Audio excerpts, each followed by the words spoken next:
Ryu Hanbin was an ordinary man who wanted to live a peaceful life after returning from the army. But fate decided otherwise, and now he survives in another world that is teeming with monsters.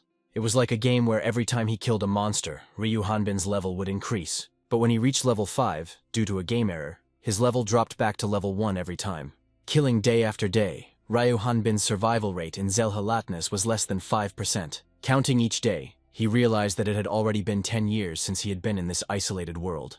But after all these mistaken years, Ryu Hanbin has become much stronger than he was before. At that time, uninvited guests from another dimension appeared in the city of Latna, and one of them thirsted for blood, explaining that she hadn't killed for a long time, although they were looking for an earthling who, like them, came into this world. Having cleared away the evidence with a blazing fire, they set out to look for him. But if you remember how it all started 10 years ago, those were not the best moments. After getting into the game and being attacked by some unknown creature, Ryu Hanbin didn't understand what happened. He didn't have time to assess the situation and deny the reality of what was happening. But Ryu Hanbin understood only one thing: if he didn't kill, then he died. Suddenly, an incomprehensible instruction appeared in front of him, where it was indicated that Manipes is a low-level monster in Zele Latne that possessed combat power. By killing more powerful monsters, Ryu Hanbin could increase his level. But a couple of hours before that, Ryu Hanbin woke up like an ordinary person who had recently returned from the army at lunchtime. He felt he could afford to relax a little and settle down comfortably in front of the computer.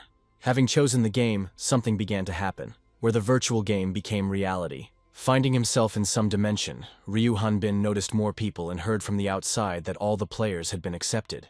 Looking up, the hero noticed a bright light and heard instructions that were artificial. At that moment, the ground suddenly disappeared from under our feet, and it was then that the gods began to land the players. But at some point during the fall, an error occurred, namely an error in the instructions. But for the gods, one person was still the norm. And then the game began for player number 398. The area surrounding Ryu Hanbin was the location of the Zelha Latna imitation. After destroying the manaps, an instruction appeared in front of Ryu Hanbin, with 13 experience points credited to him. Ryu Hanbin couldn't stop and continued to strike the manaps. And when he calmed down a little, he asked himself why him. But suddenly a sign appeared in front of him which contained an option about suicide. After removing the sign, Ryu Hanbin realized that he needed to calm down, because death would overtake him sooner or later. Ryu Hanbin stood up and began to think about how he could survive and get out of this place. A class appeared before his eyes that he could choose. When he started choosing the class of a mage or a mage warrior, he was rejected everywhere. As it turned out, he didn't have enough skills and had to choose an ordinary fighter. The weapon selection was much faster, and Ryu Hanbin chose the long spear. But the system failed again, and Ryu Hanbin's weapon became a long sword. Then he remembered that the first error was when loading the instructions. Ryu Hanbin grabbed his hair and didn't understand why these mistakes were happening to him. Raising his sword, Ryu Hanbin didn't want to do as those gamers had planned. But he didn't want to die either. And from that moment on, his endless hell with increasing levels began. A week later, Ryu Hanbin was still asking the gods how to return home. But there was no answer. One way or another, in order to survive, he had to continue fighting. His opponents were still hellhounds, but their level had already increased. By that time, Ryu Hanbin had already realized that he needed to think like these hellhounds. And only in this case, knowing their habits, he will be able to find a way to defeat them. But there was one problem. Ryu Hanbin still didn't know how to use a sword. However, Ryu Hanbin somehow mastered the ability to cut, and decided to use this ability on the second-level Hellhound to win. The Hellhound was defeated and Ryu Hanbin gained level 2, adding 22 points to his tally. After the victory, our hero prepared himself the meat of a Hellhound, which contains everything he needs. Although the meat was tough, it was ideal for feeding, as was the blood of the Hellhound. Ryu Hanbin also noticed that the Hellhound's teeth and claws were dull and could not inflict serious wounds. While eating dinner, Ryu Hanbin recalled the day he found himself on the other side, because even then, he noticed other players. Suddenly, he received information that upon reaching level 5, he would leave this location and be with other players. Reading on, Ryu Hanbin realized that he was at the Stone Mountain Point, an area created for training. Ryu Hanbin was eager to reach level 5 quickly so he could meet other players. The next day, he began to persistently search for and kill the Hellhounds, because their level increased just like Ryu Hanbin. Every night, Ryu Hanbin ate the meat of slain Hellhounds to gain strength. With such success, Ryu Hanbin unlocked the horizontal strike ability and reached the 3rd level. A level 3 Hellhound skills were comparable to those of a novice fighter. Every day was the same for Ryu Hanbin. He ate, slept, and killed again. The day came when Ryu Hanbin destroyed the 3rd level Hellhound. he finally got level 4, along with 3 new abilities. All these skills affected his body as well. Now Ryu Hanbin swung his sword with ease, but suddenly there was another mistake in his instructions. Ryu Hanbin's heart sank, because he had suspected something like this deep down inside. Exhaling, Ryu Hanbin decided to reboot the manual in hope. Opening the manual again, Ryu Hanbin realized that his level had returned to first. Having calmed down, he noticed that his skills and abilities remained at the first level. Then Ryu Hanbin decided that the Hellhounds would also become level 1, and he would easily increase his points. However, after meeting a first-level Hellhound, Ryu Hanbin's theory was a fallacy. Hellhounds became stronger regardless of level, and a mistake could cost a life. Day after day, Ryu Hanbin raised his level to the 4th, but the instruction gave an error. As he continued to kill the power-up Hellhounds, checking his points became a routine for Ryu Hanbin. It seemed like Ryu Hanbin had already been leveling up endlessly from level 1 to level 4. But after 7 years of hell, Ryu Hanbin realized one thing. Players don't age and minor wounds heal quickly. Also, after each rollback to the first level, skill points did not disappear. But because of this, there were no new abilities. At that time, Ryu Hanbin only had the ability to cut, horizontal strike and vertical strike. But the Hellhounds were strengthened according to Ryu Hanbin's experience points. Ryu Hanbin realized that this was not a place for quick leveling up, but for death. But he adapted. Meanwhile, the gods decided to move on to the 5th simulation, to the world of Charon Wrath. Previously, simulations were longer, but due to the large number of players, it needs to be sped up.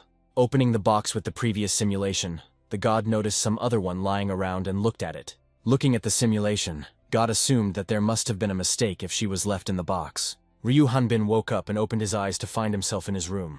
In his joy, he decided to sleep a little longer on a comfortable and soft bed. Hearing the strange sounds, Ryu Hanbin suddenly opened his eyes and saw another suicide proposal. At that moment, he returned to his hell, and it turned out that while falling asleep, he fell off a cliff and survived. Looking back, Ryu Hanbin realized that exactly 10 years had passed since he had been killing and surviving. Opening the instructions, the player once again saw his first level. Ryu Hanbin grabbed his hair and asked to stop this, because he didn't know if he could continue to live like this. Taking another look at the proposal that the instructions gave him, he almost agreed. Although suicide was not an option, as Ryu Hanbin knew that he would die anyway. Taking the sword in his hands and looking around, Ryu Hanbin decided that it was not time to die yet, and he chose to kill another healthy hellhound. After being in this place for so long, Ryu Hanbin even found a hobby for himself. He made himself a new powerful sword, with the thoughts of keeping it in battle. Alone in this world, Ryu Hanbin created his own country and built a house. Because of this, his days were full and the anger of so many years almost passed. Out of nowhere, a huge dog appeared and trampled Ryu Hanbin's house. This angered Ryu Hanbin, because the house was built for almost 3 years with bare hands. And piercing the dog with his gaze, Ryu Hanbin wanted to build himself a palace from its bones. Over the years, Ryu Hanbin has learned all the tricks of the dogs, and they first attack in close combat. But everything didn't go according to plan, and this dog decided to use the Devil's Breath right away.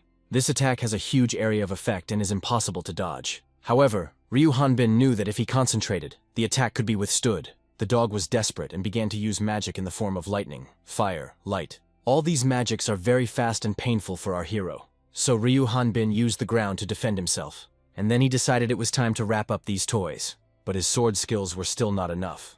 After all, if the level does not increase and the abilities do not increase, although he repeated the cutting, vertical, and horizontal blows hundreds of times, he managed to survive. Trying to understand the mistake, the god understood only one thing. Ryu Hanbin had been in the same place for 22 years. This became a big problem for the god, because Ryu Hanbin cannot be killed.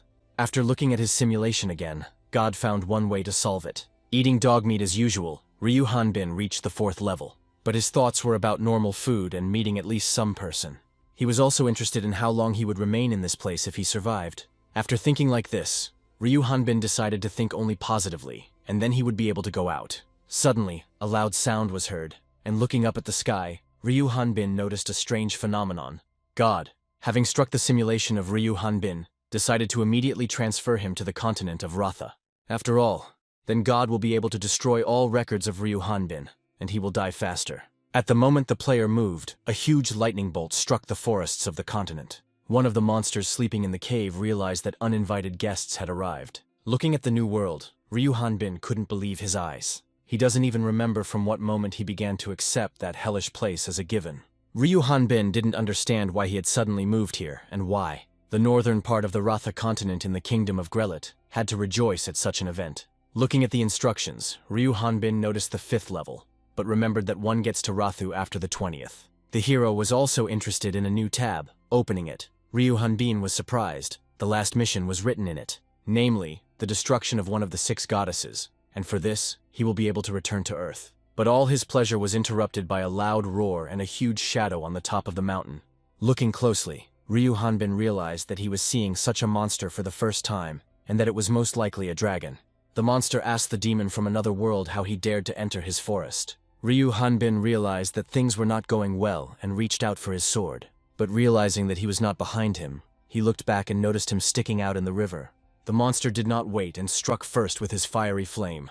Without losing his composure, Ryu Hanbin began to act quickly. Having hit the monster in the face with all his might, it flew back a good distance. But the further behavior of this monster surprised Ryu Hanbin.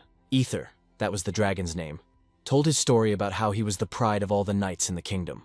And the stupid king of the kingdom of Exra demanded that he be given a ride on a dragon. Flying was always a serious matter, and for a foolish king it meant instant death. The knight who cared for Ether was executed for the king's death, but not before helping the dragon escape. Ether was hiding in the forest, and aliens started coming to him to kill him and earn points. They were not worthy opponents for the dragon, but Ether was a kind soul and could not kill the aliens. But the aliens were only thinking about how to kill the poor dragon. And then Ether decided that they couldn't be left alive, and since then they have been appearing again and again. A characteristic feature of Ether was wings instead of front legs. This is a kind of wyvern. After hearing the whole story, Ryu Hanbin asked Ether how he knew that he was from another world. Ether explained that alien bodies evaporate after death, but here he decided at random. Looking at Ether crying, Ryu Hanbin thought it was some kind of performance. Ether also said that the kingdom of Grelit was destroyed and now Xrad is here. Ryu Hanbin realized that the instructions had not been updated for a long time, and decided to ask why Ether attacked him first. Ether explained this by saying that Ryu Hanbin is a vicious demon from another world. After apologizing for such words, Ether continued to tell about the goddess. But Ryu Hanbin immediately interrupted him and asked for details about the goddess. The broadcast reported that aliens appeared 40 years ago, but stopped and said that his nose hurt a lot and needed to be lubricated. Heading into the cave, Ether continued that they got along well with the aliens, but not for long. As it turned out, in order to increase the level, the aliens began to kill the Rathanes and created an organization. The organization's name sounded like Great Of. Their goal was to kill goddesses. Ryu Hanbin realized how strong they were. The aliens killed with the power of a dragon, and for each kill, they increased their level. No magic could stop them, because their leader was level 100. But at some point they appeared, the Sword Lord Beothol, the Archmage Genobia. Also there was the assassin Karhan and the Lord of Life and Death Halion. The 4 heroes of the continent were killed one after another in a short time.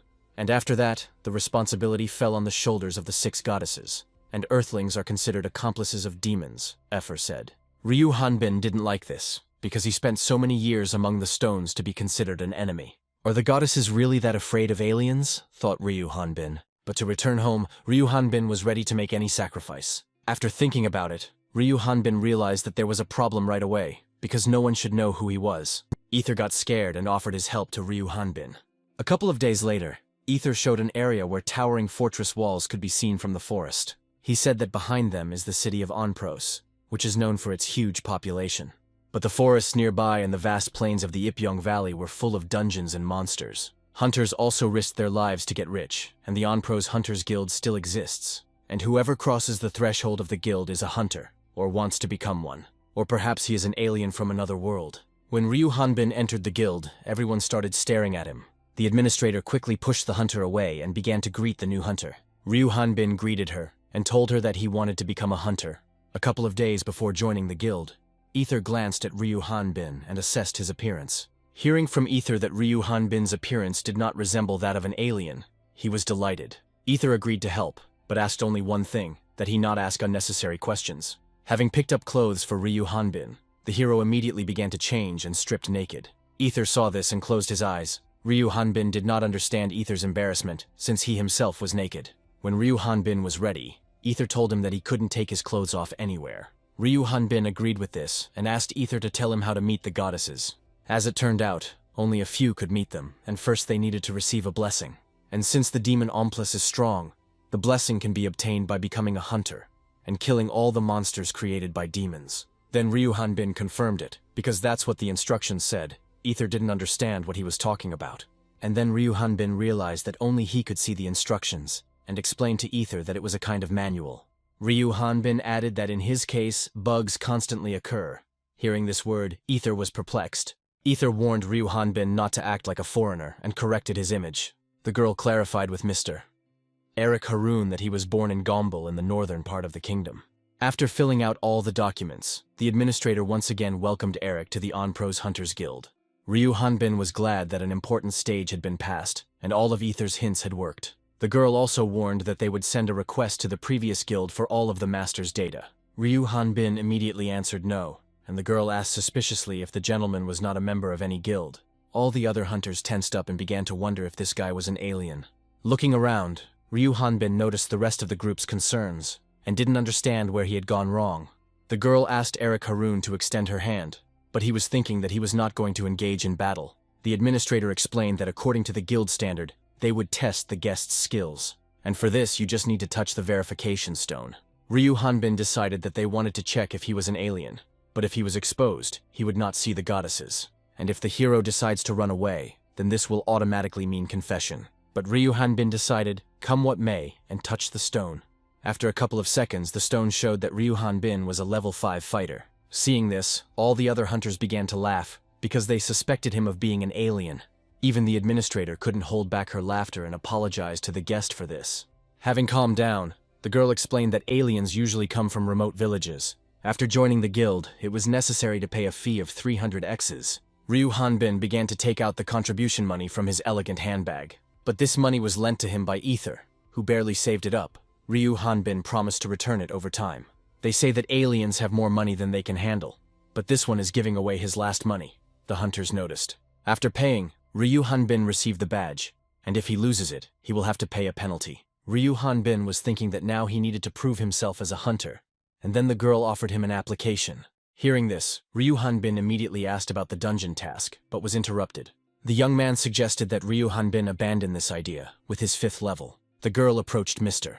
Raud and he said that the number of monsters had increased and were starting to bother the locals. Raud turned to Ryu Hanbin and said that a level like his was needed for such a quest. Ryu Hanbin looked at Raud and saw that he was level 27, just like Ether. Raud tried to charm the girl, and she suddenly remembered that the Mr. had a free place in the group, and she told Raud that Mr. Eric was level 5, and that he couldn't even handle an individual task. The girl suggested taking Mr. Eric into the group so that he could gain experience. Hearing this, Ryu Hanbin's face twisted. He didn't want to go to this show-off. But Raud said that they already had bangs, and there were no more places. The girl introduced herself as Addis, adding that she was a 25th level mage. But the character window showed level 37, and Ryu Hanbin wondered what she was hiding. Raud began to say that if a nice girl asks him to take the 5th level, then he is ready to take responsibility for it. Then Raud took hold of the sword and asked how Mr. Erica carried it. Trying to get the sword, Raud couldn't even move it. Taking the sword in his hands, Ryu Hanbin lifted it along with Raud and replied that he carried it very easily. Seeing this, everyone started laughing and saying that the 5th level was great. But from the 2nd floor, there were a couple more people watching Ryu Hanbin. One of the company from above approached Ryu Hanbin and said that his form was at least level 10. Raud began shouting at Bjork not to disturb the newcomer in his training. Bjork checked with Ryu Hanbin if his name was really Eric and said that there was no need to break anything. Ryu Hanbin confirmed his name and turned around to notice that he had knocked down a beam. Then Ryu Hanbin apologized and realized that now his name was only Eric. Having fallen to the floor, Raud turned to Eric, saying that he was a goat with his level and he couldn't cope without him. Eric realized that this asshole was right. With such a level he was not capable of anything, and he had no money. But Bjork, hitting Eric in the chest, replied to Raud that with such form, the kid would quickly raise his level. At that moment, Eric received an offer to join Bjork's group, because he had been looking for such a mountain of muscles for a long time. Eric noted that Bjork was level 25, which was quite high. But as Eric was an alien, he knew that his leveling speed was higher than that of the Rathanes. And he will hardly be able to stay in Bjork's group for a very long time, but he agreed. Bjork said that Onpros evolved from monsters, and the work involves hunting them or material obtained from them. There are 2 hunting grounds in the area, the Ifan Valley Dungeon and the Sath Forest. There are villages near the latter, but the monsters do not harm them and rarely attack the inhabitants. But recently, Many monsters have appeared near one village, and hunters have come from all over the country. Bjork's group hunted today for the dwarfs that live in the South Forest, a low-ranking monster. The dwarf is a slow monster, but its muscle mass can crush stone. Bjork was a fighter and was Onprose's first shield. Also in the group, Bjork was a key figure in the attacking vanguard. And this is Embo Veneta, a level 21 spearman. Embo noticed that Bjork had been injured during the fight, and the bleeding needed to be stopped immediately. At that moment, Evan asked the wind of nature to direct its life-giving power. Yvonne was Bjork's younger sister, and was a level 16 healer. While Yvonne was healing Bjork's wound, she did not notice Dwolf's attack. Hubo came to Evan's aid, using the firehammer to defend himself. Hubo Crutus was in charge of the rearguard, and was an 18th level mage. Bjork's band was good. Everyone knew their place. They were considered the most reliable band in Onprose. For Eric, these were the best conditions for a novice hunter. True, Eric was responsible for the muscles in this group, and was immediately a porter. Eric couldn't participate in the battle with everyone yet due to his low level. But while Bjork's group was fighting in the forest clearing, Eric was spotted by a group of dwarfs. In this group there was also a dwarf lord who was level 25. Dvolk Lord didn't like the way this little man smiled and decided to finish him off. But before he could leave the forest, he was defeated by that smiling man. Eric noticed their presence and, using physics, killed the Dwarf Lord with a stone bullet. Knowing that the Dwarf Lord had the highest level, Eric opened the manual and saw that a higher level monster was needed. Evan appeared behind Eric and told him that it was now safe to go. Bjork's group began extracting the necessary material from the dwarf bodies. Evan took out the heart and showed her brother how huge it was, and what 15 X's could give for it. Bjork agreed with Yvonne, and Hubo added that they would definitely give a lot for him. Looking at all this, Eric thought that before he would have thrown up, but in the mountains it had become a habit. Yvonne praised Eric for working so quickly, and was told that he had been practicing for over 20 years. Everyone was surprised. They wondered how old Eric was. He answered that he was 24, and that he had a difficult childhood. He said that he was kidnapped 20 years ago, and that he does not remember his parents, and that it is difficult to return home. Everyone was shocked by what they heard. Bjork told Eric that now he wouldn't have to suffer. Since they were now his family, Eric didn't believe that such good people existed. Bjork also said that the level is not so important, and that he himself was 25 5 years ago. Eric was surprised, since Bjork still had 25, but even added that there were no strong monsters in the area. Embo said that they don't go into the dungeon, and the strongest one here is the Dwarf Lord, but they don't have to hunt stronger monsters. Eric was confused and said he was going to practice with the sword. Bjork asked Eric not to overexert himself and not to go too far. Hubo approached Bjork, saying that he would go with Eric for safety, but once he left the gate, there was no trace of Eric. Running through the forest, Eric was surprised that there was no monster that would give him experience points. Everyone he came across was between level 13 and 21st, and then Eric remembered Ether's words that he was the strongest monster. Eric was desperate that there really was no one suitable in the forest. But having calmed down, Eric understood that if the monster had the same level as Ether, he would not receive anything. Unexpectedly for Eric, a very loud sound was heard, but not as strong as that of the Hellhound. Eric immediately headed towards the place, assuming that it was an ordinary monster. When Eric arrived at the scene, he was immediately ready to attack, but he was not prepared for this. Before him stood naked Addis of the Rauda group. Eric didn't understand why he was naked and apologized for the unexpected visit. Turning around and getting ready to leave, Eric still wondered why Addis was naked. Suddenly, Addis called out to him and said that he looked suspicious, and that this was no place for a level 5. Eric turned around again, looked at everything and wondered why he looked suspicious and not Addis. Then Eric explained that he heard a loud sound and thought it was a monster. After apologizing again, Eric said that his group was waiting for him and it was time to go. But suddenly Addis stopped Eric and ordered him to stand still. Then Addis asked Eric to answer honestly why he went to look for the monster. But Eric didn't like Addis's tone and he broke his magic wand. Eric told Addis that he was like Raud now, because you can't treat a person like that because of his level. Addis felt awkward about Eric's words and admitted that he didn't mean to say that. The same Raud was watching this whole situation from the bushes. In a strange pose, Raud emerged from the bushes and addressed the 5 level. Waving his swords, Raud said that this insect had finally shown its true face.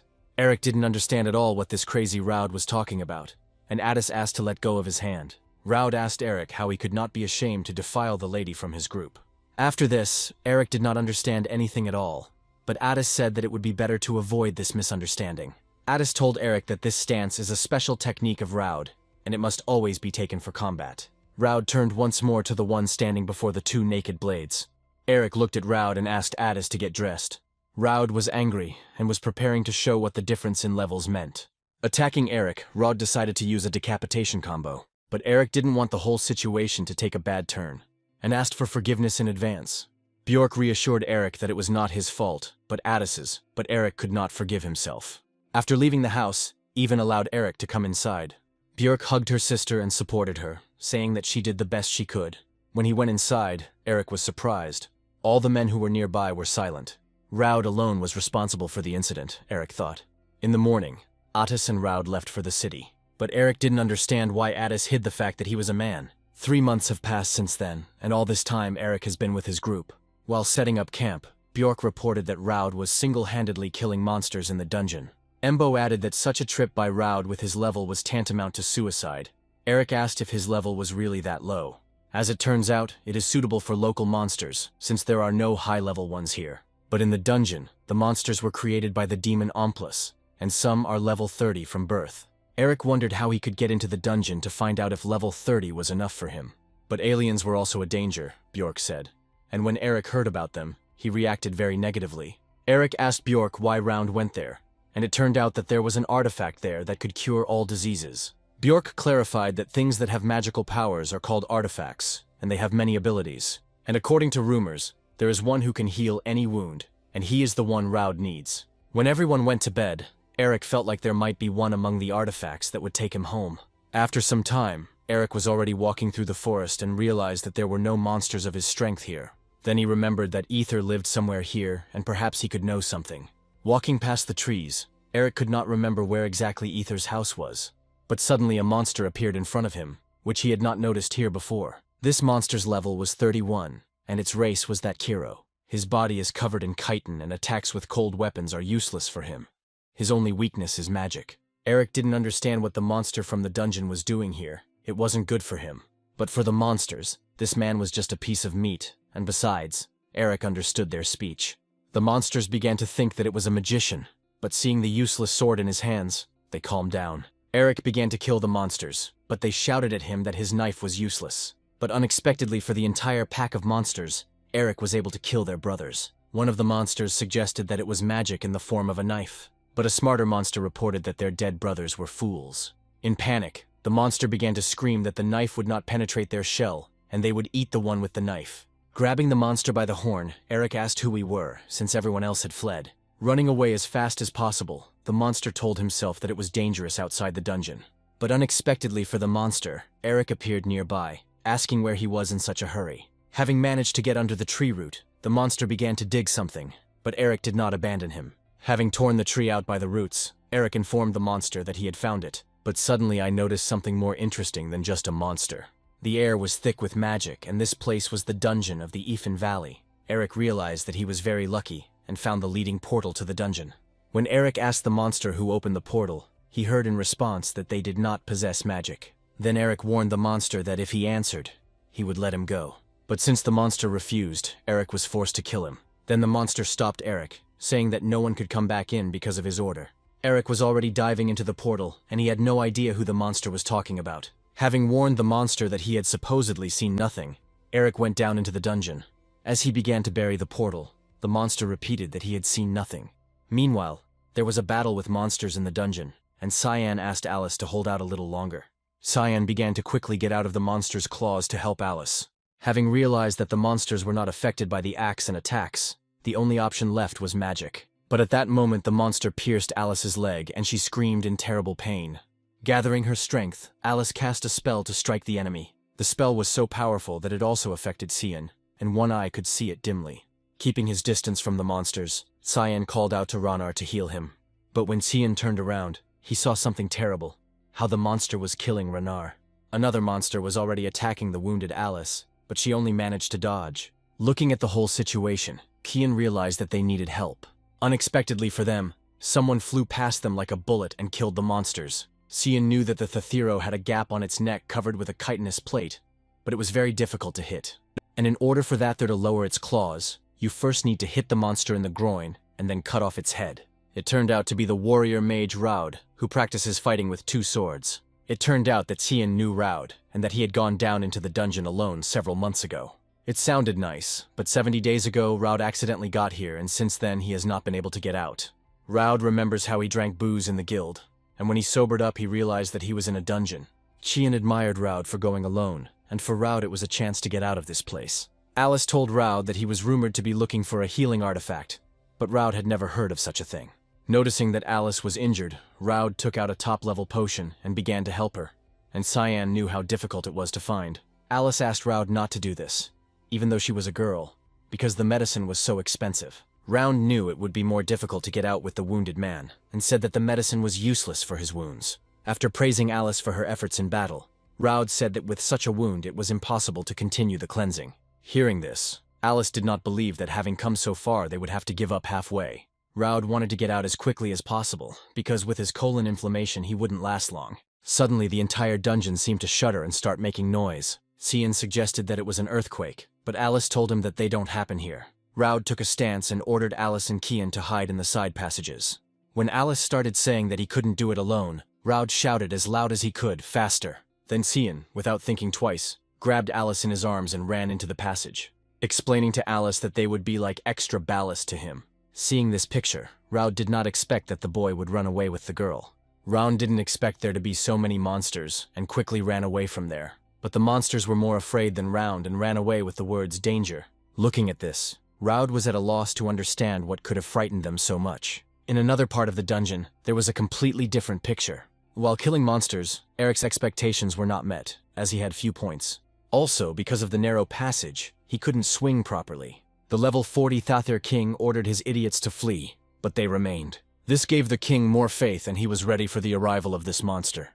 But passing by the king, Eric killed him like everyone else, getting a little more points for him. After exiting the narrow tunnel, Eric no longer saw any monsters, but he noticed something. It was an artifact, namely the flame bracelet magic heart. Looking at it more closely, Eric wondered why this thing wasn't guarded by some boss. Eric thought that if he takes the artifact, the monsters will not appear, or the boss of the Thathers will appear. If the owner of the artifact could throw fireballs, then he received the ability of self-igniting ball. Eric tried on the artifact and was ready for flames to pour out of his hand. While no one was around, he decided to test how powerful it would be. Not getting the expected result, Eric decided that the thing was broken. When Eric looked at the artifact, he saw that it required a minimum of level 41. Eric remembered that he was only level 5 and said that this thing was trash. Then he decided what to do with it, sell it or leave it until the required level. Suddenly the room Eric was in began to move, and a tunnel opened up before Eric, leading into the very depths of the dungeon. Eric decided that this was where the boss's main room was. Having gone down, Eric understood that he needed to have time to return before the group woke up. Walking through the bullfight, Eric wanted to deal with the boss as quickly as possible. He was also surprised by the fact that there was not a single monster in such an important place. Approaching the strange thing, Eric was ready to pull it out, assuming that the dungeon would disappear. But suddenly his hands began to be enveloped in cold, slippery tentacles. Looking up, Eric noticed the monster who said he had been waiting for him. The instruction told Eric that this was the boss of the Tentacle Spectator dungeon, level 45. While held hostage, Eric could move, but his arms and legs were tightly compressed. Unexpectedly for Eric, a very happy Raud appeared in the room. Raud decided that he had found a way out, and was able to escape from the dungeon. But noticing the level 5 in front of him, Raud's face twisted. For Eric it was a failure. It turned out that he was exposed. Raud assumed his famous pose and it all seemed ridiculous to him. Raud approached Eric, saying that he was using his fears and recent trauma. For Raud, Eric's appearance made no sense and he simply could not be here. Eric decided to play along with Raud by telling him that he had exposed him. Taking a run, Raud began to attack Eric and shout at him that he would raze him to the ground. The monster cannot look in all directions at once, just like the fast tentacles. Therefore, the tentacles defended and attacked at the same time. Raud was so busy with Eric that he didn't even notice the tentacle attack. He swung his swords and performed an impossible attack. The tentacle viewer sucked Eric into itself as prey to kill. But it turned out that Eric kicked the monster around like a soccer ball. Returning to Earth, Eric looked at the monster and decided that it was too weak for a boss. And Raud, without wasting time, tries to kill Eric, telling him to beg for mercy. After all, it was because of the 5-level Raud that he lost his entire team. Raud also remembered his reputation in the guild, and of course, his balls. Raud screamed that it was Eric who brought him to this state and his relationship with Addis. Louder and louder, Raud screamed for Eric to die, and his face changed. Looking at the scary Raud, Eric decided that someone was controlling him. Through Raud, the tentacle spectator began to speak, saying that the impudent man was playing with him like a ball. The boss decided that if he was hiding behind his comrade, Eric would not attack him. And then the tentacle spectator decided to kill Eric with the hands of his close friend Raud. But Eric interrupted the boss, saying that he only needed experience points from him. Seeing that Raud wanted to trample Eric into the dirt, the boss decided to help him with this. The tentacle viewer said that after their death, he would eat their bodies. And for the first course, the boss wanted to treat himself to Eric. The tentacle spectator infected Raud with parasites and transformed into a powerful monster. But the boss didn't even have time to notice how Eric swung his sword and struck. Having cut the monster in half, his vision was divided, and he could not clearly see his opponent. The monster couldn't believe that Eric's sword swing was so powerful. But for killing the boss, Eric didn't even get instructions, which means the boss was too weak for him. The last living thing left from the monster crawled out for a mission. It should have reported to that same person about what had happened faster. Using another physics trick, Eric knocked down the creature like a bug. Eric was a little upset with his boss, and it was time for him to go back. Suddenly, Eric noticed the figure as 545 billions. In the morning, Bjork was training near the camp, but was distracted by Ivan asking if he had seen Eric. Then Bjork and Embo decided that Eric had gone into the bushes, but Ivan reported that his weapon was missing. Evan began to wind herself up that Eric went into the forest and was killed by monsters. When suddenly Eric appeared behind Ivan with a monster on his shoulder, she almost died from surprise. Evan scolded Eric for not telling her he was leaving and making her worry. But a couple of minutes ago, Eric thought that he needed 2,200 points to reach level 6. He was happy that he got 140,000 points, which meant he had skipped many levels. Then he decided to see how many points he needed to reach the next level. The number was 545 billion. Eric's expression changed. While having breakfast with everyone, Bjork noticed that something had clearly happened to Eric. A week has passed since then, and Eric has not been able to find a suitable monster. The group then returned to Onpros earlier than they wanted. Their carriage was stopped, and the knight demanded a pass, without which they would not be able to pass. While the coachman was arguing with the knight, Eric asked Bjork why he didn't show the guild emblem. Bjork turned to the knight and explained that they had completed the quest, and had not been home for 3 months. The knight recognized his captain Bjork and greeted him. Bjork asked him what was going on. Goraman said that the guild cancelled all quests outside the city 5 days ago. Opening the gate and letting the cart in, Goraman added that the Epen dungeon was closed. Walking through the city, Eric had a premonition of some kind of bad atmosphere. Eric understood that if he didn't take the dungeon core, then someone else did. Eric asked Hubo who could have closed the dungeon. Hubo replied that for a hunter to close a dungeon is an achievement, and the aliens would hide this fact. There was also the problem of the Inquisitors who were supposed to find and execute the alien, Embo said. They don't differentiate between residents and aliens, so they suspect everyone above level 20. Eric was scared because Bjork and Embo were above level 20. Bjork reassured everyone that nothing was clear and suggested finishing things. Taking out the bag, Bjork offered to hand over the demon stones and receive a reward. There was also a need to sell the raw materials from the monsters and celebrate Eric's first quest, Bjork added. Bjork asked Embo to go with Eric to the Bolton store, but Eric said he knew the store and would get there himself. Embo didn't have time to say anything about the prices before Eric had already moved the store. Bjork consoled Embo, because Eric himself could find out the prices of all the goods. Having heard the refusal at the store, the owner explained that there was nothing he could do to help in this situation. Then the owner admitted that he would be an accomplice if he bought or sold anything that was brought. Eric, like a fool, asked the store owner to buy something. Eric took out all sorts of gadgets from his bag and offered them for half price. The owner told Eric that he didn't care about the price, but suddenly he fell silent, and his look changed. There was an Inquisitor standing at the threshold of the store, ready to wait his turn. The shop owner shouted at the top of his lungs that the Inquisitor had come to see him. Eric turned around and looked in surprise at the Inquisitor who had arrived. Eric continued to look with a piercing gaze and figure out what level he was. But from afar the instructions were not clear, and the Inquisitor at that time assessed the goods brought. Unexpectedly for Eric, the Inquisitor approached his face and asked what was wrong. Then Eric saw clearly that the level of the Inquisitor was immeasurable, as were his skills. The Inquisitor covered the distance between them in an instant. The Inquisitor asked Eric a couple of questions about why he didn't retreat, what god he believed in, what fairy tales he liked. The answers were that Eric had no religion, and if he retreated, then he would follow him. And he didn't know fairy tales because he was an orphan. Eric's answers seemed strange to the Inquisitor, and he began to suspect him of being an alien. Eric added that he became a hunter only recently. Then the Inquisitor suddenly took out a mini-stone and placed it on Eric's palm. If you became a hunter recently, the level should be low. The Inquisitor did not expect to see the 5th level. After passing the check, Eric went back to the owner to sell the things. The owner was amazed at Eric, who shook everything out in front of the Inquisitor. But the owner explained that he couldn't buy it in any case, because he would have no one to sell it to. Eric looked back at the priest, his heart about to explode from fear. While Eric was busy with his business, the owner asked if he was selling this beautiful thing.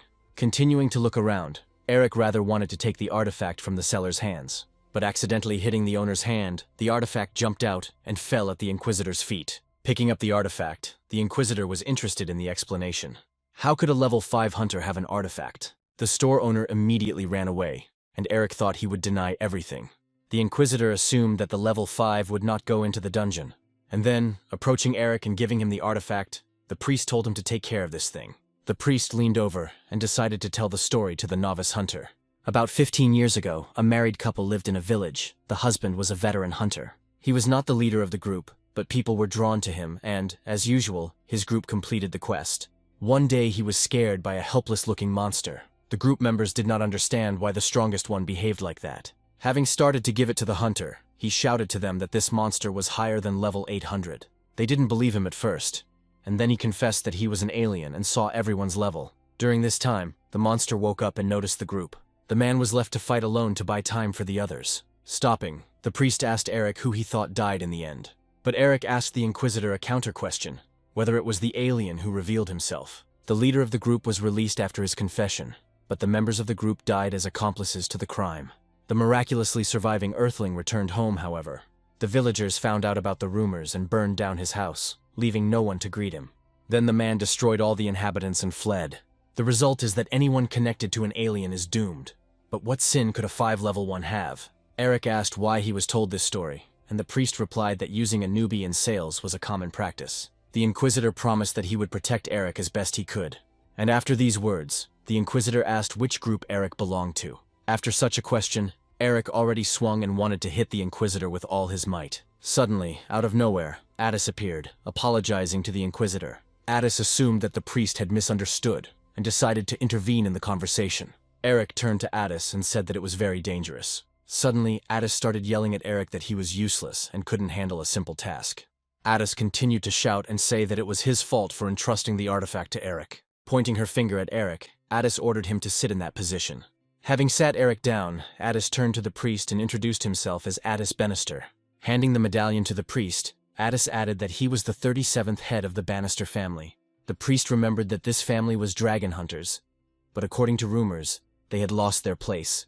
Addis explained that he was doing everything possible to restore his family. The priest was interested in what the 5 level had to do with it.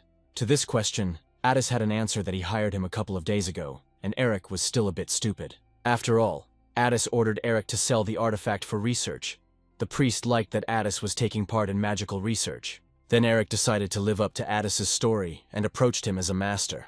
Hearing Eric, Addis immediately said goodbye to the priest and wished him to be protected by darkness. Walking away from the priest, Addis told Eric to never behave like that again, anywhere.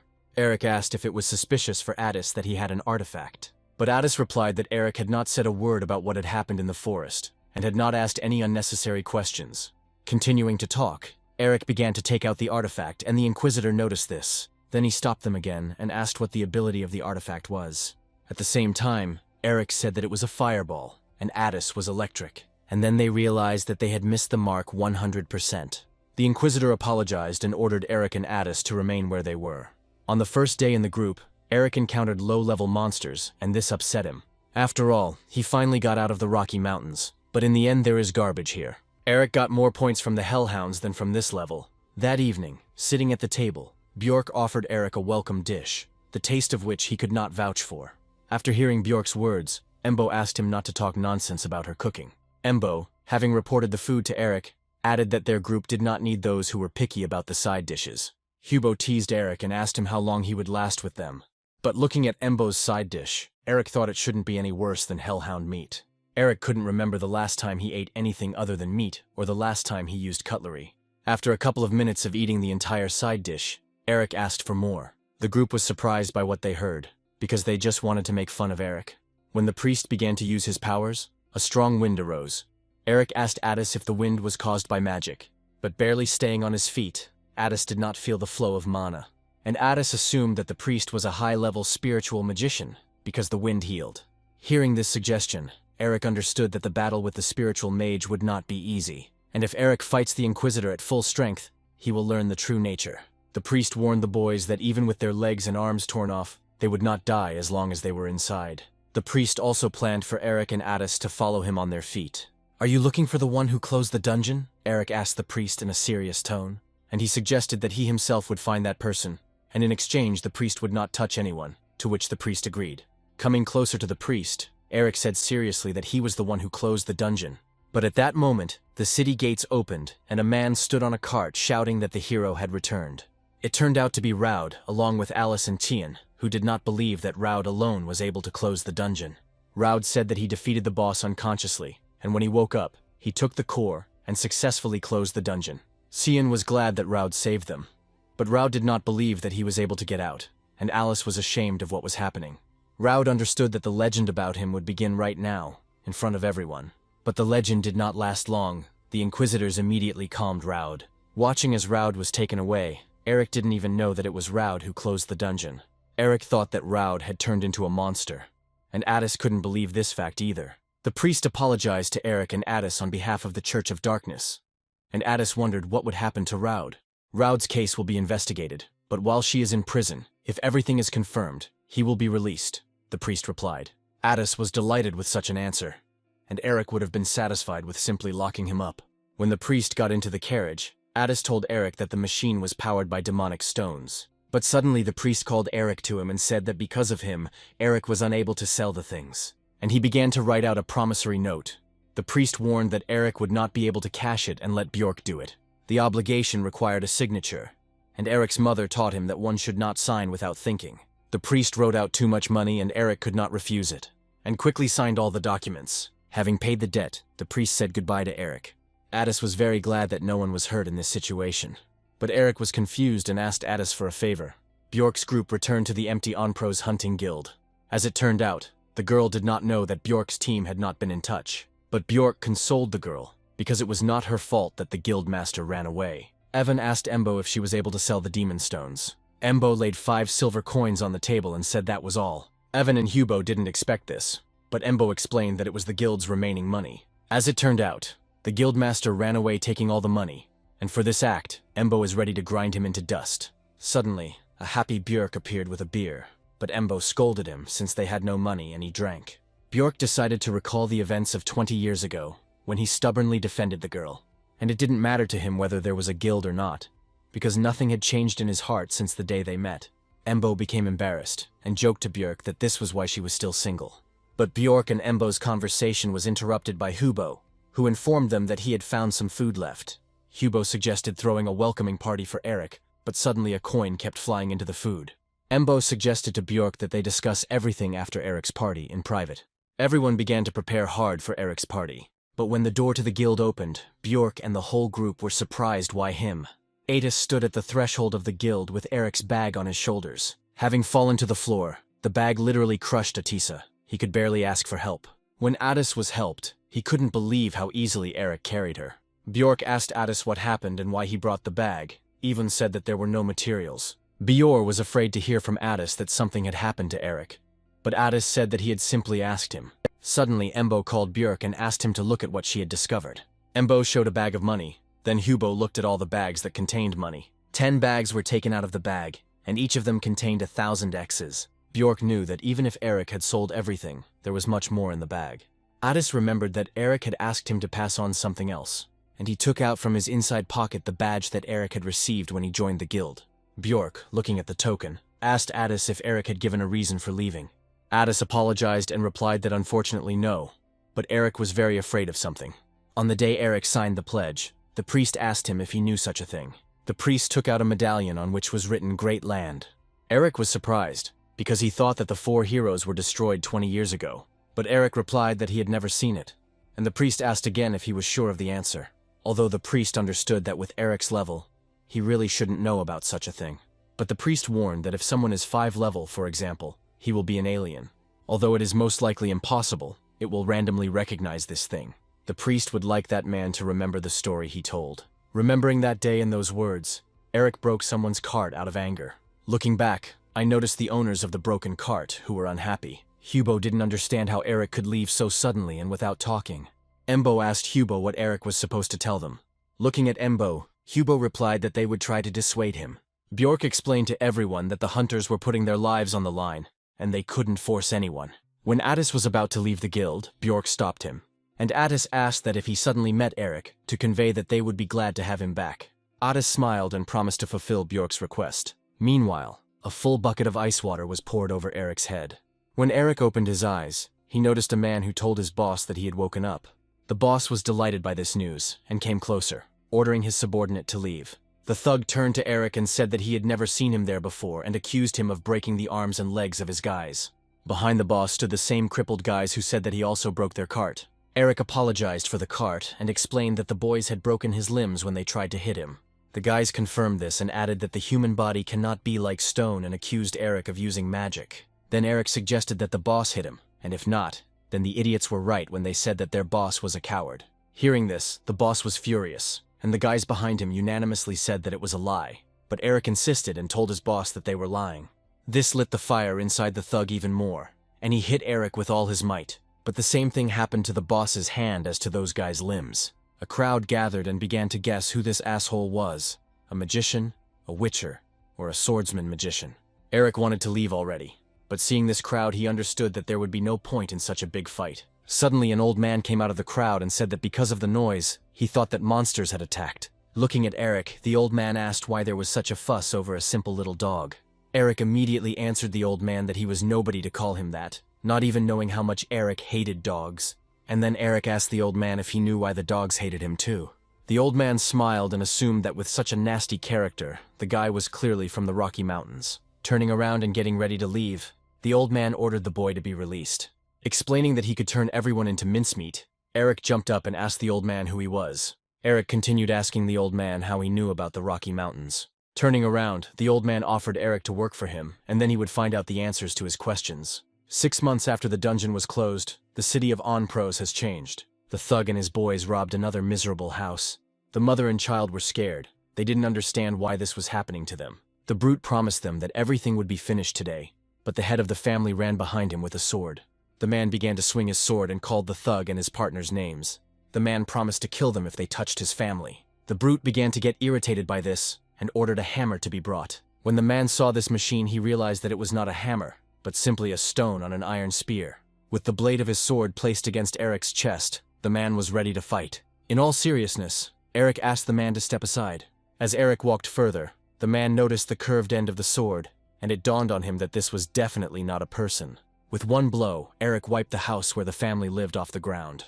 As it turned out, the project is actively supported by the Architectural Association on Prosa. The thug told the family that they were repairing the fortress wall and demolishing dilapidated houses, and they provide residents with new houses that are very strong and reinforced with golem magic. The walls of the houses are covered with a sticky substance that prevents monsters from climbing the walls. The bully warned that in an emergency the house would serve as an evacuation point for people, and if the family agreed, they could live there without paying rent. The man didn't know how to thank these guys for such help. Looking at Eric, the man felt ashamed that he had stuck the sword into him. Eric turned to the bald man and asked if he was still needed, but the bald man noticed that the man was apologizing to Eric. Then the man and his wife invited Eric to have dinner with them. Ignoring him, Eric told the bald man that he would go and report. The bald man thought that this was ugly on Eric's part, and told him that he was strange. Eric approached the bald man and asked why he was strange. He jumped up. The child heard this and started running around the room saying that his uncle was strange. Bald added that there is no ruder person in the world than Eric. When the child ran up to Eric and started saying that he was strange, the mother grabbed him, but Eric had already swung his hand behind his back. But feeling that there was nothing behind him, Eric clenched his fist and calmed down. Eric left silently, and the bald man said what a bastard he was. The man was worried that Eric left very angry, and the bald man scratched his head and decided that there was another reason. Baldy said that Eric has been working in the association for 6 months and receives 600 X's for each order. And with Eric's help, they do a month's work in a day, which is why Eric is famous among architects. Entering the office without knocking, the old man asked Eric where his manners were. Eric asked the old man what it was, but he pretended not to understand what he was talking about. Eric shouted that they don't build houses like that here, and the old man agreed, saying that no one here had ever seen such buildings. That's why the old man sends Eric there for good money, and everyone thinks Eric is mute because he is always silent. Unable to bear it any longer, Eric began to break the old man's table and shout that he was making fun of him. When the old man spoke of the Rocky Mountains, Eric fulfilled all the old man's whims for 5 months. Eric was furious. He wanted to know from the old man what he wanted. The old man looked at Eric and calmly said that he was pathetic. Then the old man began to tell that 40 years ago everyone lived peacefully, they and aliens like Eric. Eric realized from the very beginning that the old man knew who he was. The old man began to list that Eric slept poorly, hid while he ate, and did not talk to anyone. Because he is from another world, Eric said. But the old man replied that that was not the point. Looking through the window, the old man explained to Eric that he could not live like an ordinary person, because the aliens only see hunters, and when the first one appeared, the work was not related to hunting. The old man warned Eric that if he lived quietly, no one would think he was strange. Handing over the document, the old man asked Eric not to get involved with the hunter after this job. It turned out to be a request for a job as a hunter, but Eric had no reason to accept it. Then the old man pointed his finger at the door and said that the man was confident that Eric would do the job.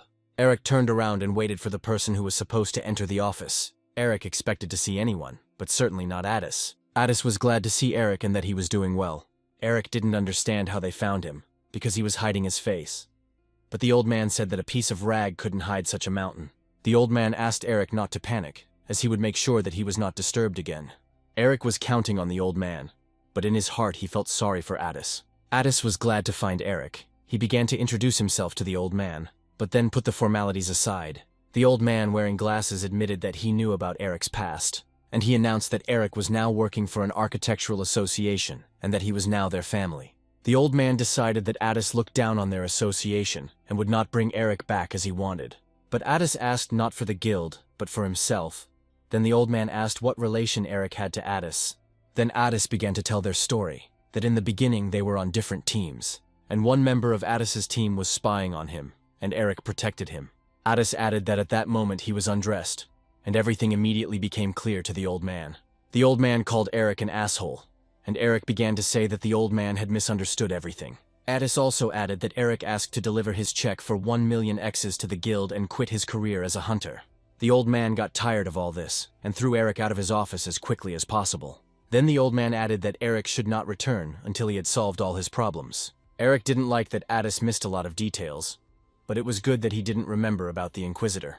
Eric's situation seemed worse than ever, as he had been a hunter for 5 months now. Addis announced to Eric that his quest was to explore the Sath Forest and collect samples. But if there was danger, Addis promised to protect Eric. Having collected their things, Addis and Eric went to explore the Sath Forest. Eric's thoughts were about why he had to walk through this forest now.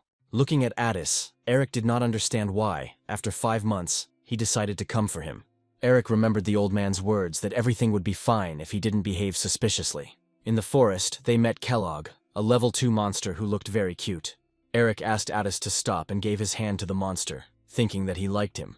Then Eric suggested taking it as a sample and growing it, but it was too late. Addis aimed a fireball straight at the low-level monster. Running up to Eric, Addis began offering potions against poison if the monster was poisonous. Then Addis told Eric that if he found a sample, he should call him. They continued to explore the forest, but there was one big but. Addis burned everything in his path, killing all vegetation, and this continued over and over again with every kilometer. Addis explained this by the fact that there are many dangerous monsters in the forest. Seeing all this, Eric forbade Addis to use fire magic. Addis promised Ermic that he would try his best, but that is not a fact. Eric asked Addis if it was true that Raud's group was his first, and Addis replied that it was. Addis said that he was not comfortable there, and therefore left her, but he wanted to collect material for research. As it turns out, mages can level up by doing magical research. Eric found it funny, because what kind of dragon catcher would catch dragons in his own home? But Addis said that he had nothing to do with the family business, because there were almost no dragons left. The information that the dragon was gone surprised Eric very much. Eric told Addis that there were no dragons where he lived, but in his mind, he knew what kind of dragon would raise his level. Although Eric later found it funny that dragons are rare monsters, Addis told that dragon monsters should be feared. They fly in the sky and flap their large wings. They can burn the earth with their endless mana. But the most important reason is that they increase their level by defeating their enemies. Addis said that dragons are smart, and you can talk to them, and maybe they hide to survive. Eric remembered Ether, who also speaks well but hides. Hearing about the dragon wyvern, Addis laughed loudly. It seemed like a joke to him. After Addis calmed down, he decided to offer Eric to become a hunter again. But Eric said that he couldn't go back to Bjorn because it was not nice, but it turned out that Addis was gathering his team. Eric asked Addis why him, because he could run away just like he could from Bjork. Addis did not understand why Eric left them, and assumed that it was because of Eric's secret. Hearing these words, Eric tensed up and asked Addis if he himself didn't keep secrets. Addis looked at Eric and could not understand what he was talking about. Eric asked him how he used magic without a spell. Addis replied that they both had secrets. Then Eric asked for a guarantee that Addis would not betray him first. But Addis answered him the same. Eric reminded Addis that he was a novice hunter with a level of 5 and reached for his sword. Addis apologized to Eric and took out his magic wand. Eric asked Addis to lower the wand now, so that it wouldn't get worse. But Addis did not listen to Eric and resorted to magic. Addis told Eric that this place was even more dangerous than he thought, and when Eric turned around, he saw a monster. Approaching the monster, Eric asked Addis why he used this particular attack. Addis explained that he fired a blast of mana and burned his lungs to prevent him from calling the pack. Eric was surprised, thinking that Addis was a fragile gentleman conducting research at home. Addis again invited Eric to join his team, but put off the discussion for later. Addis then asked Eric to cut open the monster's belly while he stood guard. Addis said that monsters do not approach people, but today there are many of them nearby. Then Eric understood why Addis was burning them all today. Eric took a closer look at the monster and said that it was from the dungeon. It was a kobold of the 21st level. Addis asked Eric to speed up, because opening the belly is not that difficult. Approaching the village, Addis noticed 2 kobolds on guard duty. Noticing that most of the village was kobold, Addis assumed that the finger found in the stomach belonged to a villager. Addis decided that the kobolds had eaten all the game and had started hunting people. Eric asked about the new portal, but Addis explained that when a new dungeon appears, the landscape changes. Eric suggested going back and reporting to all the guilds, but Addis noticed something. Through the telescope, Addis saw a man suspended by his hands. Addis immediately rushed to sleep with him, but Eric stopped him. Eric assumed that the man was already dead, and they needed a different plan. One of the kobolds on the tower was hit in the face by a bullet. Noticing this, the other one started laughing, and he took out a bullet, and a couple of seconds later the tower exploded like a balloon. Eric asked Addis what it was, and was told that the device fired demonic stones that were charged with magic. After this, Addis headed straight towards the village, telling Eric to hide. From this point, Eric decided to take a closer look at the man, and then he saw that this man was dead and he was at level 27. Addis burst into the village and began shelling houses. Addis also used his weapon with demonic stones to kill kobolds. Running through the streets of the village, Atisu realized that the kobolds had been in charge here for a long time. Running around the village, Addis didn't even suspect that he was being followed. One of the kobolds aimed at Addis's head but missed. Stopping, Addis looked and noticed that the kobolds were hiding in the building. Addis had once heard that kobolds were smart, but he had never thought that they would think of using throwing weapons. Then Addis decided to quickly get rid of them, because hiding from a fire mage in a building was stupid. Looking at his own stick, which had burned itself, Addis realized that he had overdone it. But suddenly a kobold attacked Addis with a spear, and he barely managed to fight it off, throwing his magic wand right into his face. And a second later the kobold disappeared from the face of the earth from a huge explosion. When it was safe, Eric showed up and they took down the man. Eric looked at what Addis had done, and Addis, looking at the dead body, realized that Eric was right. Addis concluded that the man had died a long time ago, and not from hanging, but from hypothermia. Eric was surprised by such words. During his year of stay it had never been so cold. Addis handed Eric a token from the Onpros hunting guild. The man was a hunter. Eric saw another badge and told Addis that there were a lot of them at the dump outside the village. They began to think that all the villagers could not have been hunters, and that so many missing people would have been noticed. Addis and Eric decided that there was a place where hunters go missing, a dungeon. Addis had started connecting the dots since Raud closed the dungeon, but Eric had already discovered something. Ife and Addis didn't understand how people got here from the dungeon, but Eric was already calling him to take a look. Having opened the well lid and taking into account all the facts, everything came together for Addis and Eric. Addis noticed that there was debris hovering above the portal, which meant that it was still open. Eric asked Addis if the kobolds could have done this, but it turned out that they only knew how to litter. Then Eric remembered about the Thathers, but Addis asked Eric not to joke like that anymore. Addis said that to create a portal you need a mage of at least level 40, who understands teleportation magic. But since the distance to the iPhone dungeon was large, it was possible that the mage was a level 60 mage. It all sounded creepy, but at that moment Eric was very wary, and he suggested that the magician who created the portal could be an enemy. A level 72nd lich appeared before them. Liches are magicians who specifically transform themselves into a living dead person, and they can heal physical wounds. As he approached Addis and Eric, Lich could not believe that guests had come to visit him in his absence. The Lich also knew that his little kobolds had been playing a little with the guests. After picking up some ash and sniffing, the Lich noticed traces of fire mana. He suspected Addis of this and pointed at him. But Lich did not understand who was next to him.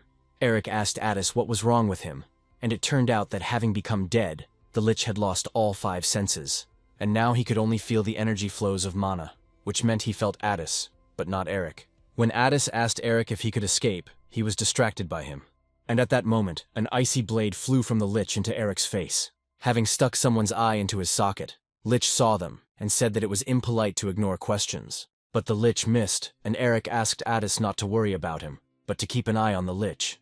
Eric looked at this dead body and understood that he would not let them go so easily. After seeing the Lich's attack, Eric was convinced that Addis could not win. Lich began to tell a story about how he asked a married colleague what a married couple is, and he answered when the husband and wife look in the same direction. Lich was delighted with this answer and therefore took James and Catalia for himself. The Lich began to laugh, because the husband and wife were now together forever. Then he looked again at his guests and asked if they were listening to him. Addis had already started using magic, and the Lich was asking them to just surrender. Eric did not understand what Addis wanted to achieve. Addis explained that the Lich reflected his attacks with his own mana, but for Lich these blows were useless, but he liked Addis's efforts. While Eric was thinking about what if his level was higher, Addis was already aiming at the Lich. The Lich kept repeating that all attacks were nothing to him until the bullet penetrated. At the same moment, there was a huge fiery explosion and Eric and Addis began to run away. Looking around, Eric wondered how this would work. Addis told Eric that physical attacks were useless, but the Lich did not block demonic stones, and it was a diversion for a while. Eric and Addis had to manage to hide in the forest in a short time. As he ran away, Eric did not understand his inner feeling. It did not look like fear. Suddenly, Eric grabbed Addis by the hand, and before them rose a huge ice dome. Addis thanked Eric for saving him just now, but the situation was bad. Starting to use magic, Addis warned Eric that they needed to get out. Unexpectedly for Addis, the mana that was in his wand froze. Addis informed Eric that the Lich had lowered the temperature, and he could not create fire. Then the Lich appeared, explaining that fire magic ignites mana, and ice magic freezes it. And when Lich succeeded, he realized that he was dealing with a fire mage. Then Lich decided to conduct an experiment and caused an ice storm. The air temperature dropped sharply, but Eric could withstand it. But looking at Addis, he realized that he was going through hard times. Lich asked his guests what it felt like to have their lungs freeze. Lich added that if you lose consciousness in this state, you don't feel any pain. Eric realized that the Lich wanted to kill Addis, and when he lost consciousness, Eric would enter the fight. Believing that this would be the only way to survive, Eric did not want Addis to die. But suddenly Addis began to apologize and say that he had been too selfish. Then, pulling himself together, Addis pierced himself with his own fire wand. After this, Addis's entire body began to convulse, and fire flowed through his veins. This surprised Eric very much, and he asked Addis why he was using magic on himself. Lich found this funny, as he thought Addis had done it to stop his body temperature from dropping. The Lich became curious about how long Addis could hold out in this state. Eric didn't have time to ask anything before Addis told him that this was their last chance. Addis asked Eric that no matter what happened, he would run away when a hole appeared in the wall. Eric began to shout at Addis that he could not cope alone, but Addis demanded a promise. When Eric made his promise to Addis, he immediately stepped forward. Lichu found all this amusing and was waiting for new entertainment from Addis. Suddenly Addis threw his remaining sticks into the air, and then there was another huge fiery explosion. Lich argued with Addis that the explosion was too weak to make a hole. Without seeing his guests, the Lich decided to find them using mana. But the explosion created too much noise, and judging by the clot of mana on the left, the Lich decided that they were still burning. The Lich was upset that the trace of the magician had disappeared, and he did not have time to have fun. And then Lich decided to play with the 5-level one. And only now did Eric understand what kind of sound he had heard in the forest, and why Addis was there. Eric looked at Addis and couldn't believe his eyes that he was a dragon. In this situation, Addis could not explain everything to Eric and asked him to simply trust. When the Lich saw that it was a dragon, his eyes almost popped out of their sockets. The Lich looked at the dragon and estimated him to be very young, no more than 100 years old. This made it clear why Addis could use fire magic without a spell. Listening to all this, Addis asked Lich not to pretend to be smart if he knew nothing except rumors. The Lich agreed with Addis's words, and decided that now was the time to find out everything. Taking off, the Lich began to use an attack saying that dragons gain experience points by killing their enemies. Lich promised Addis that he would find out how it worked and take advantage of the opportunity. Addis got tired of listening to all this and directed his fiery roar straight at the Lich. Having managed to dodge, The Lich understood that in this form, Addis's strength was incomparable to that of a human. This meant that the Lich couldn't freeze, but there was nothing else he could do. Eric kept looking at Addis and realized that his heat was enough to melt the Lich's ice. But for the Lich to win, Addis's 52nd level was not enough. Addis asked Eric to hold on a little longer and they would get out. Addis continued to direct attacks at the Lich, but he dodged them like a circus performer. The Lich turned to Addis and said that even the strongest attacks would not reach their target, and Addis will get tired before he breaks the dome. But suddenly the Lich suspects something. Looking at Eric, Addis told him that he was unable to melt the wall. Eric asked Addis to focus on the Lich, and he would handle it himself. And at that moment, ice blades were flying at Eric, which Addis managed to stop. Addis didn't like this very much, and he asked Eric what he was thinking about with his 5th level. Eric was already nervous, and kept asking Addis to focus on the Lich. The Lich, running along his ice wall, could not believe his eyes. The dragon could have surrounded himself with flames, but he exposed himself for the sake of man. Addis's thoughts were that even though he hadn't reached level 70, he would save Eric. Addis turned around and used his flame to light the magic wand sticking out of the wall. The Lich assumed that the man was a snack, and Addis was angry that the Lich wanted to take her. Addis got tired of listening to all this nonsense, and he used fire to tell the Lich to shut up. But Lich continued to talk about why higher beings like them had to hide. After all, man is a weak and low creature who can do nothing. The Lich believed that people should fear and worship them. Addis got tired of listening to all this and grabbed the Lich with his huge paw. Throwing the Lich into the ice wall caused a dent to form in the wall from the impact. After the blow, Lich rolled down the wall. Upon landing, Lich noted that the blow was not bad, but if the level had been higher, it would have been better. Eric winced and waited for Addis to faint. Addis noticed this, and thought that Eric was afraid of him because he was a dragon.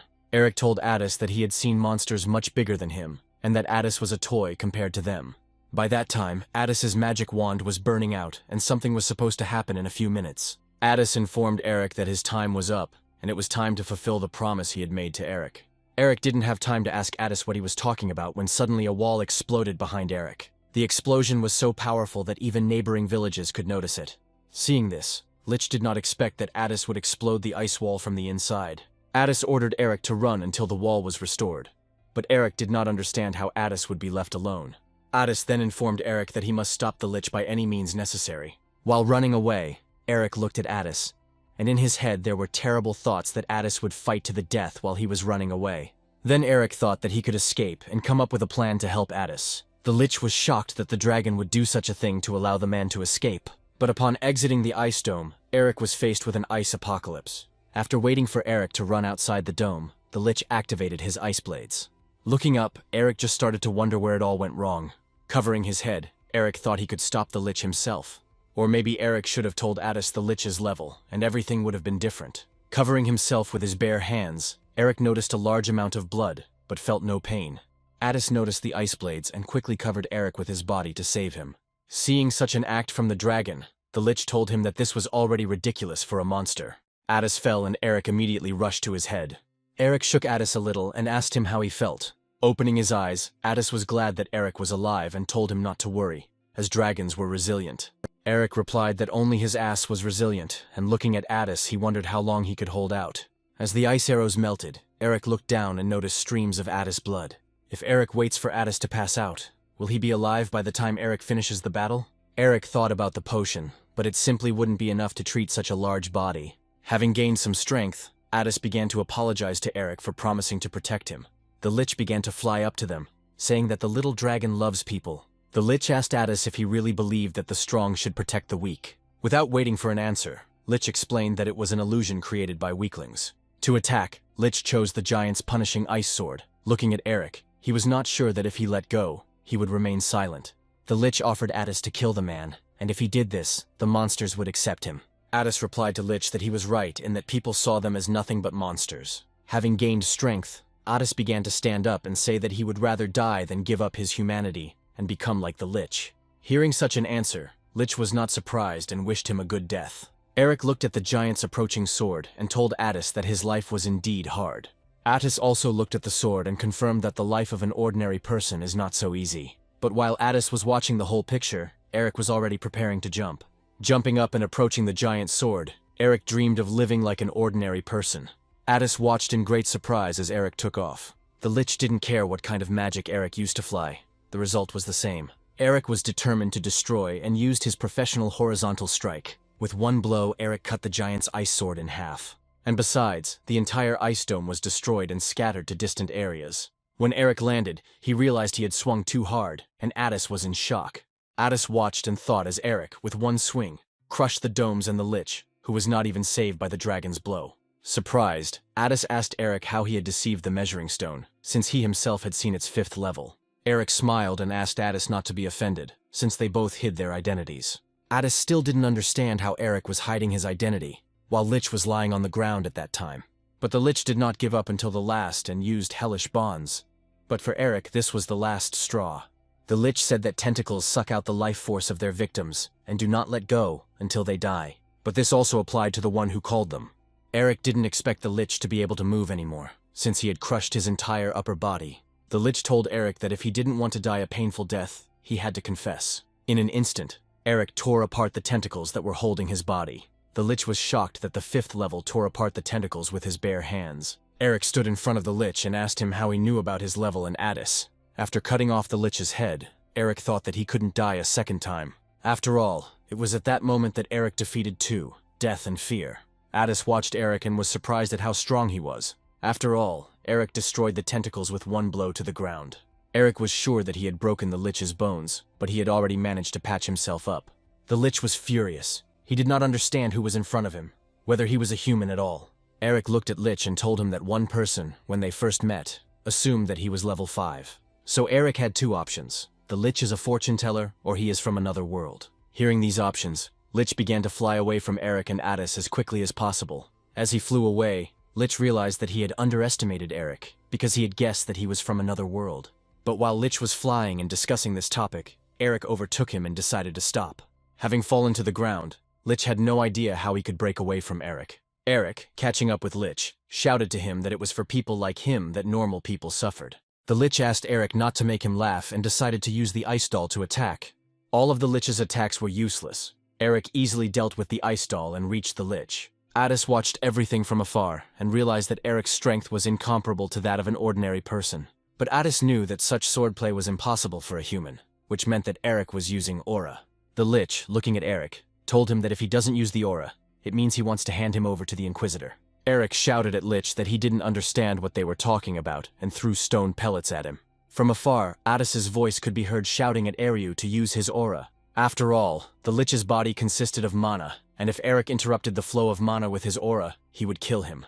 Eric knew he needed to use mana, aura, pana, and everything else, but that was possible after leveling up.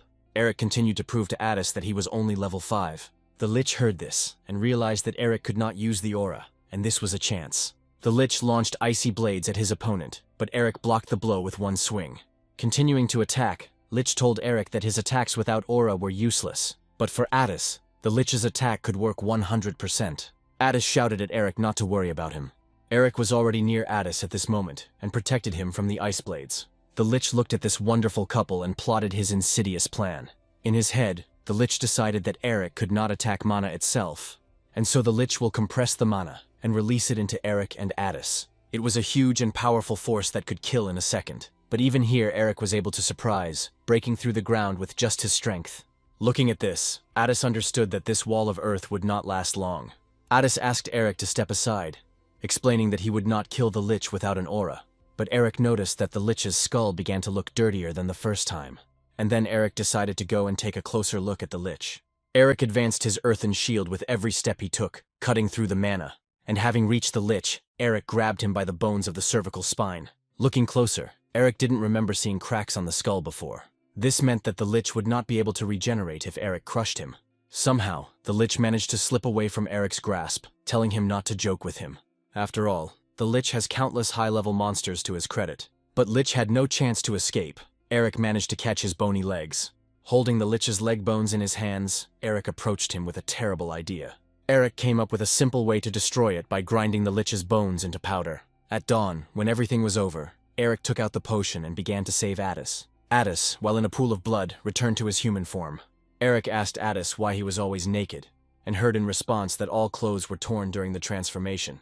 Addis looked into the distance and asked Eric what happened to the Lich. Eric looked at the Lich and told Addis that he had incapacitated him a little. In this state, the Lich would not be able to use magic, so Eric stopped his movements. The Lich swore to Eric that he would take revenge on him for everything, and that he would die a painful death. Hearing what Lich was saying, Addis realized that he was still alive.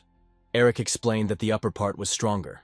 Addis laughed and admitted that if his enemy were a dragon, he would not be able to kill it. But suddenly Addis jumped up sharply, saying that he didn't understand something, and Eric followed him.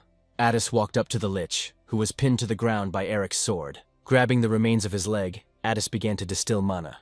The Lich screamed with all his might, and Eric thought that people like the Lich didn't feel pain. Addis told Eric that for humans such an amount of mana is not dangerous, but for the Lich, it is torturous. Continuing to hold Lich, Addis asked him which companions he had spoken of earlier. Lich continued to scream from the unbearable pain, and at one point something flew out of his mouth. Then the Lich spoke, and said that the dragon still did not know about the structure of this world. The Lich added that the 500-year-old dragon would have figured everything out long ago, since even they had joined them. Taking a closer look, Eric realized that what the Lich had spat out was a coin from the Great Land. The Lich suggested that everyone watch the destruction of the world together in the afterlife. And after these words, the Lich self-destructed, and such a huge explosion caused an earthquake. Meanwhile, in his cave, Ether was looking through all his things so as not to forget anything. Ether realized that getting ready for the trip was very difficult, and after checking his suitcases, he could set off. Throwing his suitcase over his shoulders, Ether said goodbye to his little house and tried to walk. Trying to pull such a heavy load, Ether thought about leaving something behind. But after bursting into tears and hugging the bag with his things, it was very difficult for him to part with anything. Being under stress, Ether has noticed too many strange things lately. For example, a forest fire started out of nowhere, and Ether's garden burned to the ground.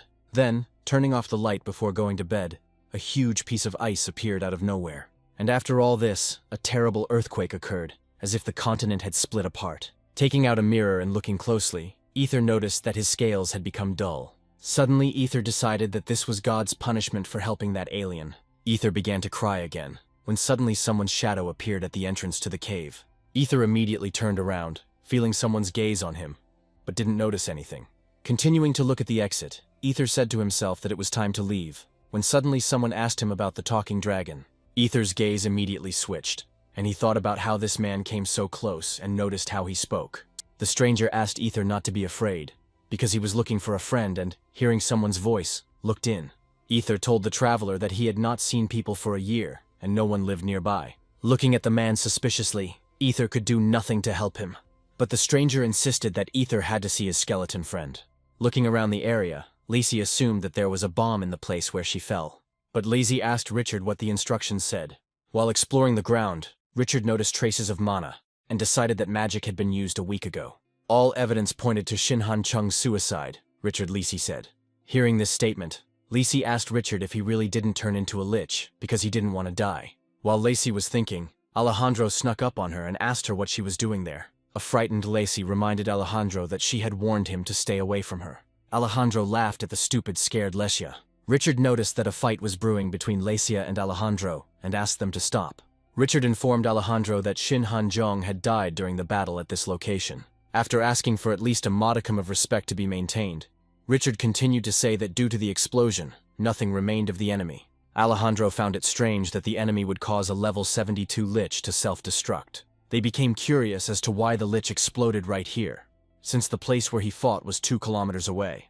Richard wondered if the lich was moving away from the battlefield, but then Richard would have felt another energy. Having come to his senses, Addis asked Eric why he kicked the lich's skull, but Eric replied that he just wanted to kick him aside for a while. And after a light blow, as Eric believed, the lich's skull flew away and exploded. Addis said that the skull exploded not because of the impact, but because it was about to self-destruct. Eric told Addis that he had brought him back to the village while he was unconscious by jumping over the city wall. And since Eric didn't know where Addis's house was, he went to the old man's office, but he threw him out. Eric was then chased by guards and came across a bunch of smugglers. But in the end, everything ended well, and Addis woke up thanks to the old man. Addis never even thought that there were such strong guys as Eric. At that moment, Addis imagined what could have happened to him if he had been captured by an alien. Eric calmed Addis and said that having the task of killing the goddess, he would choose an ordinary life like Addis. Addis couldn't believe that aliens could live like normal people. Eric admitted that one thing separates him from them, and that is the faulty instructions. After this, Addis was surprised, because these were the powers that the aliens received from the demon god Omplas. Eric didn't know for sure if this was true, but he was sure that there was an ability he didn't know about. Otis began to suspect that there was something that made the aliens follow the orders of the demon god. Eric admitted that the reason for his 5th level not being displayed was due to a broken instruction. Otis listened attentively to every word Eric said and became more and more surprised. Without any sarcasm, Eric said that at one moment he could go crazy and become a killer. As he left, Eric added that Otis's communication with him would not lead to anything good. Eric said goodbye to Otis and asked him to take care of himself. But suddenly Otis said that his full name was Otis Emphatir Ragnaraka. Eric turned around as Otis continued to say that he was created by the shadow goddess Kivriel to be the descendant of dragons. Fire dragons are known for their performance, and so Otis will never forget his duty. Eric smiled and said that he was Ryu Han Bin, a military veteran. Night fell. The old man asked to deliver the cart to the destination, and he handed over the documents, thanks to which Eric would be able to pass through the gate. The old man will send Eric's new documents through the broker, and he will have to sell the cart. Eric asked where to put the money, but the old man told Eric to keep it for himself. Eric was delighted and said that he would not remain in debt, but the old man asked for one favor. The old man asked Eric never to kill a person, because if he kills once, he will become a monster.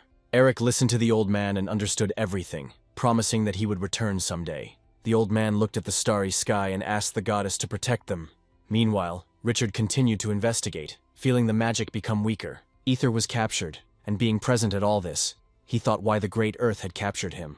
Lisi told Richard that the Lich would not have lost to such weak magic as he sensed. But Alejandro managed to check for the presence of other auras, pranas, and forces. Richard then realized that the Lich's bones had been broken and crushed by physical force.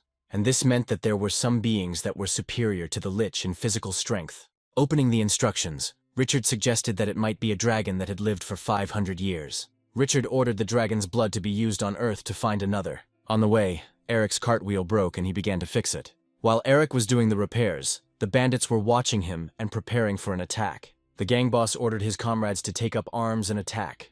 Coming out from behind the garden, the boss asked Eric if he needed help. After all, the main robber Kalinor from the Dark Gorge wants to help. Having put the wheel down, Eric stood up and seeing his height, the robbers fled, leaving only Kalinor. Eric was glad when Kalinor approached him, because even though he had memorized the map, Eric still did not understand where the right road was. Kalinor realized his mistake, that he shouldn't have stuck his nose where it didn't belong. Eric heard Kalinor saying something, and it only took him a look to shut him up. A frightened Kalinor asked Eric to look away. Eric's eyes lit up when he looked, because the dungeon of the city of Iton was much larger than Onpros. In front of Eric was the largest dungeon in the north, the Crater Valley Dungeon. Eric asked his coachman if it was dangerous to build a city above the entrance, and in response, he heard that the entrance was at the very bottom, and monsters rarely rose up. Arriving at the place, Kalinor told Eric that there was a traffic jam, and it would be difficult to get through the gate. While Eric was getting documents to enter the city, Kalinor managed to escape. Running away and looking back, Kalinor was glad that he had not been caught at the checkpoint. Running away so quickly, Kalinor only later noticed that he had crashed into Eric and became scared. Kalinor fell to his knees and began to beg Eric to let him go, because if he was caught, he would be executed. Erica was embarrassed by this, but Kalinor continued to beg. Kalinor also said that at the bottom of the gorge there is a prison where all the criminals from the north sit. There are only monsters there, and a robber like Kalinor won't survive there. But the most terrible thing was that an alien had recently been imprisoned there, and now the prisoners themselves were in fear. Eric was very surprised when he heard about the imprisoned alien. Because of this scene, a security guard approached Eric and Kalinor and asked what problems they had. Kalinor closed his eyes in fear, and at that moment Eric put a bag in Kalinor's hands. But Eric explained everything to the guard, saying that he was his employee and showed his pass. Kalinor opened the bag. He saw a lot of coins and asked what the money was for. Eric told the robber that when he started his new life, he didn't have a penny in his pocket. Then Eric advised Kalinor to give up robberies and find another occupation. Eric left, and Kalinor promised him that he would use the gold for good deeds. Hearing the word gold, Eric stopped and quickly reached for another bag. Opening the bag, Eric saw copper and silver coins. Turning around, Eric started calling Kalinor, saying that he had mixed up the bags. Entering the city, Eric noticed a bunch of people with posters. Some were offering insurance, some were looking for someone. But none of this bothered Eric, because the problem was that he didn't know how to live on the remaining money. Erica began to have thoughts about returning to the Builders Guild again. In this situation, Eric decided that he had left Onpros in vain. Then Eric decided to look at the posters again, hoping to find the address of the Builders Guild. But I noticed a very interesting poster with the inscription, "Looking for a retired hunter." Taking a closer look, Eric noticed that Addis was hiding under the hood. Eric quickly grabbed Addis from the crowd and ran to find a secluded place. Having found a quiet place, Eric and Addis drank tea and talked. Addis asked Eric why he was 2 days late, and the unexpected question caused the cup in Eric's hands to crack. Eric angrily asked Addis what the hell he was doing there, and admitted that he got lost, and that was why he was late. Addis did not understand why Eric was so worried, and asked if the old man had not told him anything. And then Eric remembered the old man's words that he had sent his new documents through a messenger. Eric reminded Addis that nothing good would come of their cooperation. Addis looked at the house and said out loud why he bought it then, and Eric told Addis that he would be a good leader in his team. But Addis did not understand how he could be a leader if there was Eric. Eric reminded him of his level, and told Addis that with such success they could only meet inquisitors, not goddesses. Eric's throat became dry from such conversations, and he asked for water. Addis told him to get some from the refrigerator. Hearing the word refrigerator and looking at it, Eric was shocked that they exist in this world. After all, when Eric was locked in the Rocky Mountains, he lost hope. But now he can take cold water. As Eric began to open the refrigerator, instructions appeared in front of him, stating that level 10 was required. Eric began to shake the refrigerator out of anger, but Addis stopped him and said that it was a magical device.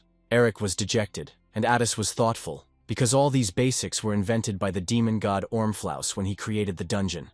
Addis told Eric that he was thinking about a place where it would be safe. But Addis also added that there is nothing in the world that does not require levels. Eric reminded Addis that he said that there was no magical device to hide the level. But as Addis found out, everything was much simpler. All they needed to do was get rid of Han Bin. Eric and Addis arrived at the Haitan Hunters Guild. One of the administrators registered Addis, and according to the verification stone, Addis's 37th level was confirmed. Addis thanked the nice girl for such fast service. Another administrator looked askance at her colleague, envious of her for registering such a handsome man. And she had to register some healthy pervert. The rest of the hunters approached Eric and apologized, asking him to put on his clothes. Then Eric turned around and with an angry face answered them with a firm no. The administrator quickly took the testing stone and told the man that she had to check his level. All the hunters looked at Eric, because they had not often seen such an amazing hunter who showed off his body. Addis intervened in the dialogue and said that the verification stone was a mistake, but the girl replied that they would not register it then. Eric grabbed the stone in his hand and shouted that this stone was evil. Having broken the stone into several pieces, Eric continued to shout that he would not allow evil to enter his body. Everyone there was shocked that this guy broke a stone with one hand, but they were more struck by the words that the stone was evil for him. Everyone was discussing Eric, and this made Addis happy, because they were following the developed plan. The frightened girl apologized profusely to the guest, and wanted to clarify one point. But then Addis came up and interrupted her, saying that this guy was Walter, a legendary military race. The day before, while lying on the roof and sunbathing, Eric and Addis discussed the plan. Then Eric heard about Voltaire's military race, and as a disguise he had to be tanned. Addis told Eric that Walter is famous for his golden muscles, because they come from the desert mountains that are located in the Far East. While writing everything down, Addis began the most interesting part, the description of Walter's warriors. Their transport was Kalikutaus, an 84-year-old grandfather, a mother with a log in her hands, an eldest son, and a daughter with her hellhound. And their brave father set foot on the continent of Ratna for the sake of his family. Eric did not understand what children Addis was talking about, and what kind of nonsense this was. Addis explained that this was a legend, but Eric was indignant at why he had to walk around naked. If people believe that Eric is Walter's warrior, he won't need to hide his level. He will become famous for clearing the dungeon. Eric then reminded Addis about the test stone, but Addis had a plan for that too. Addis wanted Eric to break the stone at that moment, and he would take care of the rest himself. Hearing that there was a warrior named Walter in the guild, all the hunters began to wonder why the Sword King race was with them. Looking at the test stone, Addis addressed Eric as Felad, and said that there was no need to break the stone. Eric apologized and Addis also apologized for his friend.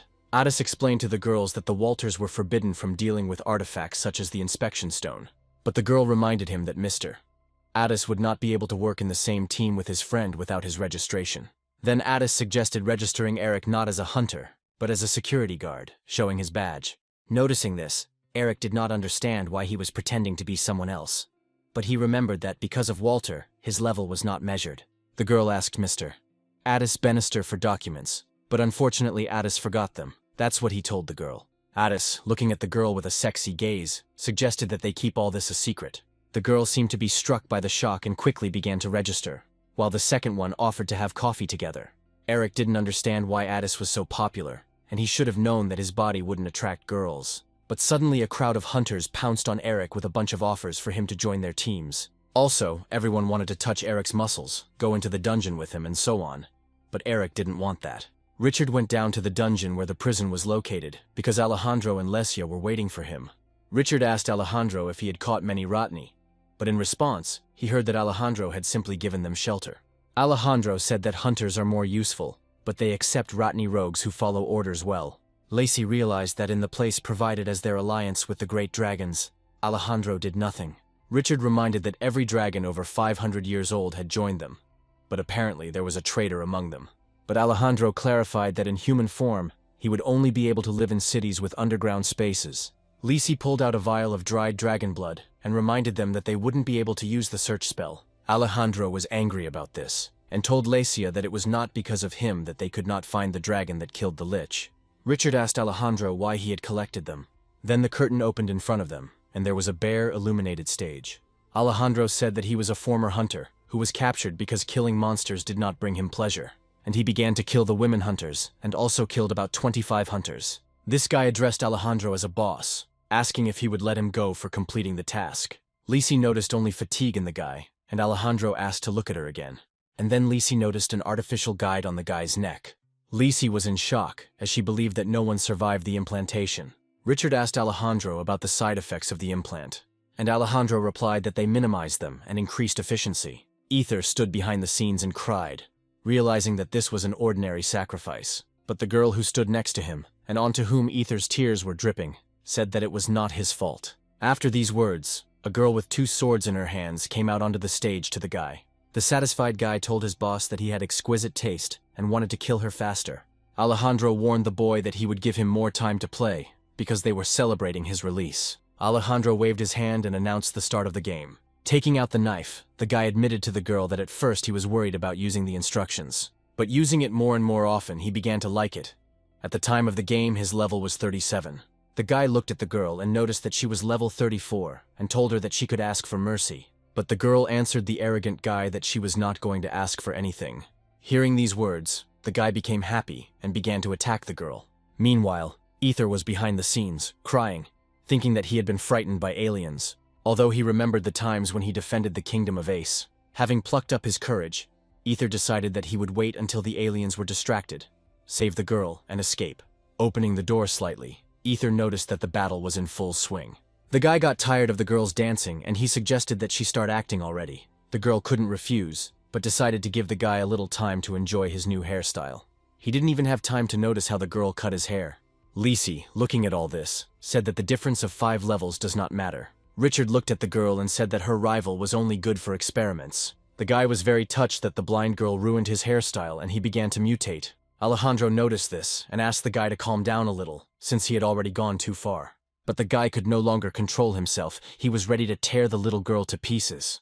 Lacey didn't understand why the guy was turning into Tataru, because Alejandro said that he was trying to separate the human part. Alejandro explained that separating the human part is not that simple, and the guy is half Tatiru. But as soon as the guy and his new guys attacked the girl, she killed him in one fell swoop. After the blow, the guy immediately fell on the stage without showing any signs. The girl turned to Mr. Alejandro and said that the opponent had lost consciousness, and the test was suspended. Alejandro realized that they no longer needed the boy, and ordered Eli to take care of him. Hearing these words, the guy suddenly jumped up and told everyone that he was okay. But Eli quickly fixed everything. Ether watched this and realized that she was also following the alien's orders.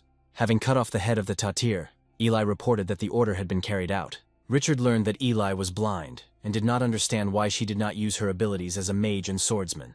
Having assessed the whole situation, Richard decided that the experiment with the introduction of artificial intelligence was successful. But Alejandro didn't think so, because a creature with an artificial implant doesn't get points when killing its opponent. Hearing this, Lacey could not understand why the instruction did not collect experience points. Richard said that by killing an opponent, the aliens also kill monsters to level up. After hearing this statement, Alejandro admitted that the experiment had side effects.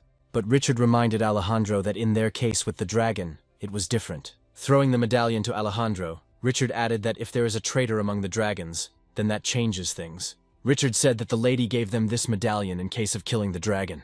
Alejandro looked at the medallion and could not believe such generosity. Richard warned Alejandro that he must report to that creature about the artificial instruction. As Lizzie left, she told Alejandro that she was jealous that he had to catch the dragon and complete the experiment. When they both left, Alejandro looked at the medallion and realized that if he didn't find the dragon, he would be the one left holding the bag. He couldn't figure out how he was supposed to find a dragon in human form. Alejandro then ordered Eli to send Ether to clean the stage. When Eli went backstage and opened the door, she did not find Ether. Then Eli began to sniff and search for Ether by smell. While running away, Ether did not understand what instructions, experiment, and dragon were being discussed. Ether understood only one thing, that the girl was working for them, and if he stayed, they would kill him. As soon as Ether kicked down the door and ran out onto the acceleration strip, Eli caught up with him. Hearing Eli yell at Ether to stop, he looked back and noticed her with swords. When Eli used magic, it was already too late. Ether managed to fly up. A contented Ether looked at Eli and was glad for the short runway. But the joy was short-lived, as Eli found a way to stop Ether. Turning around, Ether noticed that Eli had grabbed onto him and was now also in the air. Eli screamed at Ether that he couldn't just leave her. Ether didn't like this, and he wasn't going to sit on a leash like a dog. Then Ether began to fly even higher into the sky, and Eli screamed for him to stop. Unable to hold on, Eli fell, and Ether hoped that as a magician and swordsman, she would land successfully. In the dungeon of the Crater Valley, on the very bottom floor, this is what was happening. Eric fought a crowd of monsters that were the size of a truck. He didn't have time to kill each one by one and decided to kill them all at once.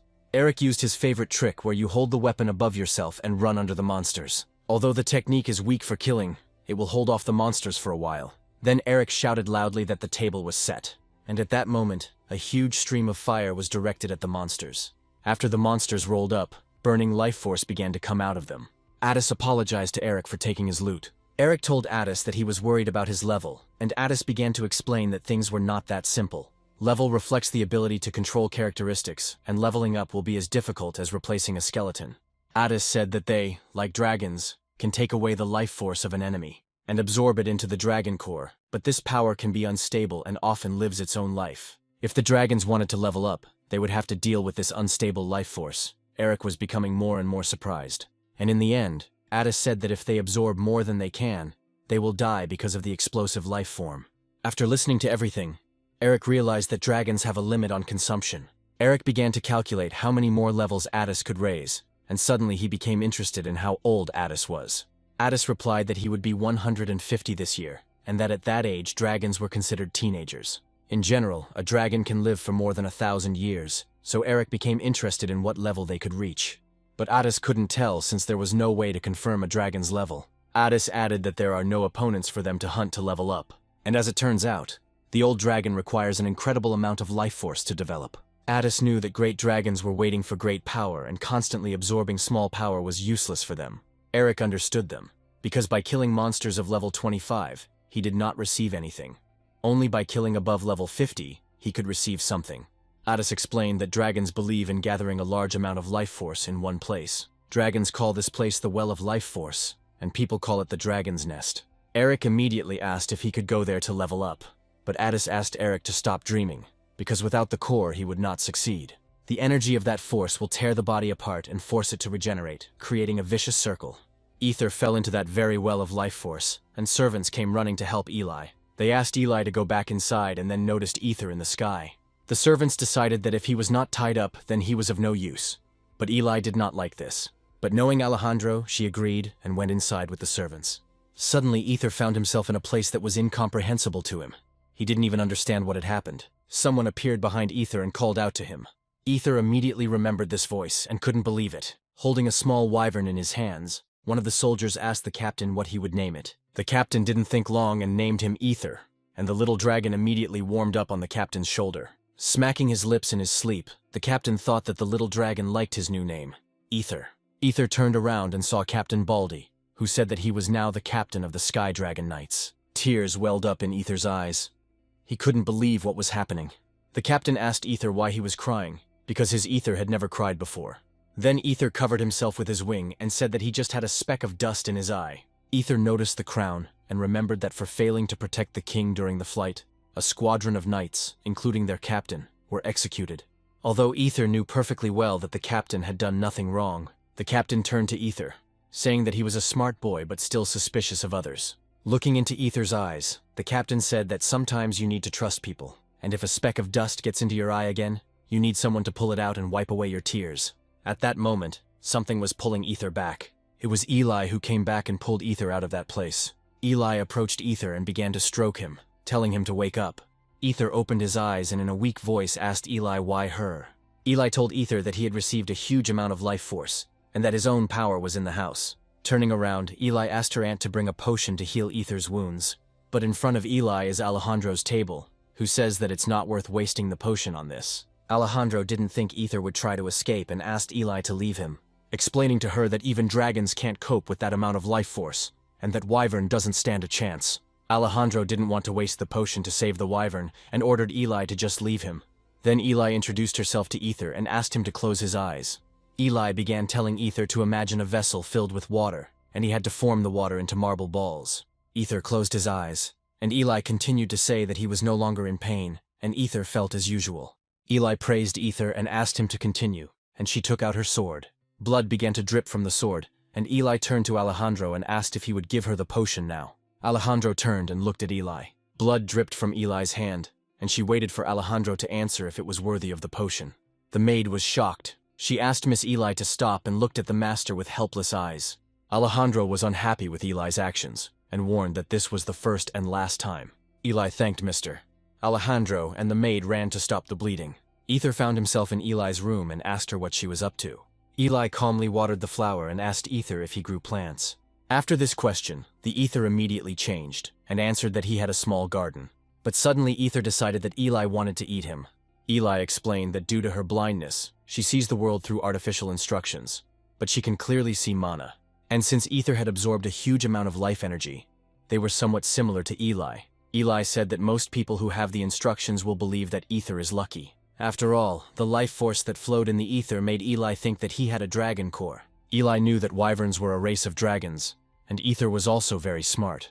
Ether clarified with Eli that in the process of acquiring life force, he created a core, and only after that, it dawned on Ether that Alejandro was looking for that very dragon core. Eli confirmed this, saying that this was the last ingredient needed to process her instructions. But Eli hid this from Alejandro. Then she asked Ether if he still believed in her loyalty to Alejandro. Ether thought that Eli was pretending, but if that were the case, he wouldn't be alive now. Ether turned away and asked again if it was true that Eli could feel forms, even if her eyes couldn't see them. Ether turned around and made a face like Alejandro's, which Eli immediately recognized. Eli found this very funny, and Ether also said that every morning the cows licked Alejandro's hair. Meanwhile, Alejandro was in an abandoned house, looking at the list of hunters whose level had increased in a month. Returning the list back to his assistant, Alejandro reported that the required person would not be on it. Alejandro said that if this man left, he would need a lot of money that could only be earned by being a hunter. The assistant apologized because he had gathered everyone whose level was above 50. Suddenly, Alejandro noticed a hunting newspaper and decided to look through it. Alejandro knew that the wanted man was low level and didn't stand out too much. In the newspaper, Alejandro came across a photo of two people that interested him.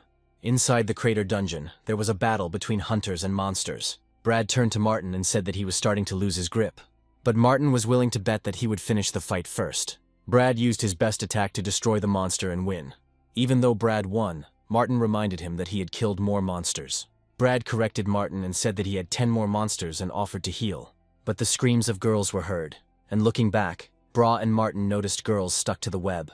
Ilya and Foal informed Brad and Martin that the monsters were above them. Then the hunters quickly ran to help and asked the girls not to move. But suddenly Brad received a blow to the chest from the monster. Martin asked Brad how he was feeling. Brad replied that he was fine.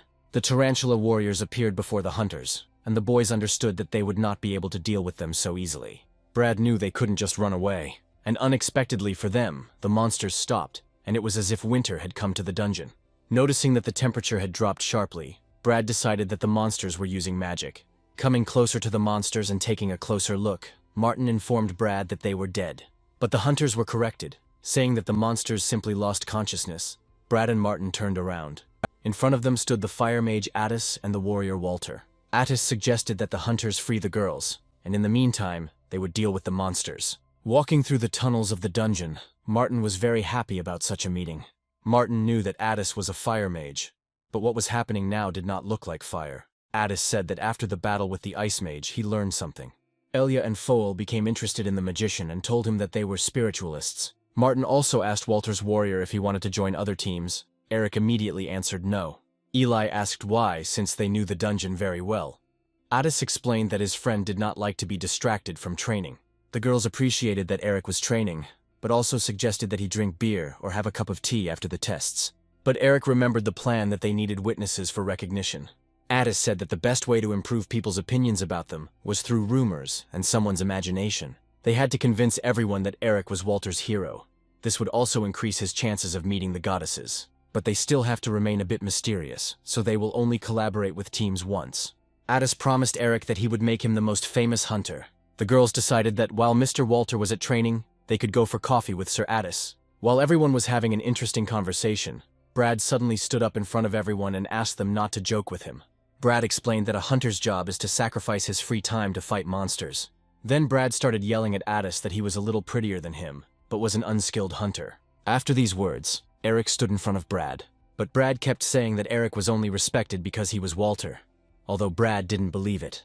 And suddenly, unexpectedly for Brad, Eric opened the door and told everyone that they had arrived. The very source of magic of the crater dungeon opened up before them. While examining Addis, he asked Martin if they cleared this place, the dungeon would disappear. Martin replied that most likely not. Martin said that the dungeon consists of several groups, and clearing it out will not affect the entire valley. Looking around, Brad's gaze fell on a very interesting object. This item was an artifact from the crater dungeon. Brad was already prepared to follow him, but Martin reminded him that if there is an artifact, then there is a monster. The dungeon boss was above the artifact, Brad decided. Eric asked if it was definitely a boss. Martin replied that this monster attacks with poison from a distance. Martin ordered Brad to stay with Mr. Addis and protect the girls. But Brad didn't listen, and quickly headed towards the artifact and the boss. Then Martin decided to leave the protection of the girls to Mr. Addis and called the warrior Walter with him. Watching all this, Addis told Eric that he had a bad feeling. Addis looked at Eric and asked why he didn't go after Martin. Eric suggested that Addis just watch for now. At this time, Elia and Full began to use their magic. Brad suggested that Martin use the new blitz tactics they had discussed. Elia and Foal asked for the light of Altea and the blessing of Isin to become a protective wall and lubricate the swords of hunters. At the right moment, a protective wall appeared as the monster attacked with its poisonous venom. Addis praised the girls for choosing the perfect timing and location for the wall. Brad informed Martin that they didn't have time to chop off the monster's limbs one by one, and if they wanted to finish off the monster, they had to hit it in the head. Addis appreciated the work and said that Brad and Martin were experienced hunters, but Eric didn't think so, since the boss turned out to be weak and his level was too low. Elia and Foal rejoiced at the victory and dreamed of how they would become hunters closing the dungeon. Brad extended his fist to Martin and offered to become high-ranking hunters, but suddenly something flew out of one of the nests and carried Martin away. After that, everyone looked up and saw the real boss of the dungeon. It was a tarantula queen who was level 50. The boss started to spew magic, and Brad, looking at it, did not believe that there was something like that here. After the boss's magic, a huge explosion occurred in the dungeon. Addis stood up for Brad, and thanks to him he survived. Brad was shocked, because he and Addis are at the same level, and Addis does such things. Addis said that he had no sticks left, and therefore had to make do. Hearing this statement, Brad jumped up and headed towards the monster with a spear in his hands. But Eric appeared in front of Brad and blocked the monster's attack. Addis said that Eric walked for a long time and asked how the spiritualists were. Eric replied that they were all right. Brad assumed that due to its size the monster must be slow, and they should get out as soon as possible. Eric told Addis that it would be risky to climb onto its back. Addis assessed that only the outer part of the boss was durable. Then they decided to pierce the monster with a sword, but it might not work the first time. Brad heard this and said that they should return to the guild and tell everything so that no one else would get hurt. But Addis explained that in order to ensure that no one would get hurt, they had to kill the boss. Brad looked at the two of them and didn't understand why they were so calm. Then Brad reminded Addis that they didn't have much experience for such an unusual boss. Eric prepared for the attack and asked Addis and Brad to cover their ears. But Brad ignored it. And when Eric struck the boss, Brad was thrown back by a wave of sound. The blow caused the monster to fall to the ground and blood sprayed from his body in all directions. Brad looked at the monster and couldn't believe that this man had simply cut the boss open. But suddenly Brad noticed that the monster began to spew magic again. Brad stood up and shouted to Addis and Eric to be careful as the monster was still alive. But Eric and Addis were slowly moving towards Brad when a huge explosion was heard. The explosion caused Eric's sword to fly off the monster and land right next to Brad's leg. Brad realized that they had stuck a stick into the sword, which caused the explosion. Eric looked back and informed Brad that they had cleared the dungeon. As we were climbing up from the dungeon, we could hear splashing sounds all the way. Brad sat in the corner and cried. Eric was embarrassed by this, and asked Addis to do something about it. Suddenly Brad raised his head and said that when Martin died he was dumbfounded and now he envies Walter, since he was strong from birth. But Addis told Brad that this guy had to live in difficult conditions. Eric asked Brad to stop talking about the injustice of this world. It was obvious that he himself had to try to survive. And if luck is on his side, he will survive and become stronger. Eric reminded that something bad happened when they met them, and thanks to him and Addis, Brad survived. Brad grabbed Eric by the harness and admitted that he was right, and if it weren't for Eric, he would already be in the next world. Almost rising from the dungeon, Brad continued to talk about how, according to Eric, Martin's luck was not on his side. But at the top, Brad and everyone else were met by Elia and Foal, along with Martin. Hearing Brad talking to the warrior and the mage, Martin and the girl scolded him. And Addis remembered that they had not told Brad about Martin. Martin said that Sir Warrior snatched him from the clutches of the monster, and thanks to him he survived. Having heard such a story, Brad did not believe that such a thing was even possible. Martin, Brad, and the girls bowed and thanked Mr. Walter and Sir Addis. Eric, without answering, simply left the room first. Martin hit Brad over the head for his behavior, and Addis had a proposal for them. Addis explained that they couldn't use the artifact, and Walter suggested offering it to Martin and Brad first. Taking the artifact in his hands, Brad could not believe his eyes that he was being offered such an expensive weapon. Addis added that they would sell the weapons to them at half price, as luck was on their side. Eric stood outside and heard Brad rejoicing over his first artifact and wanting to know its capabilities. But Eric knew that he couldn't use the artifact due to the level limit. A carriage passed by Eric, which he didn't even pay attention to, but the coachman became interested in him. Stopping and turning around, the coachman reported that he had found the warrior Walter, but the magician had not yet exited the lift. The man ordered to wait for Addis Bannister. While Addis was talking with Martin and Brad, Eric decided to hide from him, and when Addis came out, he called Eric. Addis knew that Eric loved to hide, and very well, but suddenly a man from the carriage called out to Addis. Looking out the window, the man asked Addis to take up a little of his time. After a while, Addis fell silent and Eric decided it was time to go out. But when Eric came out, he no longer found Addis, and assumed that he had left without him. Sitting in the carriage, Addis was indignant because the man had only promised to talk and not to go anywhere. Addis remembered that he had used all his sticks and even spare ones, but the man told Addis that it was wise of him not to take out his wand. And a personal meeting convinced the man that Addis was similar to his older sister, Lady Adora. The man reminded that Lady Adora had fought against the evil great dragons together with the 4 heroes 10 years ago. Eventually, the Supreme Draconian Brotherhood was created, which watches over the great dragons. And if Adori were alive, she would have received the blessing of the goddesses. Addis did not like this, and he ordered to speak on the merits. As it turned out, the man was concerned about rumors that the head of the Bannister family was living in seclusion. Having stopped, the man said that he had chosen a deserted place for their conversation. But when Addis got out of the carriage and saw that deserted place, he was very surprised. This deserted place turned out to be the house of Addis and Eric, but judging by the man's look, he himself did not understand why they came here. Then a man got down from the driver's seat and said that he had a talent for driving carts. It turned out to be Eric. He explained that the coachman had gone in the wrong direction, and Eric decided that the coachman needed a rest. Eric turned to Addis and said that this was not part of their plan, but Addis himself did not expect that they would be pursued. Flexing his fists, Eric offered to listen to the man. While in the house, Addis discovered an emblem on the man that emanated holy energy and belonged to the goddess of light, Altia. Eric looked at the emblem and the man and guessed that the man was a priest of the Order of Light. In response, the man began to nod his head. The man introduced himself as Emil Otto, a high priest who worshipped Altia, the goddess of light, and was level 45. When freeing Emil, Addis apologized, and he said that he had not tried to kidnap anyone. Also, Emil could not ask Eric for an apology for using force against him. But Eric at that moment decided to pretend to be a foreigner, as if he didn't understand what Emil was talking about. But it was unexpected for Addis that it was he who the order was looking for, and not Walter. Addis understood the seriousness of the conversation if it was so confidential. Emil looked closely at Addis, since after the death of the great dragons, he was looking for a young and inexperienced head of the family. But these were false assumptions, for Addis had managed Eric so well at the age of 17.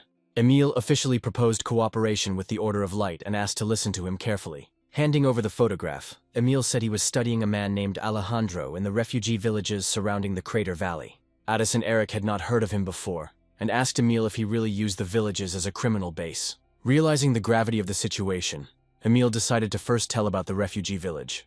Previously, the refugees were not residents of the city, but with the appearance of the dungeon, taxes increased, and they had to live outside the city. The people there were not rich, and lived in barracks they built with their own hands. Kalinor's family also lived there, and they always happily greeted him from trading. Kalinor told his wife that his appearance did not attract customers, but she supported him and said that everything would work out.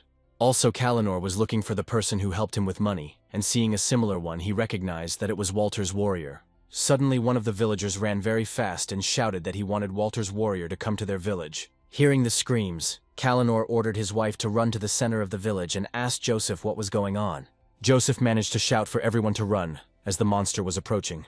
At the very beginning of the village, the monster managed to swallow Joseph, and the people began to run away. Kalinor noticed his wife and asked why she was still there.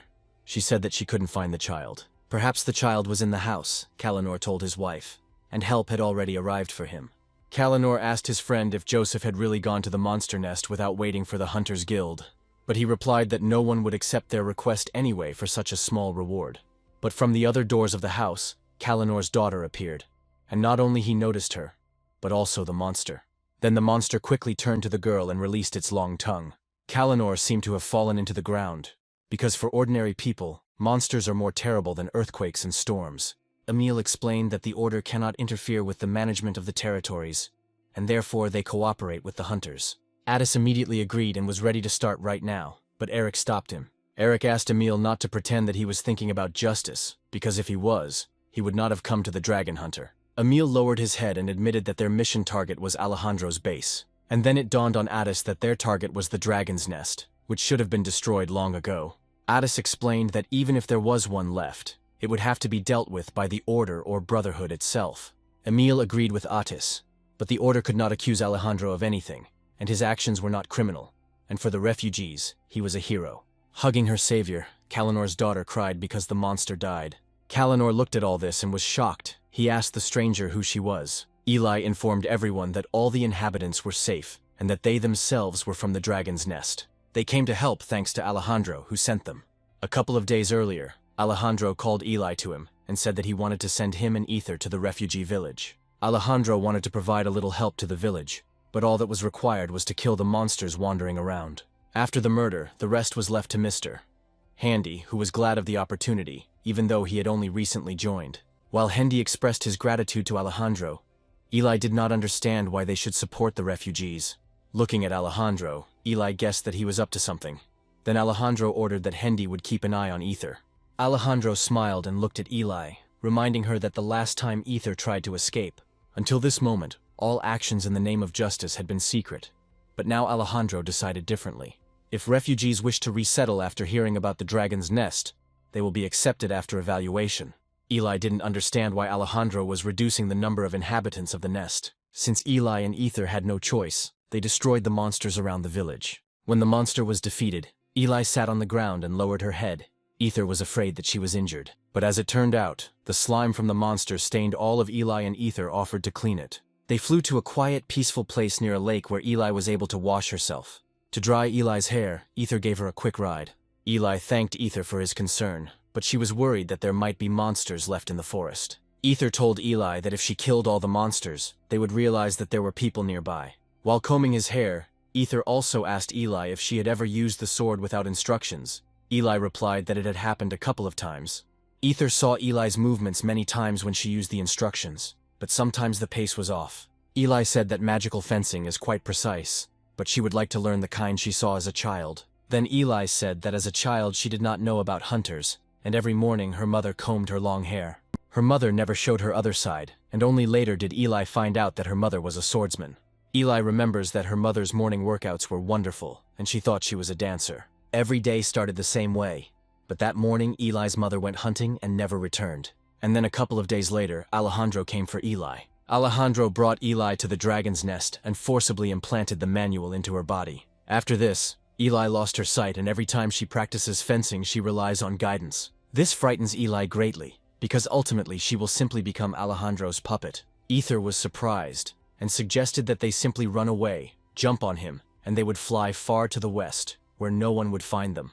Eli thanked Ether for the offer, but if she ran away, Alejandro would kill someone. Then Ether suggested reporting everything to the Inquisitors, but Eli replied that this was impossible. Once upon a time, Eli asked a villager for help, and the next day his body was found. And when Eli refused to train, Alejandro's test told her that human life was worth nothing.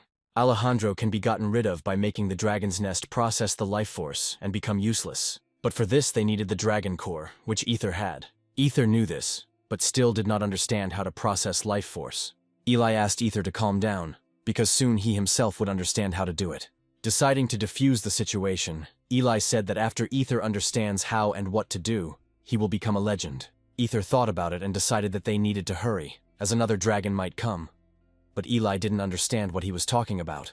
Then Ether explained that when rumors of the dragon's nest spread, other dragons would also learn about it. And only now did it dawn on Eli that Alejandro wanted to lure the great dragon. But Ether told Eli that Alejandro would not be able to defeat a monster like the great dragon.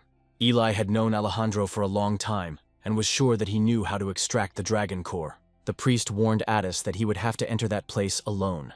Emil said that Alejandro was looking for experienced magicians, and the order would provide Addis with the necessary information to pass the test. Eric slapped the table and said that she would go with Addis. Explaining this, if Addis went alone into the enemy's shelter, it would be tantamount to suicide. But Emil answered Eric that Alejandro would suspect the warrior Walter. Then Eric told Emil that they had nothing to talk about, and they would not accept the request. Addis did not listen to Eric and replied that he would accept the request for cooperation from the Order of Light. Eric didn't expect to hear that from Addis. Addis didn't even turn his face and told Eric that the master chooses whether to accept the request or not. Emil decided that he couldn't sit around for long and accepted Addis's request. When leaving, Emil told Addis about the meeting place where they would give out the necessary documents and things. Eric couldn't let go of the situation and asked Addis how he could accept the request without knowing anything. Inside Eric everything was burning, because if Addis went alone, then Eric would not be able to help him in any way. But Atisu seemed to go deaf and repeated to Eric that he had already accepted the request and sworn by the Bannister family name. Eric shouted at Addis that the Bannister family belonged to the human race, which meant Addis should have nothing to do with them. Addis liked these words from Eric and asked him to take them back. Eric insisted that Addis cancel the request, since there was nothing important in the last name. Addis put his hand on his heart and said that he had to pay his debt to the Bannister family. Looking at the enraged Eric, Addis added that aliens do not know what honor is. But Eric replied that honor meant nothing if Addis died. Turning around and heading towards the exit, Addis promised Eric that he would not die. Addis appeared at the eastern gate, where he had been appointed. Emil handed over Addis's identity documents and a suitcase with a disguise. There was a page in the documents that stated that Addis's level was lower than it actually was. Addis told Emil that he could read and asked him not to chatter, as he could not concentrate. Emil had goosebumps running down his skin, because looking at Addis it seemed like he had had a fight with a girl. After carefully reading the documents, Addis turned to Emil, saying that there was a mistake in the documents. Addis showed that the documents stated that the gender was female, but Emil replied that this was not a mistake. Emil held out a box of cosmetics and asked Addis if he knew how to apply makeup. A long line of men gathered in the village, wanting to get into the dragon's nest to work. Kalinor was also going to go to the dragon's nest, and while there was time he said goodbye to his wife and daughter. His wife wished Kalinor a good journey, and he asked his wife to take care of herself and her daughter. Miss Elia appeared from behind the tent, and Kalinor asked what brought her here. As it turned out, Eli was supposed to accompany people to the dragon's nest. Kalinor told Eli that he was going to work as a builder in the dragon's nest. Eli asked Kalinor if he knew that he would not return home until he finished work. Kalinor was more worried about the monsters, but was glad that Sir Alejandro was hiring hunters. But first, hunters must pass a rigorous selection process. Men fought in a fair fight where natural selection took place. Those who won were written down by Hendy and joyfully welcomed to the dragon's nest. Eli assessed all the men and noticed that their levels ranged from 25 to 30. Approaching Ether, Eli asked to lift her up, since she could not see the fight from the ground. There were only a couple of participants left, and Handy couldn't get through to number 59. Number 59 emerged from the crowd and introduced herself as Ariana Stia. A couple of hours before the selection, Emil first asked Addis to change his clothes, and then asked him to hurry. Emil offered to help Addis put on the corset, but he refused. Atisa was more interested in why the Order of Light made such a decision, and not other religious groups. Emil explained that the orders of water, fire, wind, and earth do not interfere in matters that are not their business, and the Church of the Night can burn everything to the ground. Addis came out of the carriage and asked Emil if he looked strange. Emil took off his glasses and offered them to Addis, as they were perfect for the disguise. Having tried on the glasses, Addis immediately began to look different. but he was worried about how Emil would look without the glasses. Shedding a tear, Emil replied that in his life, he had already seen everything he wanted. Addis' mission was to find out if the dragon's nest existed, and in order to pass the qualifying round, Addis had to show the documents that Hendy requested. Addis had never been so worried before, even though he often hides his identity. But today, everyone was staring at him. The men who failed the selection approached Miss and said that when she failed the selection, they would take her through. Addis also had to convince Hendy that he could carry out the assignments himself. Ether noticed how the men laughed at their own stupid jokes, and it pissed him off. Hendy read the documents and asked if Ariana Stia was really a level 30 mage, and the answer was yes. Eli didn't understand why a level 45 mage would come here and hide his level. After reviewing the documents, Hendy handed them back and congratulated them on their passage into the dragon's nest. Hearing such a statement, the men who had failed the scum began to be indignant. Hendy calmed them down and explained that the dragon's nest needed mages, as they were involved in research. Eli came down and asked them to wait, as people might think that Sir Alejandro was being dishonest. Then Eli decided to check the magician herself. For Hendy, it was a bit unexpected. Eli suspected something and had to make sure that strong people did not join Alejandro. As soon as Eli began her attack, Ariana Stia took away her ability to use her sword. Eli noticed that the girl was used to fighting, but applied to the research group. But Ariana Stia replied that she was just lucky, although she understood that she couldn't use advanced magic. Addis noticed that the girl checking him had dropped one of her swords. Eli began to attack Ariana Stia, but suddenly a brute appeared between them.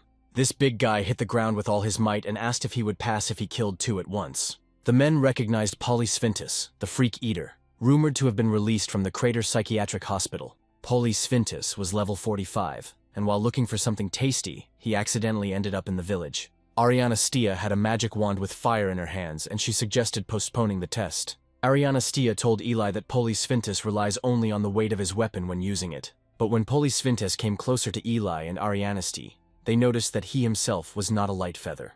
Polysfintus swung a huge piece of meat and warned the girls of impending death. But suddenly something knocked a huge piece out of Polysfintus's hands. It was Hendy who informed Polysfintus that they were no longer accepting applications. Polysfintus laughed and asked the judge about his passage. Hendy swung and warned Polysfintus that the dead man could not pass. Hendy's blow was so strong that red energy, like blood, appeared in front of Addis. When Polysfintus was dead, Hendy put a 1 in the line about accidental death. Addis looked at Hendy suspiciously, because Polysfintus was not a weakling, which meant Hendy was using aura. After checking the list, Hendy happily announced that it was now time to go to the dragon's nest. Before Addis left, Eric had been training and hoping to feel the energy flaring up inside him. But the feeling of energy flaring up was a mistake, because Eric was simply burning. Addis accidentally set Eric on fire and apologized profusely for it, putting it out with ice magic. Eric asked Addis what the hell he was doing, and the giggling Addis said that he was practicing new spells. Then Eric noticed a scroll in Addis's hands, which cost as much as a house, but for Addis it contained a lot of information about mana. Eric asked Addis if he knew of any ways to learn how to create an aura. Addis replied that there were no such ways. Addis said that mana, prana, aura, and life force are in a fixed state, and they help a person's abilities. A person learns skills and finds a job that matches his abilities, but the aura can only be learned through diligent training, and it will not depend on strength. Eric only realized that one day people might suspect him of using aura. Addis also said that in high-level dungeons, one of 4 energies is needed to kill monsters. Eric guessed that he couldn't use the aura because of his stupid leadership. Addis decided to cheer Eric up and said that if they encountered an enemy that Eric couldn't handle, they would deal with him using magic. Addis still had a long way to go to perfect his magic, but he tried to improve his level.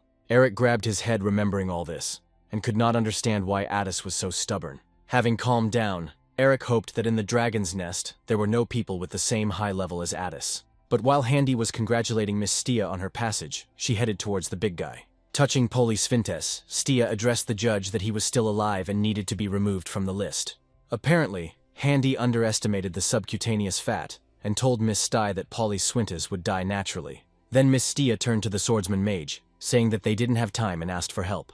Stia asked the swordsman mage to open Sfintus's mouth to pour the potion, and offered to take him to the dragon's nest. After several hours of travel, the carts finally arrived at the dragon's nest.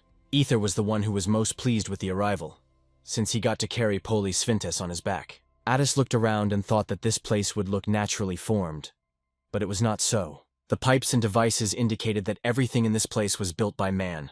Touching the walls and pipes, Addis understood that the real nest was filled with energy, but here it was empty. While Addis was lost in his thoughts, Eli quietly approached him and asked what Miss Stia was doing.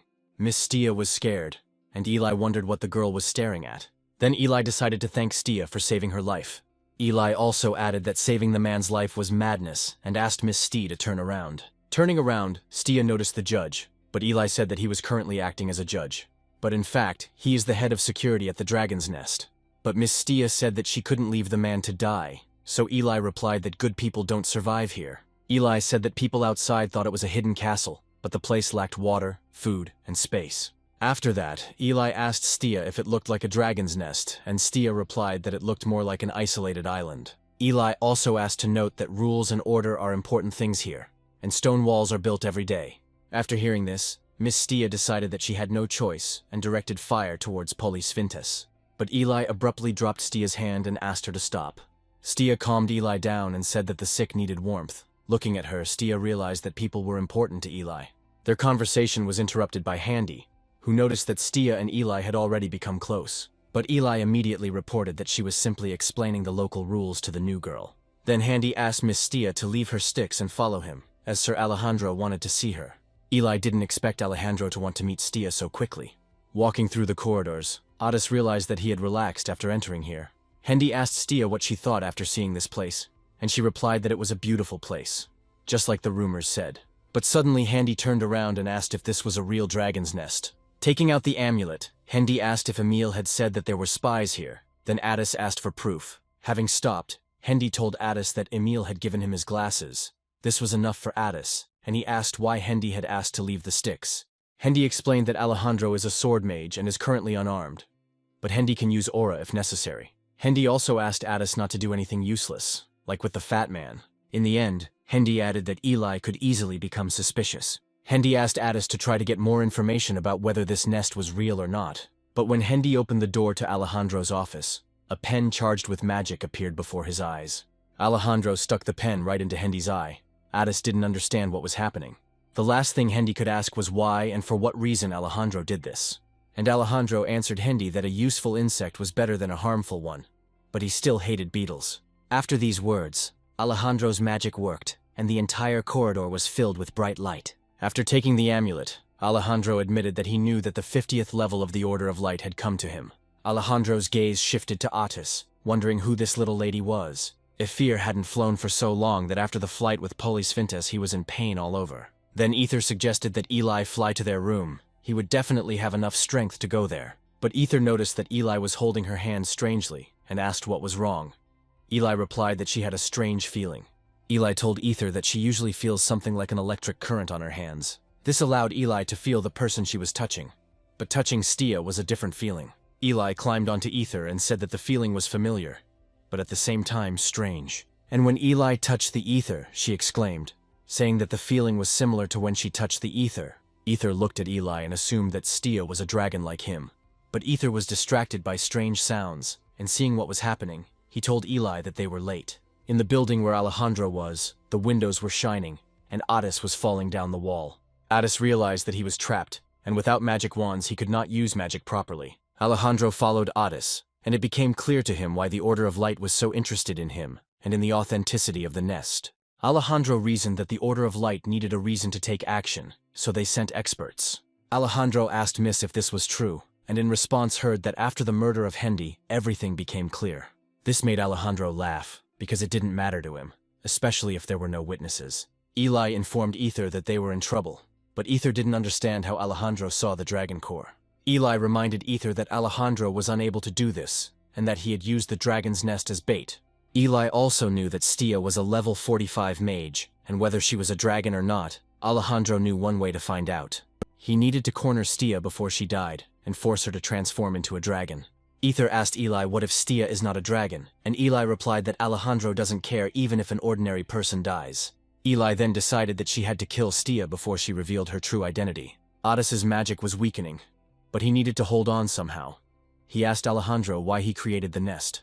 Alejandro, of course, had no intention of answering the question from the young Miss, and he asked Miss to ask again before she killed him, if of course she lived to that moment. Alejandro aimed his attack at Addis, but he managed to erect an ice barrier.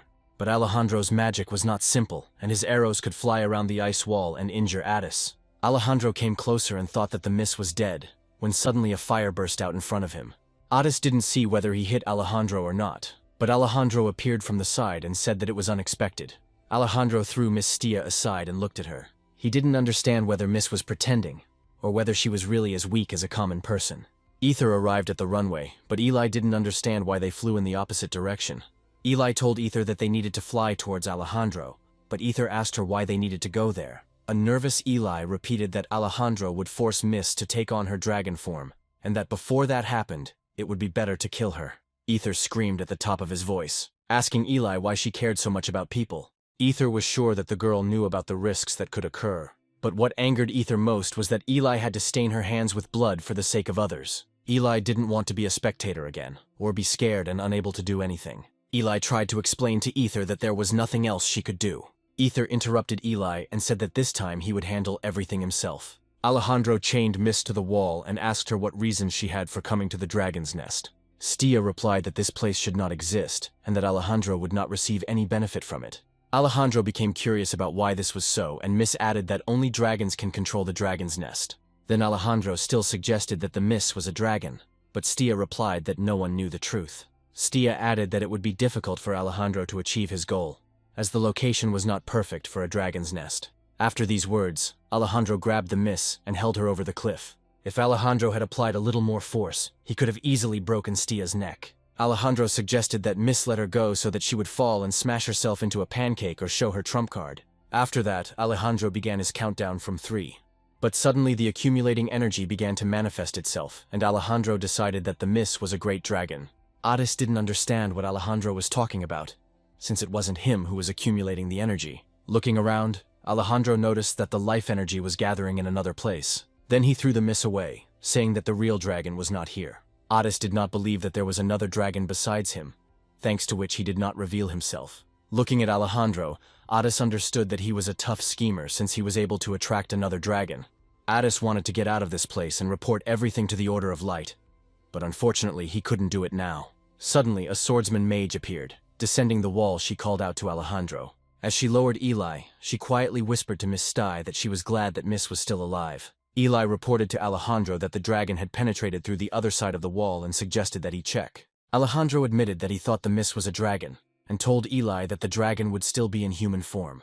Alejandro also said that in a damaged nest, the dragon will not be able to level up, and the bridges outside the area will explode, and he will not be able to escape. Then Eli understood why Alejandro had isolated this place. Alejandro continued to say that with the current state of the nest, further construction would be a problem. But Alejandro was pleased that he had been able to conduct a good experiment. Alejandro apologized to Miss for giving her hope for life. Eli said out loud that it was a great shame, and she didn't even know that the dragon's nest was damaged. Eli told Alejandro that he felt disharmony from the Miss, and also decided that she was a dragon. Otis listened attentively to what Eli was saying, and did not understand why she was helping him.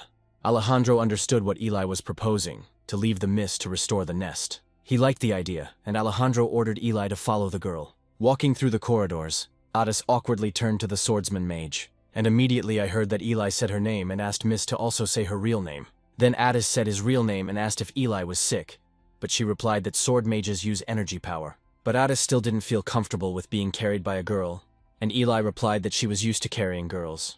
When Eli arrived, she showed Otis her room, but Otis felt awkward lying to Eli, because she was a good person. Otis decided to thank Eli for saving him, but she immediately interrupted him. Eli said that there was no need to thank her, because when she found out that Otis was a dragon, she wanted to kill her herself. Otis reminded that the dragon was in another place, and Eli asked not to play dumb. Speaking of which, Otis herself collected a huge amount of life force and collected it in the dungeon. Eli admitted that she felt a weak flow of life energy. Otis knew that he needed to know more about Eli. Eli also told Otis what level she was, and explained that as a sword mage she needed a metal sword. And Eli was sure that it would not be difficult for a wandless mage to kill her if she felt threatened. Otis suddenly walked up to Eli and grabbed her by the shoulders hard. Otis began to interrogate Eli, saying that Alejandro ordered her to find out Otis's true nature. Otis told Eli that the nest was created by greedy dragons, and Alejandro was deceiving her. Otis then confessed that he was a descendant of fire dragons, and was hiding his identity under the guise of a human. But instead of hiding his secret, they must fight Alejandro. Suddenly the door opened and Ether knocked Otis off his feet with his face. Ether screamed for the damn dragon to stop tormenting Eli. Addis stood up and seeing the dragon, he realized that it was he who had used the nest recently. After examining the dragon, Addis noticed other limbs and realized that it was a wyvern. Eli realized that she and Miss Addis had the same goal and decided to tell her something. Pointing to Ether, Eli said that it was he who pretended to be a dragon instead of Addis. Self-esteem skyrocketed, and Ether began to say that he was a talking wyvern with a dragon core. Addis realized that it was Ether and said hello, but Ether didn't understand how they knew him. Addis started talking about the story when Ether lent 300 X's and helped hide his identity. And after that it dawned on Ether, he couldn't believe that this was the same alien. Meanwhile, things weren't going so smoothly for Eric, and he didn't understand at what point everything went wrong. Eric was trying to defeat a high-quality automatic toilet that required level 12. It's only been 3 days since Addis left on a mission, and Eric's home has become a living hell. Eric couldn't drink the water because the high-quality faucet required level 8. Eric was able to break the refrigerator, but it required level 8. Eric couldn't cook food. Cooking required level 8. I couldn't take money from the safe. I needed level 33. And if I broke it, all the contents would be destroyed. If there is no money, then it must be earned. And Eric had only one way out, a mission. When Eric came to the guild, he was refused, since the guards could not receive a mission without the participation of the master. The girl tried to find a job for Eric, but their security policy was different. Eric kicked his foot in anger, and for the girl it was like an earthquake. The girl promised that she would give him a job, but it would be a personal favor, and the reward would be small. With a serious face, the girl asked not to tell anyone about this, and told what happened a week ago. Then the girl went to the store to buy new things for the party. But then I couldn't find my things for 4 whole days before the event. But after the girl conducted her own investigation, she discovered something. Eric looked and saw a hair of the criminal, which would not help him much. But the girl took out a photo and said that only her older brother could have entered her room. Eric recognized Emil from the photo, and the girl added that he was chatting about some kind of disguise for the mission. The girl asked to track him down, take her things, and then burn her brother. Eric promised to do everything possible. Eric had no idea where Emil might be, and he was undercover. But at that moment, an instruction appeared in front of Eric, suggesting that he use the tracking skill. While in some canyon, Eric began tracking. The instructions scanned the analysis of vital force, searched for people with energy, searched for people with a similar character. Suddenly, some strange stick fell in front of Eric, indicating that the tracking was complete. The instruction indicated that the required person is on the move and the location may be inaccurate. Looking at the high rocky wall, Eric thought about waiting for Addis at home. But walking along all the rocks, Eric noticed a passage and strange sounds from there. One of the monsters beat Emil and demanded information from him. The monster wanted to know where the thing that the spy gave to the priest was. Emil's face was covered in bruises and hematomas, but he continued to answer that he knew nothing. The monster told that Alejandro knew about Hendy being a spy and that they were in cahoots. Then Emil realized that artificial leadership had serious side effects. These words angered the monster. He was ready to tear Emil's mouth if he did not speak. But someone stopped the monster. Emil, seeing the strange creature, asked who he was. Coming out of the shadows, this something said that he had created an artificial leadership while in the depths of the dragon dungeon. Emil did not understand what right this creature had to turn people created by the goddess of light into disgusting creatures. But the creator looked at Emil and saw his 45th level, and then asked why he raised the level so much. Coming closer, this weirdo grabbed Emil by the throat and said that the value of people lies in their level, and management helps with this. Then this miracle took off his robe, and it turned out that he was half man and half insect. Emil asked not to talk nonsense, explaining that such insignificant creatures would not become stronger. But this miracle creator said that genuine artificial leadership would soon be ready, and everything would change. Then the creator of the guide decided that he had said enough. The madman opened his mouth and pulled out an ant nematode, and he said that it penetrates through the nose and devours the brain, and the wearer's strength decreases, and it becomes easy to control him. Emil understood that his end was coming, and he had to report everything to the order. But unexpectedly for everyone, a tunnel formed in the wall, and an incomprehensible drill demolished this incomprehensible insect. It turned out to be Eric, who was glad that Emil had been found. The monsters were surprised when they saw the warrior Walter, and Eric told Emil that he had a mission to find him. Emil thought that the Order of Light had sent the warrior Walter after him. Looking at Emil, Eric was surprised and asked what had happened to him. Eric came closer to Emil to say that he looked bad, and at that moment the monster wanted to strike, but missed. Looking back, Eric did not immediately realize that it was a monster. The monster attacked again. Eric noticed that the monster's level was 56, and its appearance was human, but with a question mark. Eric was sure that it was a person, since the monsters would not know who Walter was. But Eric did not know how to deal with them. Looking at the other monster, the appearance was the same, a man with a question mark. Then Eric assumed that there were many different subspecies, or that he was simply not yet accustomed to local life. Monsters or humans have already combined their forces and used the fist skill. One of the monsters used a ferocious tiger palm, and the other used a snake palm of death. Eric couldn't believe that such a blow would throw him back several meters. The monsters approaching Eric noticed his 5th level, and did not understand why he was pretending to be Valterra. When the monsters saw that the level 5 was still alive, they decided that the attack was not at full power. One of the monsters approached Eric and said that if he entertained them, they would leave him alive. Eric, completely clear-headed, began to answer, and the monster was shocked that the little man was completely fine after such a blow. Unexpectedly for everyone, Eric began to apologize to the monsters for making a hole in their house. Eric cried and continued to talk about how he understood how the monster was angry because of the stranger who came into their house. Eric also remembered how a huge hellhound completely destroyed his house. Eric promised the monsters that he would take their captive with him after he fixed their house. Emil didn't understand why the hell Walter was talking to monsters. But Emil realized that Walter did not understand the essence, and shouted to Eric that these two were not people. After these words, one of the monsters immediately struck Eric with its huge paw. But Eric managed to escape from the blow, and realized that they really weren't people and prepared for battle. In a split second, the monster became level 62, and already had the appearance of a human demon. Eric was shocked. He didn't understand how his indicators changed so quickly. Another monster said that his weak human part was gradually disappearing. Before Eric's eyes, the monsters grew in size, level, and changed their appearance. Emil, watching everything, understood that it was only his fault, when suddenly this weirdo appeared behind him again. The last thing this creature could say was that the product is no different from the alien when it becomes wild. By that time, the monsters were enormous in size, and their strength was equal to that of boss monsters. Erica decided to use his most powerful attack to destroy these monsters. From such a blow, the entire canyon began to collapse, and a rockfall occurred. When it was all over, Eric could only find Emil's medallion, and after making a small grave, Eric apologized to the priest. Eric understood that it was because of his strong blow that Emil ended up under a pile of stones and sand. But suddenly Eric heard Emil, who said that he was able to get out through the ant tunnel. Emil immediately rushed to Walter with words of gratitude for saving him. Eric was pleased with himself and suggested that Emil return to the city. But Emil confessed and told Walter that Alejandro had found out everything, and Addis was in danger. Without thinking, Eric asked Emil where the dragon's nest was. Meanwhile, Alejandro was in his underground laboratory, where there was a discussion about how life force consists of experience points and life energy, and without a dragon core, a person will die from everything. Alejandro reminded his employee that the test was being done to see if the dragon's nest would work. Then the assistant decided to increase the amount of life force. But after that the operation stopped. Alejandro guessed that it wouldn't work. Alejandro knew that if they wanted to finish the guide, they needed a dragon core. Having put all the recent facts together, Alejandro was sure that the problem was clearly not in the ancient dragon drawings. Noticing that the monster wanted to attack, Alejandro stopped it with one wave of his hand.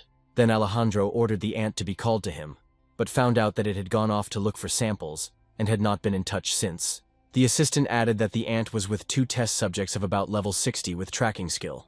Alejandro knew that such underhood ones were equal to the boss of the dungeon, and few could fight them. Having decided that these were inquisitors, Alejandro began to dislike all of this.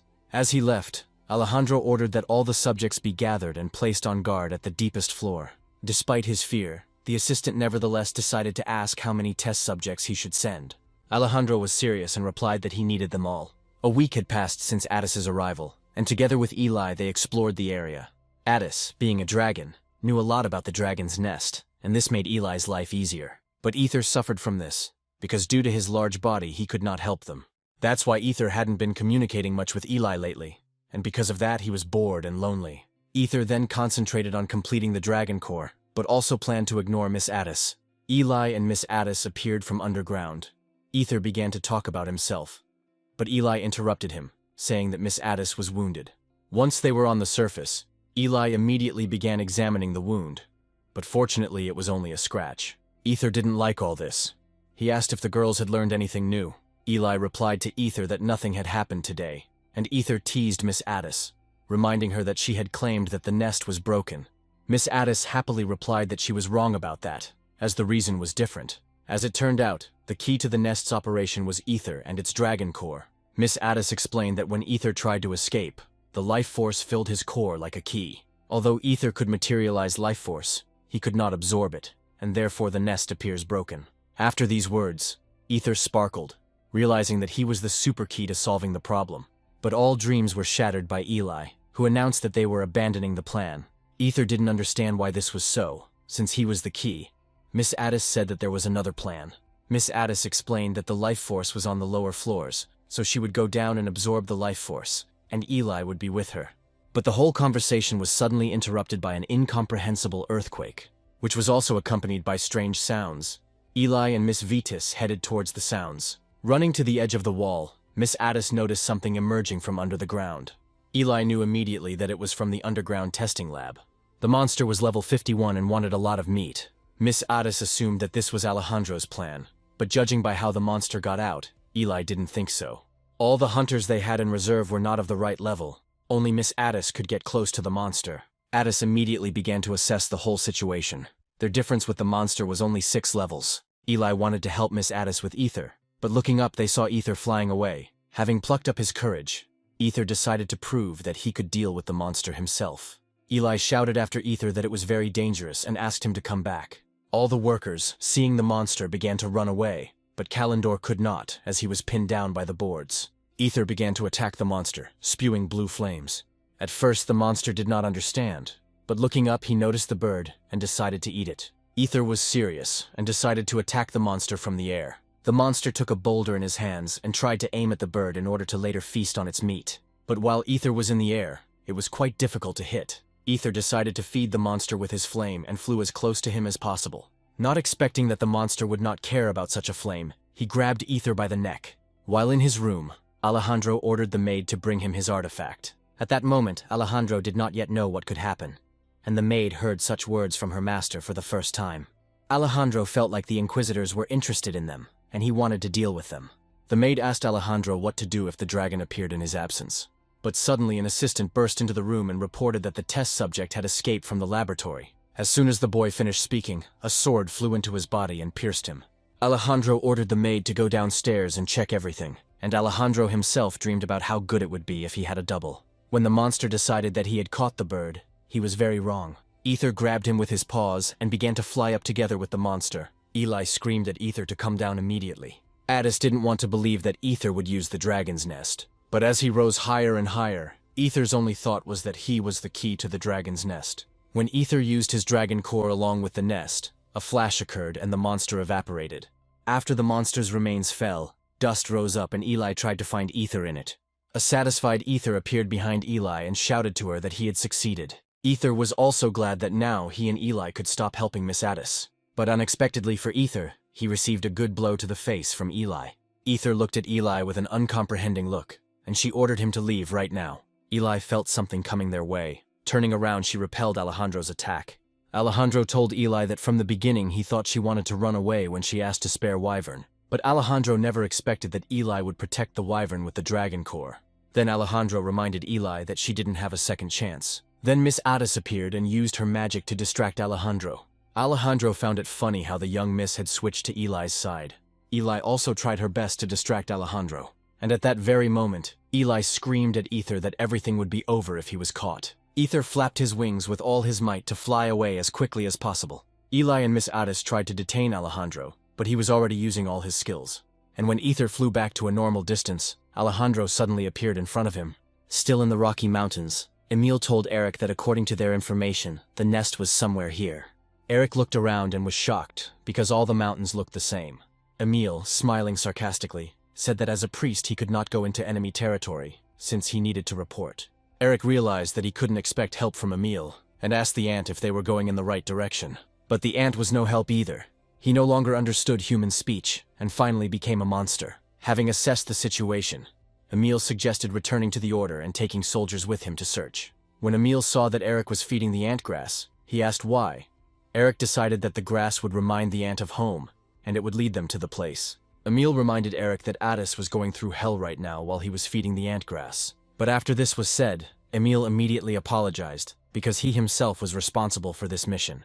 Eric did not hold a grudge against Emil, as he personally warned Addis about the possible consequences. But only now did Eric realize that back then he was just looking for excuses, because without Addis it would be hard for him.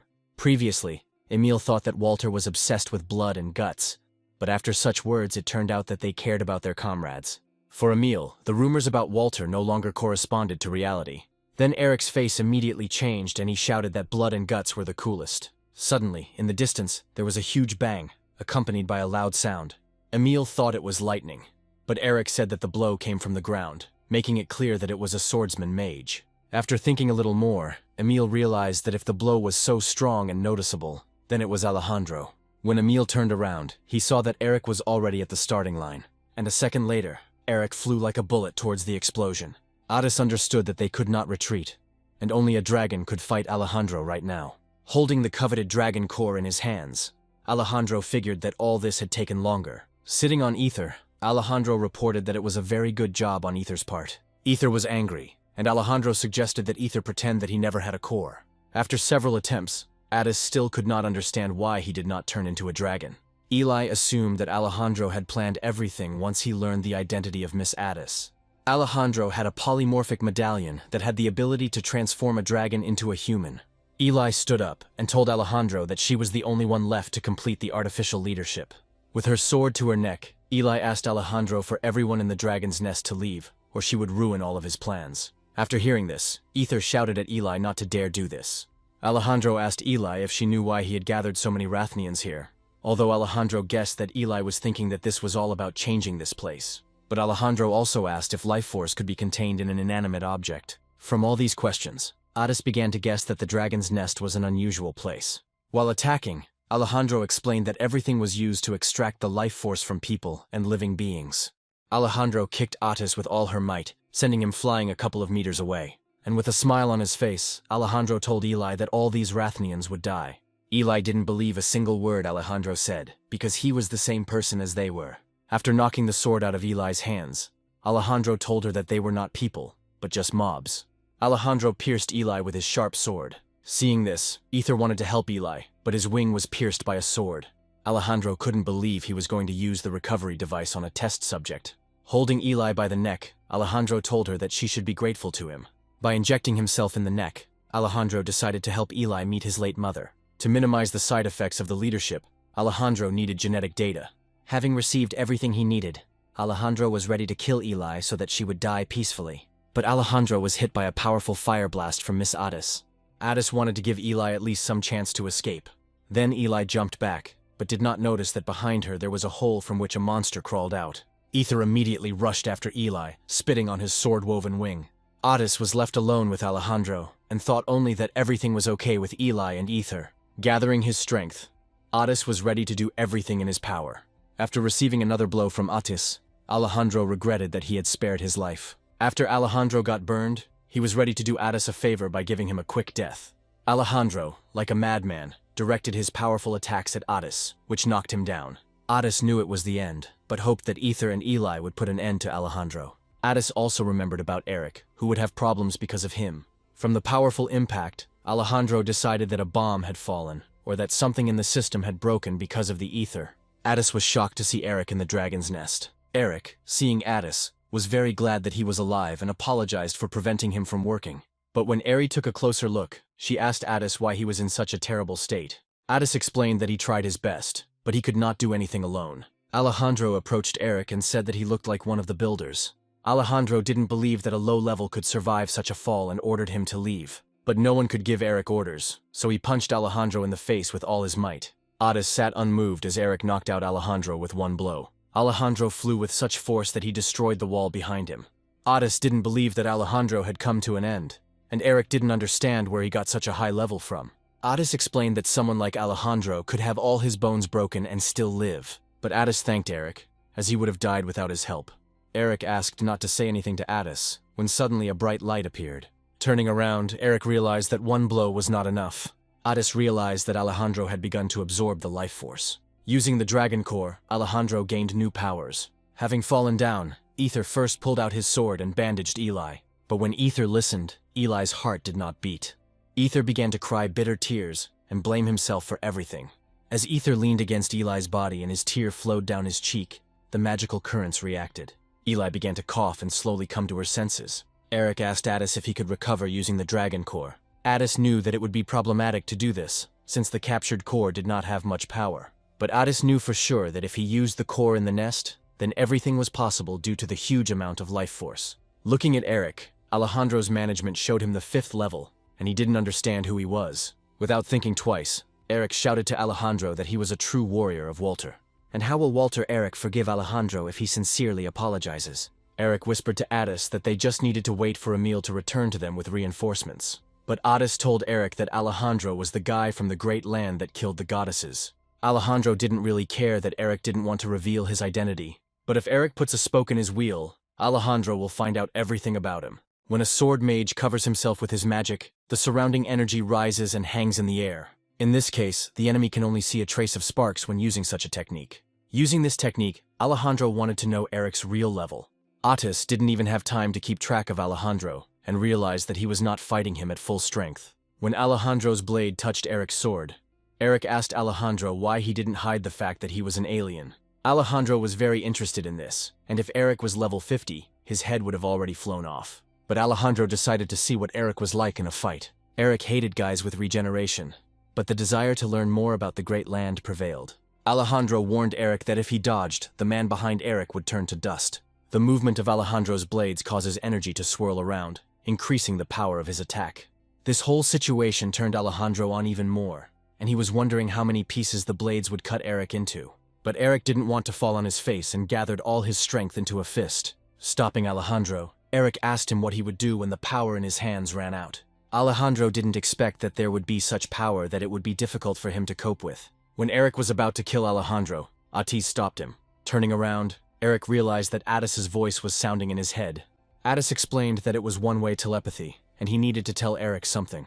Addis said that Alejandro is the only one who controls the nest, and if he absorbs energy, it means he is healed. But Alejandro's death could cause an uncontrolled explosion of energy, and led to the death of people with low levels. And the only way to avoid this was to destroy the energy source. But Addis said that they would have to kill Alejandro anyway. And if Alejandro kills Eric, the subsequent deaths will not be on his conscience. Addis also said that even if he went to look for the source, he would not guarantee that he would find it. Eric got tired of listening to all this incomprehensible nonsense in his head, and he flicked Addis. Addis sat down on the ground and told Eric that it hurt. And Eric ordered Addis to go and destroy the energy crap while he held off Alejandro.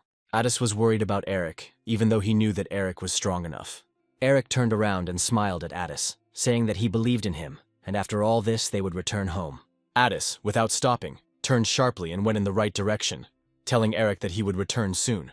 Eric looked at Alejandro and thought that he would go after Addis. Alejandro would have gone, but he assumed that some low-level one could harm him.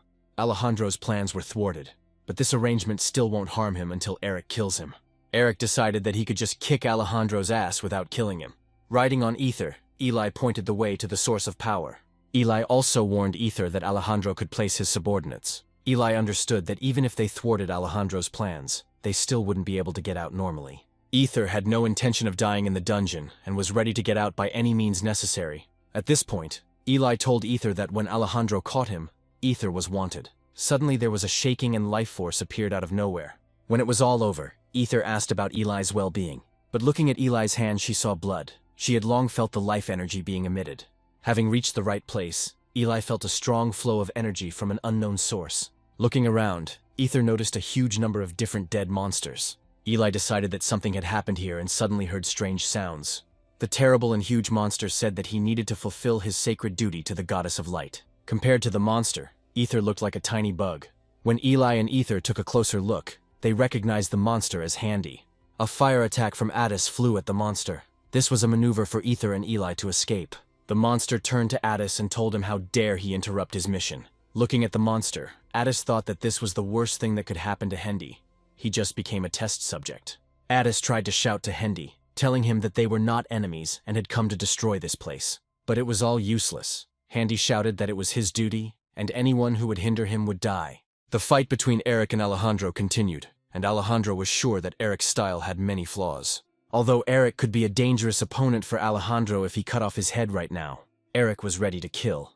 But he remembered what he had promised Addis. Alejandro commented on all of Eric's attacks, saying that none of them would kill him. Alejandro had a well-honed technique for manipulating lightning. Alejandro was also an expert in duels and loved to use lightning bolts in them. With Eric high in the air, Alejandro executed an attacking 8-pointed star. In the very center of the dragon's nest, Tongues of lightning raged. Alejandro realized that the moment he swung his sword, Eric's defense was gone. When Alejandro decided to finish off the enemy, he asked him not to worry about his friends. The monster would take care of them. Using the lightning spear attack, it was so powerful that cracks formed in the ground. Alejandro was confident in his strength and that his opponent would die, but he was shocked by what he saw. Eric broke Alejandro's spear with his bare hands, stopping him in his tracks. Alejandro looked at Eric and didn't believe it. He began to think that he was wounded and just pretending. Eric informed Alejandro that Addis was a level 67 dragon. Alejandro found this very funny. Then Alejandro even asked his opponent again if his partner was really a dragon. And then Alejandro told that Eric's friend won't be able to turn into a dragon. Alejandro decided to show that very medallion, but he couldn't feel it. And then Alejandro remembered that when Elia fell into the pit, she pushed him and apparently stole the medallion. While in the dungeon, Eli retrieved Alejandro's medallion so that Addis could transform. And when the plan worked, Eli saw Miss Addis's true form.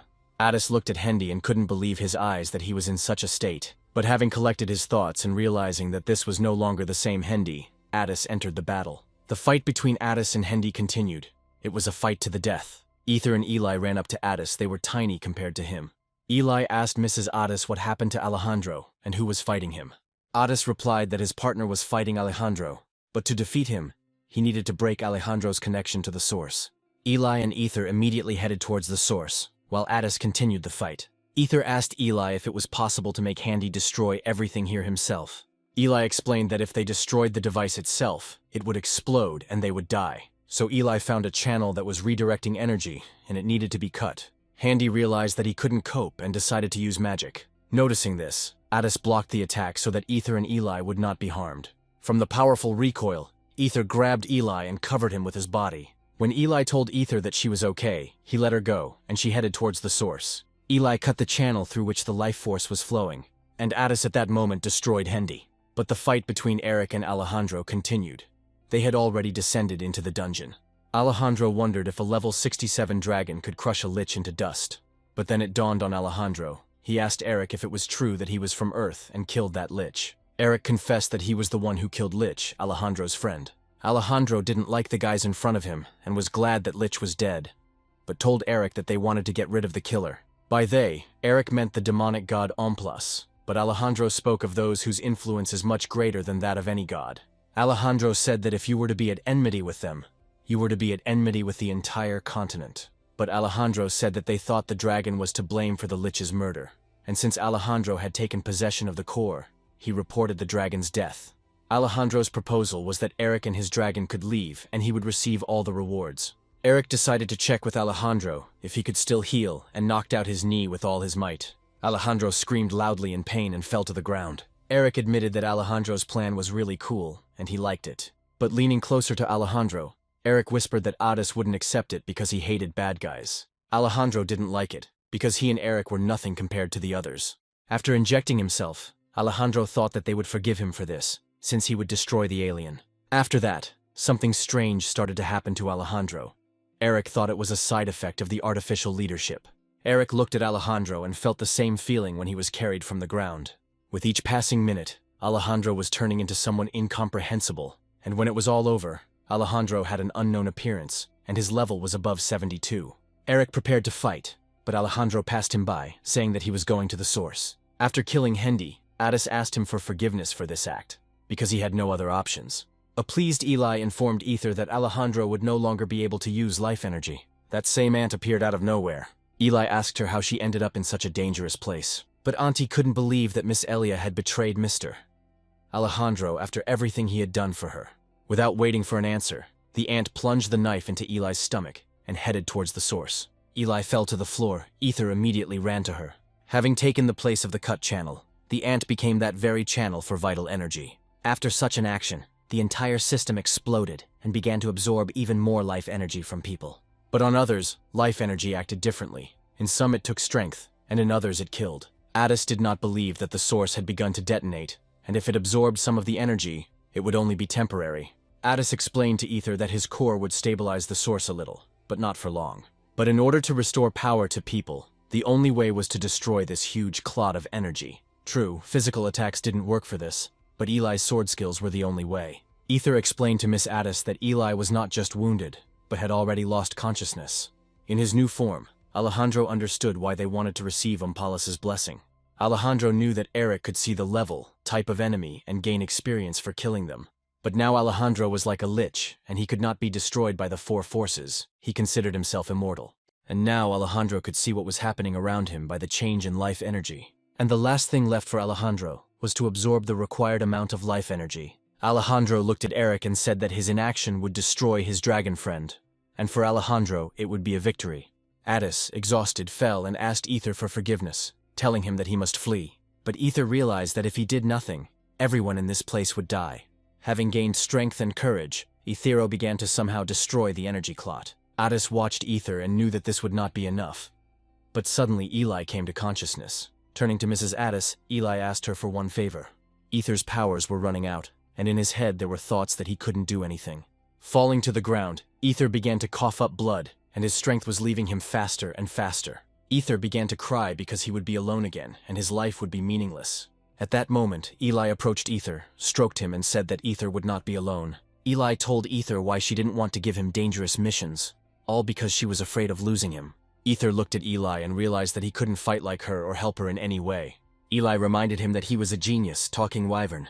Addis noticed what Eli had taken out and said that this medallion helps dragons imitate other species. As Addis said, there has never been a wyvern that has taken human form. Eli looked at Ether and said that she believed in him more than ever. Ether didn't have a single drop of doubt, because he wanted to save everyone. Eric tried to destroy Alejandro, hitting him with blow after blow. And after each blow, Alejandro said that it was impossible to kill him. But Eric didn't think that Alejandro was immortal since he still felt pain. And if Alejandro suffered from this, then Eric continued to tear him to shreds. Alejandro had never heard of a person who lived a long life, but Eric was clearly an expert at hunting.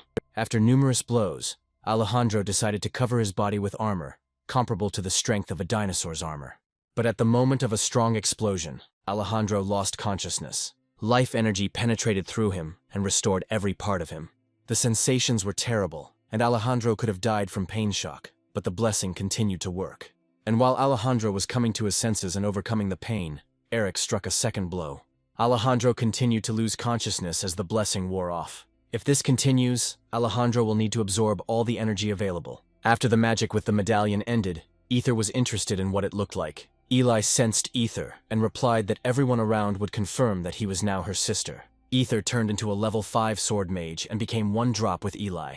Standing up, Ether tried to walk like a human for the first time, telling herself that everything would work out. The question with the hands also arose, whether it was necessary to move them first, or whether it was possible to walk without using the hands. Since Ether now had no tail, it was harder to maintain balance.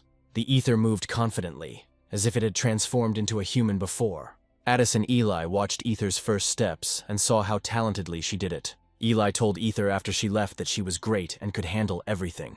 Suddenly the ceiling in the dungeon began to collapse and a pile of stones fell. It was Eric with Alejandro, who was shouting for the alien to stay out of his way. Eric suggested that Alejandro look in the mirror, and then it would be clear which of them was the alien. Addis shouted at Eric to look down. Looking down, Eric noticed a frightened girl they could land on. Eric urgently needed to do something, and hitting Alejandro in the face, he pushed him to the other side. Having landed, Eric quickly grabbed the girl so that she would not be crushed by some boulder. Ether bit Eric on the arm because it took her forever to get to the place. Eric dumped the girl and decided that she suffered from a side effect of artificial guidance. Addis asked Ether to calm down, and when he found out that it was Ether, Eric was surprised, and Ether was indignant that the alien took her money and clothes and was walking around like a pervert.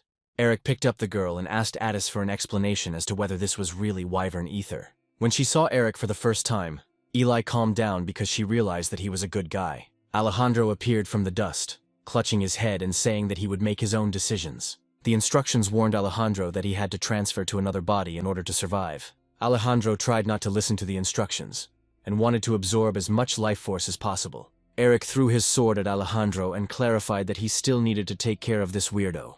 At that very moment, Eric headed after Alejandro, joking with Ether that she would have to go alone again. Ether followed Eric, telling him that wyverns had a hard time walking on their own 2 feet. Ether also turned to Eli and said that she would make sure that everything ended as quickly as possible. Eli smiled and wished Ether good luck, adding that she would wait for her here. Addis watched Ether run quickly, barely having started to walk. Addis was also confident that Ether knew how to use the abilities of a magical swordsman. At that point, Eli's condition was worsening, and her wound was starting to become more and more painful. Eric tried with all his might and skills to detain Alejandro. But Alejandro had already been chopped into pieces by Eric countless times, and after each time, Alejandro restored his wounds, and Eric kept trying to destroy him. While in flight from the blow, Alejandro realized that he could fight a monster like Eric endlessly, and in that case, he decided to use a new attack. Ether noticed Alejandro using an attack and wondered if she could block it, but remembering Eli, Ether knew that she could, and Eli's dance would help her with this. The exact timing of each step is the same as Eli's. Seeing all this, Alejandro couldn't believe his eyes that pathetic mobs could do this. Eric told Alejandro that he knew very well how terrifying mobs could be. Ether approached that very clot of life energy and delivered the decisive blow. A rift formed, the power of which pierced the ground and spilled out. By that time, Eli no longer had any strength. She was weak and bleeding. The victory that day was like a miracle. Emil came with reinforcements at the very end. The dragon's nest was the site of human experiments planned by the Great Land. People whose life force was drained below the 10th level came back to life again. After the rest, all people were able to return to their normal lives. 36 deaths were counted, mostly among those who were given artificial guidance. All this disrupted the plans of the Great Land, and those who dealt with Alejandro were called heroes. However, their victory was not celebrated with joyful cries. Instead, there was dead silence and pouring rain. 3 days later, in the Temple of Crater, where the Order of Light was located, everyone received protection. Emil reported that the cause of all this was an unknown magical catastrophe. Addis understood why there was such a reason, because it was all connected with the Great Land and the aliens. Eric wondered why a story of this magnitude wasn't announced to the whole world. Emil recalled the attack on the goddess 20 years ago. Eric knew this story in which the Great Land tried to kill the goddess and 4 heroes. It was after this that the all-out hunt for aliens began, Emil replied. And Eric added that that was what they deserved. But as Emil said, only 30% were aliens, and the rest were ordinary people. Addis guessed that the nobility was using the hunt for aliens as an excuse. Emil went on to say that the Order did everything possible to stop lawsuits if there was no evidence. From what they saw, Addis and Eric realized that the hostility towards aliens had not gone away. In front of them they saw Ether, and Emil said that she would go to a hearing in 10 days, and then to a camp. There was evidence against Ether that she was working with Alia under Alejandro's command, and thus had received the blessing of the demon god. Eric noticed that the guards were wearing masks that concealed their level, which meant that the Inquisitors were treating Ether as a criminal. Addis began to prove that if it weren't for Ether and Eli, then all people would have died, and she had also recently lost her family. But suddenly Ether said that she had no family, and Miss Addis was wrong. Smiling, Ether said that Elia only looked like her, but they weren't even acquainted. Addis did not understand what Ether was talking about. Emil whispered to Addis that he had already spoken to this child. Eric suggested that if the child had nothing to do with Eli, the judge would find that only Eli was with Alejandro. Emil added that they could not allow the alien's accomplice to live. Addis began to reach out his hands to Ether, asking if she was okay, and that they would find a way out. But Addis was stopped by a guard who said that thanks to the protection of the priest Emil, they were able to go down. Eric came up with a plan and whispered to Emil that he would leave the rest to him. Leaning on the bars with all his might, Eric hit the cage and fell to the ground. The guard took out his sword, and Eric explained that he had simply leaned on it and had broken it when he fell to the ground. Emil ran up to Eric and punched him in the face, saying that he couldn't heal him with his abilities. Then Emil asked the guard to help carry Valtero out, and Sir Addis would look after the prisoner. Emil warned that they would be back in 5 minutes. Ether thanked Addis for trying to help her together with Eric. Ether smiled and said that she did not feel depressed and was completely fine. When Ether remembers everything that happened, he realizes that he and Eli have not known each other for that long. Even though they had to go through a lot of problems and different situations, together with Eli they were very careful every day so that no one would find out about anything. Ether now wondered why they had to care about the lives of others when they themselves were fighting. But Ether remembered very well how Eli tried to save the life of the wyvern she had just met. For Ether, Eli was an idiot, because she could have just run away and lived happily ever after. Addis hugged Ether, saying that a dragon that had transformed could not take another form. It's like a curse that reminds you of what you most desired and loved. Sitting on the street, Eric said that the old man in the form of Emil was of no use now. Emil agreed with Eric's words, but except for the old man. But Eric still couldn't understand why the high-ranking priest couldn't do anything. Emil told Eric that the hearing was not being conducted by the Order, and therefore he could not provide assistance. Eric had the idea to help Ether escape, but Emil seemed to read his thoughts and said that if she escaped, they would be the ones to go to the hearing. But there was one option for Eric and Addis. They needed to earn an indulgence. Emil explained that they have no connections with the girl, but they have a huge number of awards, and if they complete the mission, they can receive an indulgence.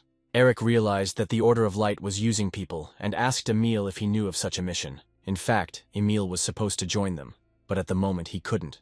But they could defeat the ghosts without him. All that remained of the dragon's nest was the blessing of Omplus himself, which was unstable. Richard, looking at the ball, told Lacia that Alejandro was greedy, but she interrupted him and replied that one should either speak well of the dead or say nothing.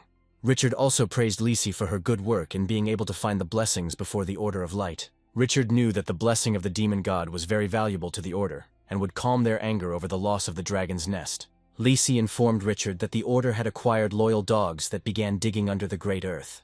But Ricciardo was glad that it was the Order that was doing all this, and not the Inquisitors, because of whom they would have already been taken. Lisi remembered that people used to be afraid to pronounce the name of the Great Land, but now it is like a lizard's tail that has fallen off. That's why Lisi didn't understand why they had to be that tail when they had such a thing. Richard explained to his girlfriend that there were other aliens who could replace them. Richard then decided that they needed to clean up the place quickly before the Order became suspicious. Lisi decided that Richard just wanted to run away so that he wouldn't be attacked by an incomprehensible boar. Lisi suggested to propose a mission that would gather all the teams and they would deal with them at the same time. For this, Lesia had her own level 35 trump card. The mission was located in a dilapidated estate that was famous for its ghosts. But in reality, the Great Land was conducting experiments there, and this place held many secrets. In order to keep these secrets, this place was full of traps that were hidden in every corner. But the ghost working for Lesia did not fight the enemies herself. She prepared the house for new victims and imagined how they would shake with fear. 4 days later, no one had come to the house, and the ghost already thought that something had gone wrong with the mission. Having painted the entire wall, the ghost herself no longer understood where the paint was and where the blood was, and decided to redo everything. Then the ghost remembered that the mansion was located in a deserted area, surrounded by many trees and could not be seen from afar. The ghost decided that the outer section was also important and began preparing the main gate. 2 days later, the ghost was dozing in the gatehouse and heard someone talking. Ether was indignant that they were late because of Eric, who decided to kill all the monsters along the way. But Eric blamed Ether, who bought a bunch of clothes and then couldn't dress her. The ghost was very happy and did not understand how these little people could make her wait. The three stopped in front of the gate, and Addis said that it was a very nice warning sign. And Ether seemed amateurish and very stupid. Eric decided not to even comment on it. Hearing such assessments of her creation, into which a lot of effort had been put, the ghost considered it rude. The ghost set her sights on Ether and decided that her corpse would be the first one she would take. Addis reminded everyone that there was no spiritualist among them, and that they themselves had to find the ghost and deal with it. Ether suggested that Addis split up and look for the ghost separately. Eric remembered how ghost movies ended when everyone separated, namely, they all died. Ether asked Eric not to worry, but Addis remembered that physical attack was useless against a ghost. Eric suggested that he could wait outside, and when Addis and Ether found the ghost, they would simply tell him about it. While Eric was suggesting this plan, Ether quietly approached from behind and touched Eric, and he became scared. Eric told Ether that she was crazy and that he wasn't scared, and Ether noted that Eric started to look bad. While Eric was sorting things out with Ether, Addis turned around and went the other way. A ghost was watching all this, and she was wondering why these three came to her house. While walking around the house, Ether was humming a strange song, and Eric found it annoying and asked Ether to shut up.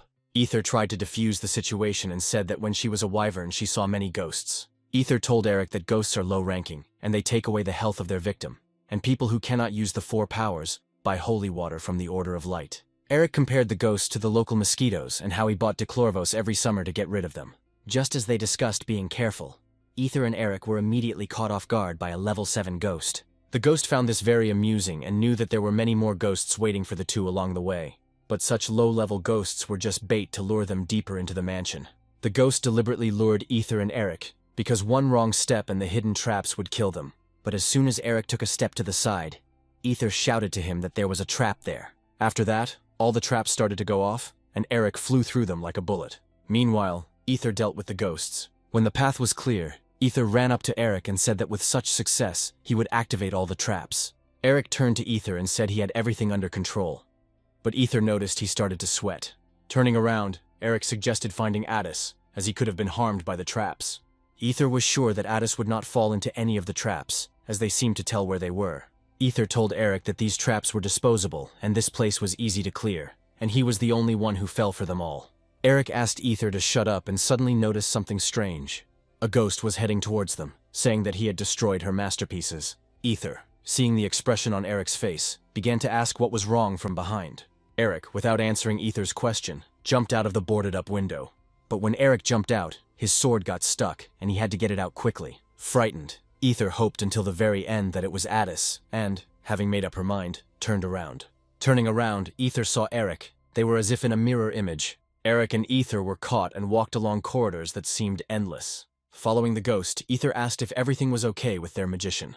But the ghost replied that there was no one like that in this place, and the boys had to do what she said. Luckily, Addis was fine, Eric decided, and Ether was telling him that the house was like a dungeon. Ether remembered Emil's words. Having found the artifact, it would be possible to clean everything up, and people would automatically move outside. The ghost said that the rules are simple, and by completing the tests, players move on to the next room. After entering the first room, Eric and Ether had to find a key that would open the door to another room. For Eric, it was like a quest from his past life, and for Ether, it was like a real treasure hunt. But the ghost didn't finish telling her that every wrong choice would activate a deadly trap.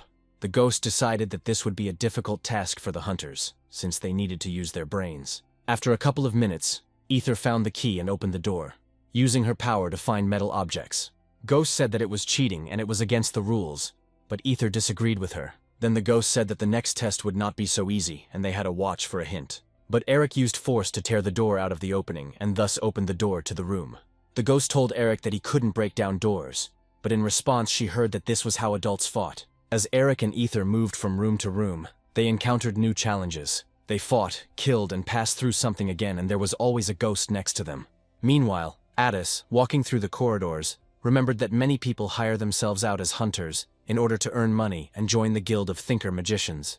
The Thinkers are a high-level magical research organization specializing in magicology, and if you are part of the guild, you get the opportunity to move to the Kingdom of Magicians and access to all magical theories. Therefore, Addis was confident in the magic of sealing dimensions, although he had never seen such a thing before. Addis was curious about who needed to place this magic on the mansion, dividing and moving the rooms into different dimensions. Having started the calculations, Addis realized that as long as there was a tool, the magic would work even if the magician was not nearby, just like in the dungeon.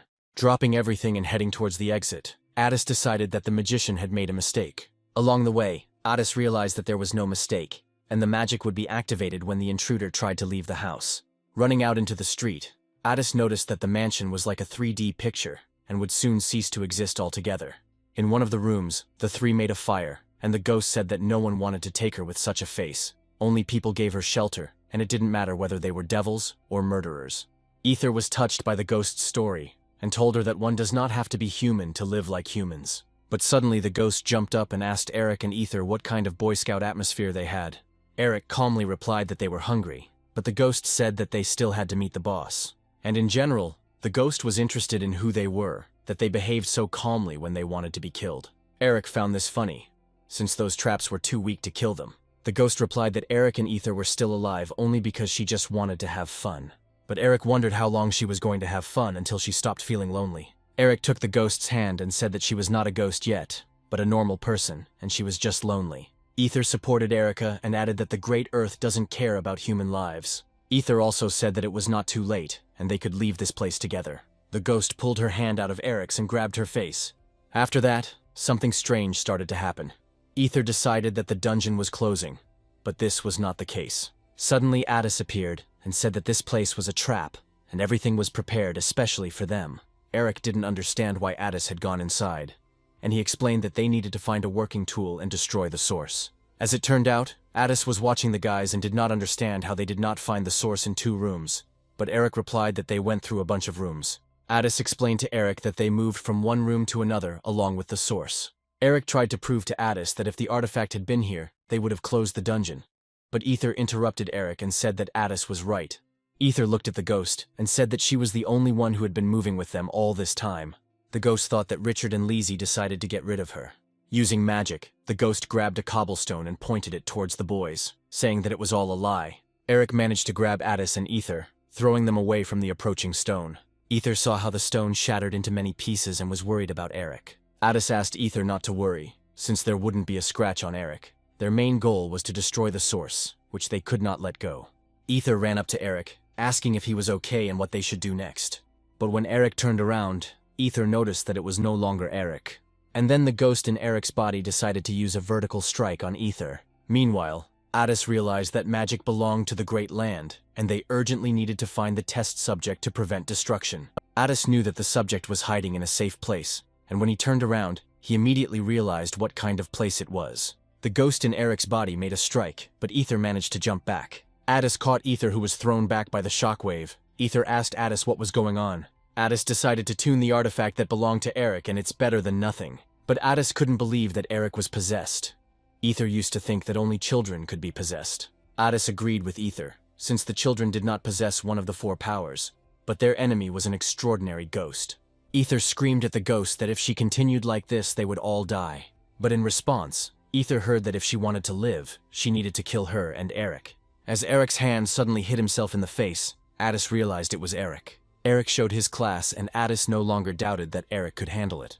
But Ether thought more that it was strength and muscles that took over the brain. Addis told Ether that they couldn't give up because Eric was still fighting, even though it looked strange. The ghost has entered Eric's world and his library of memories. On one of the shelves with memories, the ghost found an interesting book and began to read. Eric asked her to stop, but the battle was in his head and they shared their memories. As it turned out, the ghost even found Hanbin's own death. As he continued reading, the past was causing Hanbin pain, and all these injuries were increasing Maiden's power over Hanbin's body. After all, having spent 22 years in a rocky mountain, it is clear that there is a dark history. When Maiden finished reading, she thought it was all over. But suddenly she heard a voice and turned around. And there was Hanbin already with her story. For someone like Maiden, being locked in a mansion is her own dark story. Hanbin began to read the letter and strike Maiden. Maiden asked Hanbin to stop, but he continued, just like she did with his story. And when Hanbin finished reading the love letter written to his imaginary lover, he dealt the final blow to Maiden. But Hanbin should have known that a high-damage attack would result in a strong backlash. Maiden didn't want to give up and found the memories of Hanbin's weapon. Hanbin was also not a slouch and found Maiden's gay fanfic about the 4 great heroes. They shared very serious memories with each other and therefore could not finish the battle. Ether watched Eric and wondered how serious their battle with Maiden was. Meanwhile, Addis began to create a device from the collected garbage to destroy this place. But the problem was that the Great Land used magic from another world, so Addis couldn't create it on his own. While trying to assemble the device, Addis decided that there was a spy from the Great Earth among the thinkers. Lisi, holding the Mirror of Confusion in her hands, decided that they would be able to finish what they started if the other side took the bait. Lesia and Richard had many magical devices, but unfortunately they lost them all. But this one showed good results. They were in the Holy Land of magical instruments in the magic kingdom of Rune. Lisi suggested going shopping, but Richard replied that they had to complete the task first. Lisi didn't understand why they had to look like that if they were just going to report on the creation of the Ompala's blessing. Richard explained that there would be a lot of extra eyes at the Magicians' Symposium, and they should not be noticed. The Symposium of Magicians began. Noble people collected magical instruments as luxury items, and it was at the symposium that they showed off new magical instruments, where nobles came to boast of their acquisitions. Richard and Lisi have infiltrated the 1st Division's Thinker Mage Guild. They quietly bypassed the guards, although Lisi suggested simply killing them. But when they turned the corner, a huge golem stood in front of them. Richard began to attack this golem while no one noticed him and Lesia. While striking the golem diagonally, the blow broke Richard's sword. When the golem collapsed, Lacey picked up its remains and noticed that it was an artificial golem. A female voice was heard behind them, saying that they had ruined the product they were going to show at the symposium. Turning around, Richard and Lisi dropped to one knee and apologized. In front of them stood the archmage of the 4 heroes, Zenobia. Suddenly, Maiden found herself in a place unfamiliar to her, and then she decided that this was hell. At first, Maiden found hell strange, but since she was simply used and lived a useless life, she accepted it as is. Maiden also took into account that if she was dead, it meant the guys were able to get out of the mansion. Lowering her head, Maiden decided that if the boys had died, she would have felt sorry for them, but this way she would at least have had some fun before she died. But while Maiden was thinking about everything that had happened, a dog passed by her, and it surprised her. The dog turned around and told Maiden to stop whining about her death like a child, because it will all be over if Maiden stops moving forward. Looking down, Maiden realized that she was not in hell, but still in Eric's mind.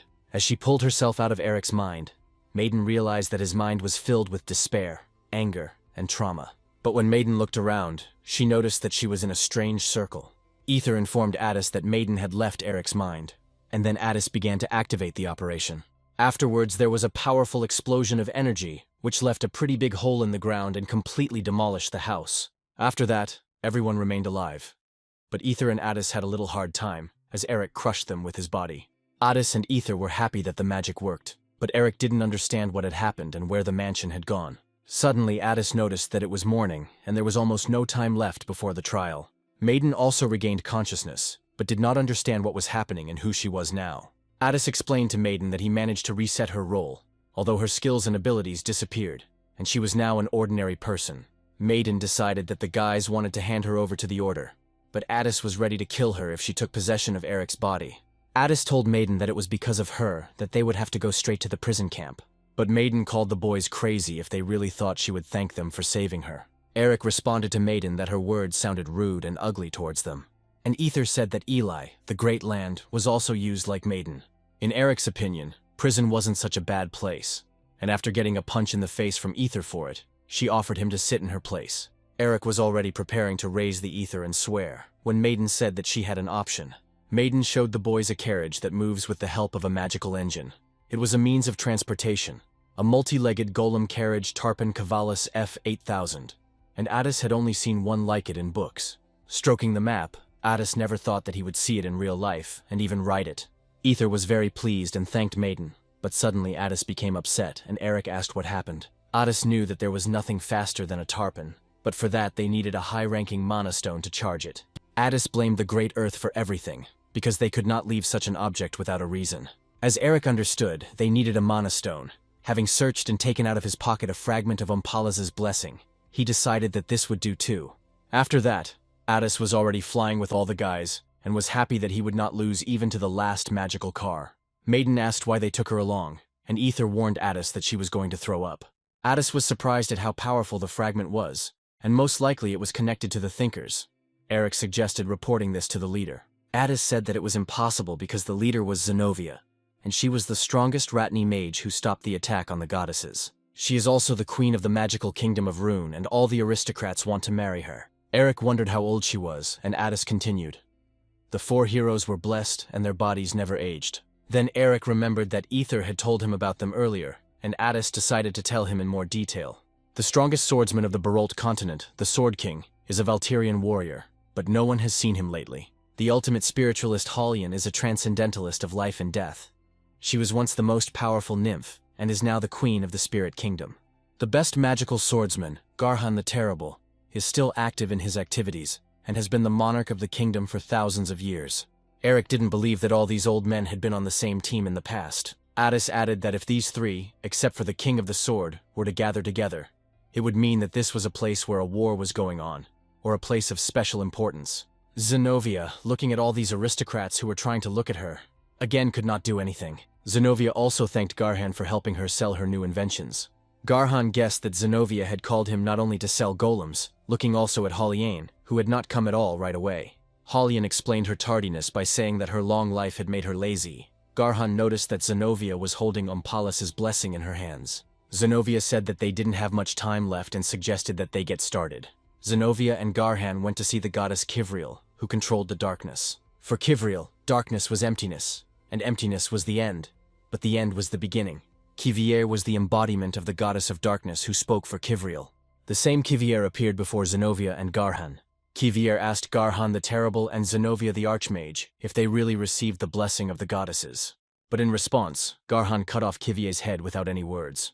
Garhan reminded that they sacrificed their bodies to fight the aliens who were on the side of the demons. Although it was not for long, they were victorious and gave everything to defend this peace. After this, they received the blessings of the goddesses, rejuvenated bodies and status in society. But the goddesses let them know how much time they had left to live, and every second was like a countdown. Kivier replied that the heroes were given the highest position, but apparently the goddesses treated them too well. In defense, Kivier asked Garhan and Zenobia to leave if they received an answer to their question. Garhan continued to cut off heads and say that his disappointment was not that his life was over. Garhan's disappointment was that they were dying unjustly, and the names of the goddesses were still on their breath. After all, the goddesses had given out their blessings and watched as the world fell into chaos. Garhan concluded that his greatest disappointment was the goddesses. Kivier began to loom over Garhan, saying that he was not seeing the whole truth. Garhan destroyed everyone and declared that the world does not need a god who simply watches. The world needs a hero. Garhan asked the goddesses to grant them immortality so that they could protect the world. Zenobia called out to Garhan, and when he turned around, he noticed that she had begun to dissolve. In a moment, there was nothing left of Zenona, and Kivier said that the death she bestowed was not a punishment. After Zenona, Garhan also began to dissolve, and Kivier continued to explain that they grant painless peace. Garhan tried to prove that the powers that goddesses have are thanks to the heroes. But as it turned out, the goddesses simply betrayed the heroes and the world. The guys parked their carriage at the courthouse and barely made it to the hearing. Sitting on the steps, Eric asked Addis what would happen now, but Addis replied that they had done everything they could. Addis told Eric that Emil decided to protect Maiden because she was a victim of the one who turned her into a ghost. Addis also concealed that they were again involved in the affairs of the Great Land. Eric appreciated Addis's actions, because the incident with the Lich was an accident. But with Alejandro and the mansion, everything was intentional. Remembering how they destroyed one of the bases, Addis decided that only they could irritate the Great Land and remain alive. Looking at the fragment of Ompala's blessing, Addis knew that the Great Land would come for him. Addis explained to a surprised Eric that this was a landmark that the Rathni could use. As Addis discovered, new magic spells and skills can be introduced into this fragment. But the problem was that the fragment could contain spells that were not compatible. Addis understood that man could go beyond the limits of his abilities as a magician. While eating, Eric compared it all to a computer with low specifications, and magic with high specifications. Addis was very happy that they managed to escape from the mansion and stop the magic. They were also lucky that the magic in the fragment of Ompala's blessing was incomplete. After all, if there had been more of it, Eric and Maiden would most likely never have been able to get out of the magical trap. But while Addis was busily telling Eric everything, he quickly bit off half of the burrito. Addis was upset because it was the only normal food. Eric replied that he needed to focus on the food and not the conversation. Suddenly, Eric began to wonder how he would have lived if he had not ended up here and how everything would have turned out. But Eric suddenly stopped thinking about it. The main thing is that he is here at the right time. Looking at Addis, Eric was glad that they had managed to stay alive until this moment. Hearing the steps, Addis turned around and saw Ether together with Maiden. He asked how everything went. As soon as Ether began to tell, Eric approached Addis again, and Ether did not understand what he did. Addis told Ether that Eric had simply eaten a burrito without permission. Ether didn't like this, and she pounced on Eric from all heights.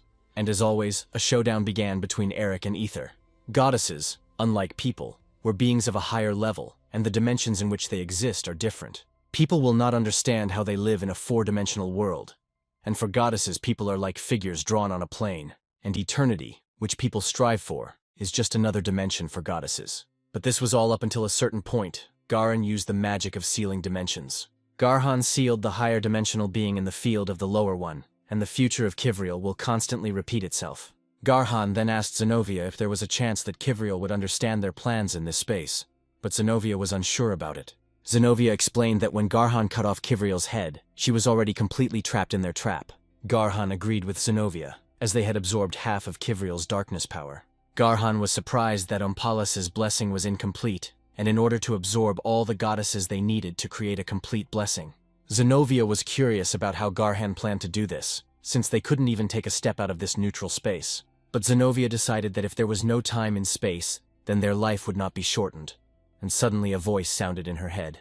Looking at the magic cube, Zenobia couldn't believe that a goddess could speak in such a small space. But as it turned out, Garhan used part of the absorbed power, and thanks to this, they will be able to communicate with the other world.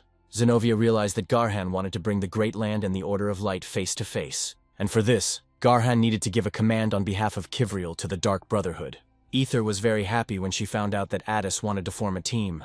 The administrator did not believe that Sir Addis would include a newcomer in his team, but he was ready to pay Ether. The girl stopped Addis, saying that she would pay herself, since her brother Emil was in debt to the Walterian warrior. Eric meanwhile noticed how a young hunter came to register in the guild. Taking a closer look, Eric decided that the guy was from the village and awkward, just like he had been when he first came here. The guy told the administrator that he wanted to join a guild and become a hunter.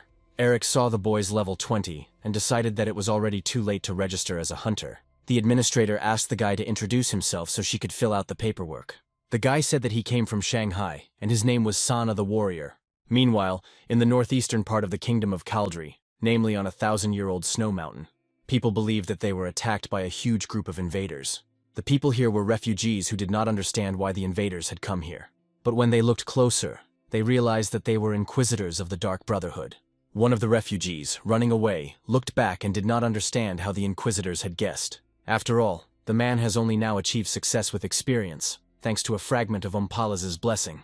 But the man didn't manage to run too far. Having tripped the man, the inquisitor asked him where he was going in such a hurry. The man, pretending to be a fool, began to say that they simply had nowhere to go, which is why they all live here. Bowing, the man asked for mercy, but looking at the inquisitor, he could not see his level. The inquisitor admitted that there were bad rumors about them, but they did not touch the refugees. At that moment, the man jumped up and shot straight into the inquisitor's heart, rejoicing that he had killed him. But the inquisitor threw the man several meters away from himself with one blow. Judging by the fact that the man was shooting from a gun, the inquisitor guessed that he was new to this world. The inquisitor explained that everything has a reason, and that the man's predecessors had not used guns. Leaning towards the man, the inquisitor asked him to give him Ompalas, the blessing of the demon god. But upon closer inspection, the inquisitor noticed that the box containing the blessing was empty, and a few minutes later, a purple light appeared from the highest point of the mountain. The man decided to use the very blessing that the inquisitors so wanted to obtain. Having grabbed the inquisitor, the man began to tell that all his indicators had increased and his level was above 80. Having turned into a monster, the man did not understand how Alejandro could lose with such force. It still remained a mystery to the man how the inquisitor knew that Ompalas' blessing was located here. But the inquisitor warned the man not to touch his mask. After these words, the man immediately removed the mask from the inquisitor's face. The man was shocked by what he saw and could not believe where the inquisitor got such a level from. The inquisitor reminded the man that everything has its reasons and began to use his magic. In the crater gorge, there was a battle with another monster, but the monster was stronger than the warriors and scattered them in different directions like bugs. At that moment, a man jumped from the bridge straight into the gorge. By this time, a level 50 warrior came to the aid of the knights, who was ready to show the monster all his strength. The giant caterpillar, which had a level of 61, immediately headed for a new victim. Suddenly the knights noticed that something incomprehensible was falling from above. Taking a closer look, the knights realized that it was a man. It turned out to be Ether, who decided to help the knights and raise her level. Falling at incredible speed below, Ether pierced the monster's head with her sword. The knights admired the rookie huntress's work, despite her using a basic magic sword technique. The chief, listening to this conversation, answered the knights that he was already sick of this, and they should not discuss other teams. But after the blows dealt to Ether, the monster did not die and Addis came to her aid. Addis improved his skills every day and could now destroy a monster with one blow. The chief looked at Addis and admired his impeccable magic. Addis had great attack, great support, and was the best mage for any team. Addis loved to use the magical tools he made himself, because no one could resist the highest level of magic. The chief also noticed that Sir Addis was becoming more and more handsome each time. The knights reminded him that Sir Addis was a man. One of the knights remembered reading about Sir Addis in the newspaper, as well as the Sword King's clan and the Valtirian warrior. Following Addis and Ether, Brad and his friend who were on their team appeared. One of the knights decided that Brad was the Valtirian warrior, but his partner told about the incident in the Hunters Guild that happened 2 months ago. It was because of this incident that the Valtirian warrior was imprisoned. 2 months ago, a judge came to the Hunters Guild with Emil. The judge was interested in how foreigners from that world and criminals would live in the guild building. Entering the building, the judge asked Emil what the name of the blonde girl who had recently been on trial was. Emil recalled the name Ephir. Ether did not give the judge any peace, since he considered her simply a beauty and was worried about which team she got into, so he looked into the guild. Emil noticed the judge's greasy look, but he could not say anything, since he donated a lot of money to the order. When I entered the guild, it was quite noisy, because friction between hunters is inevitable. It is a cost of the profession. Hunters always carry weapons that cannot be used within the guild, and anyone who breaks the rule may lose their hunter status. But there is an exception when a foreigner above level 20 tries to register as a hunter. Then the guild begins to suspect the hunter of belonging to another world. Having fallen to the ground, Sana the warrior asked Eric why he was pushing. Addis asked Eric if this guy was really from another world, to which Eric asked Addis if he had heard of Shanghai or Changrushan.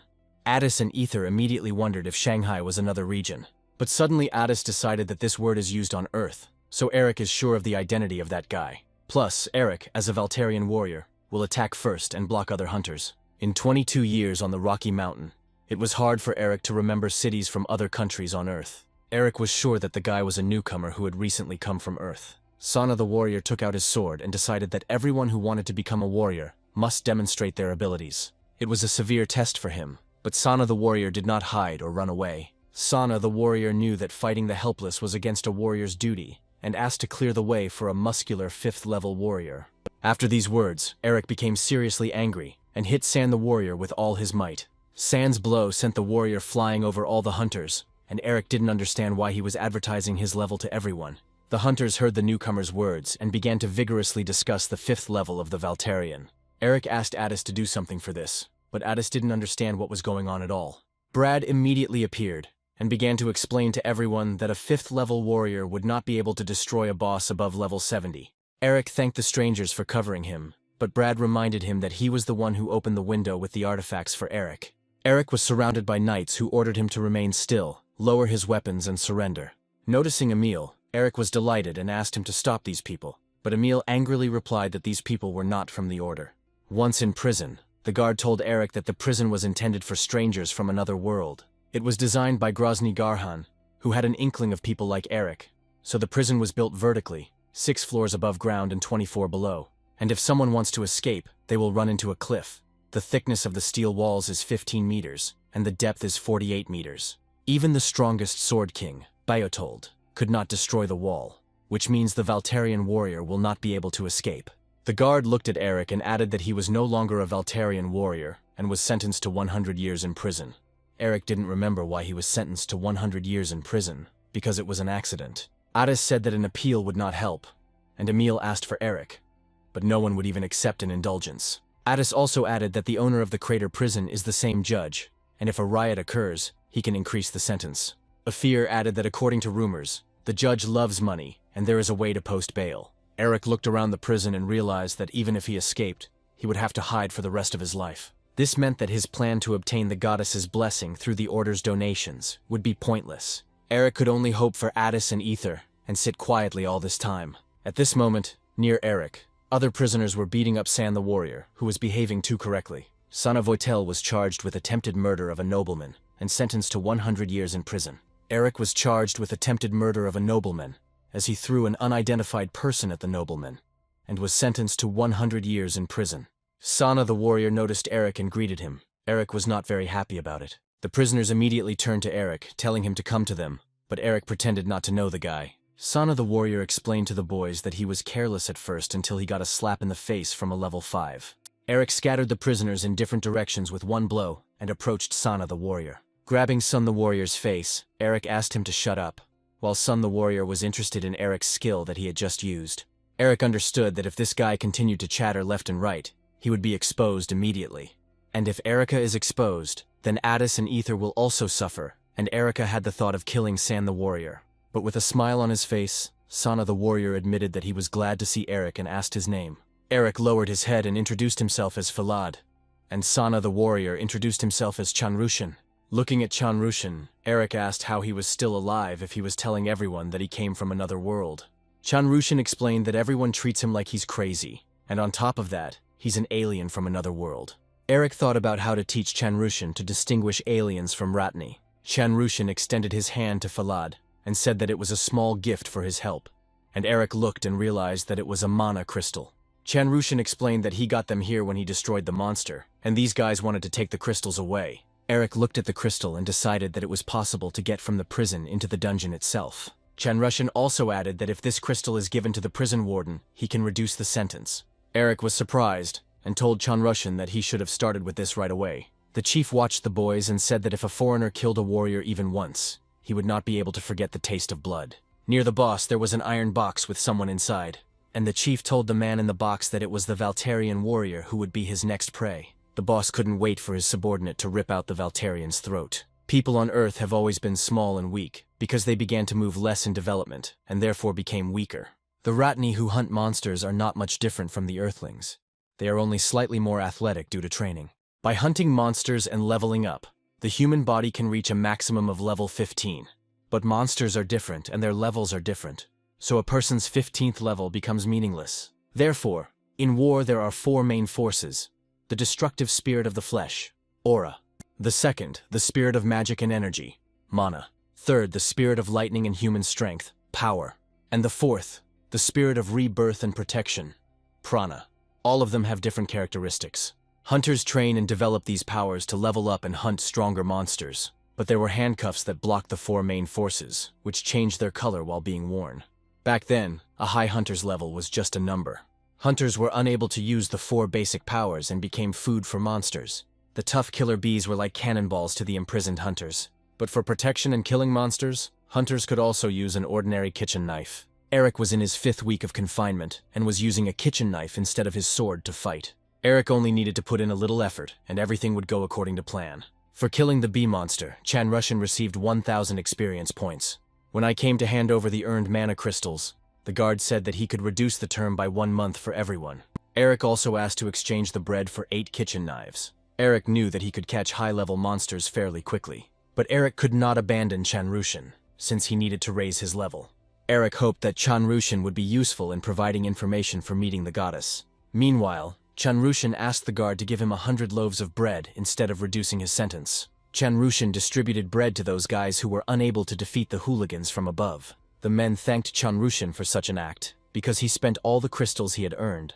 Eric grabbed Chan Rushin and asked him if he really wanted to rot in this prison. But their conversation was interrupted by the judge, who came down to them from above. To the judge, the place seemed like a sewer where all the dregs of society were collected. Suddenly, one of the prisoners rushed to the judge, asking to see his family at least once. The guards reminded him that the prisoner had been sentenced to 15 years for failure to pay his landlord, and that his family was paying for him. Previously, this prisoner went down into the dungeon to destroy monsters and get crystals, but in the last battle he lost his leg. The judge decided that the prisoner needed another chance, and ordered him to be sent to the dungeon. Turning around, the judge reminded his subordinate that such poor paupers from whom there was nothing to take had to be gotten rid of. But Eric and Chan Rushin stood in the guards' way, and they immediately dropped the prisoner and took out their spears. The guards ordered the Valtarian and his friend to get out of the way. Then Eric answered them that he and Chan Rushin were also going to the dungeon, and they would have to go down there all together. The security guards didn't like these words and were stunned. Eric turned and looked at the guards, wondering why they had stopped. Meanwhile, in the northeastern part of the Thousand-Year Kingdom, the general was informed that the evacuation of residents had ended, and that there were no aliens from another world among them.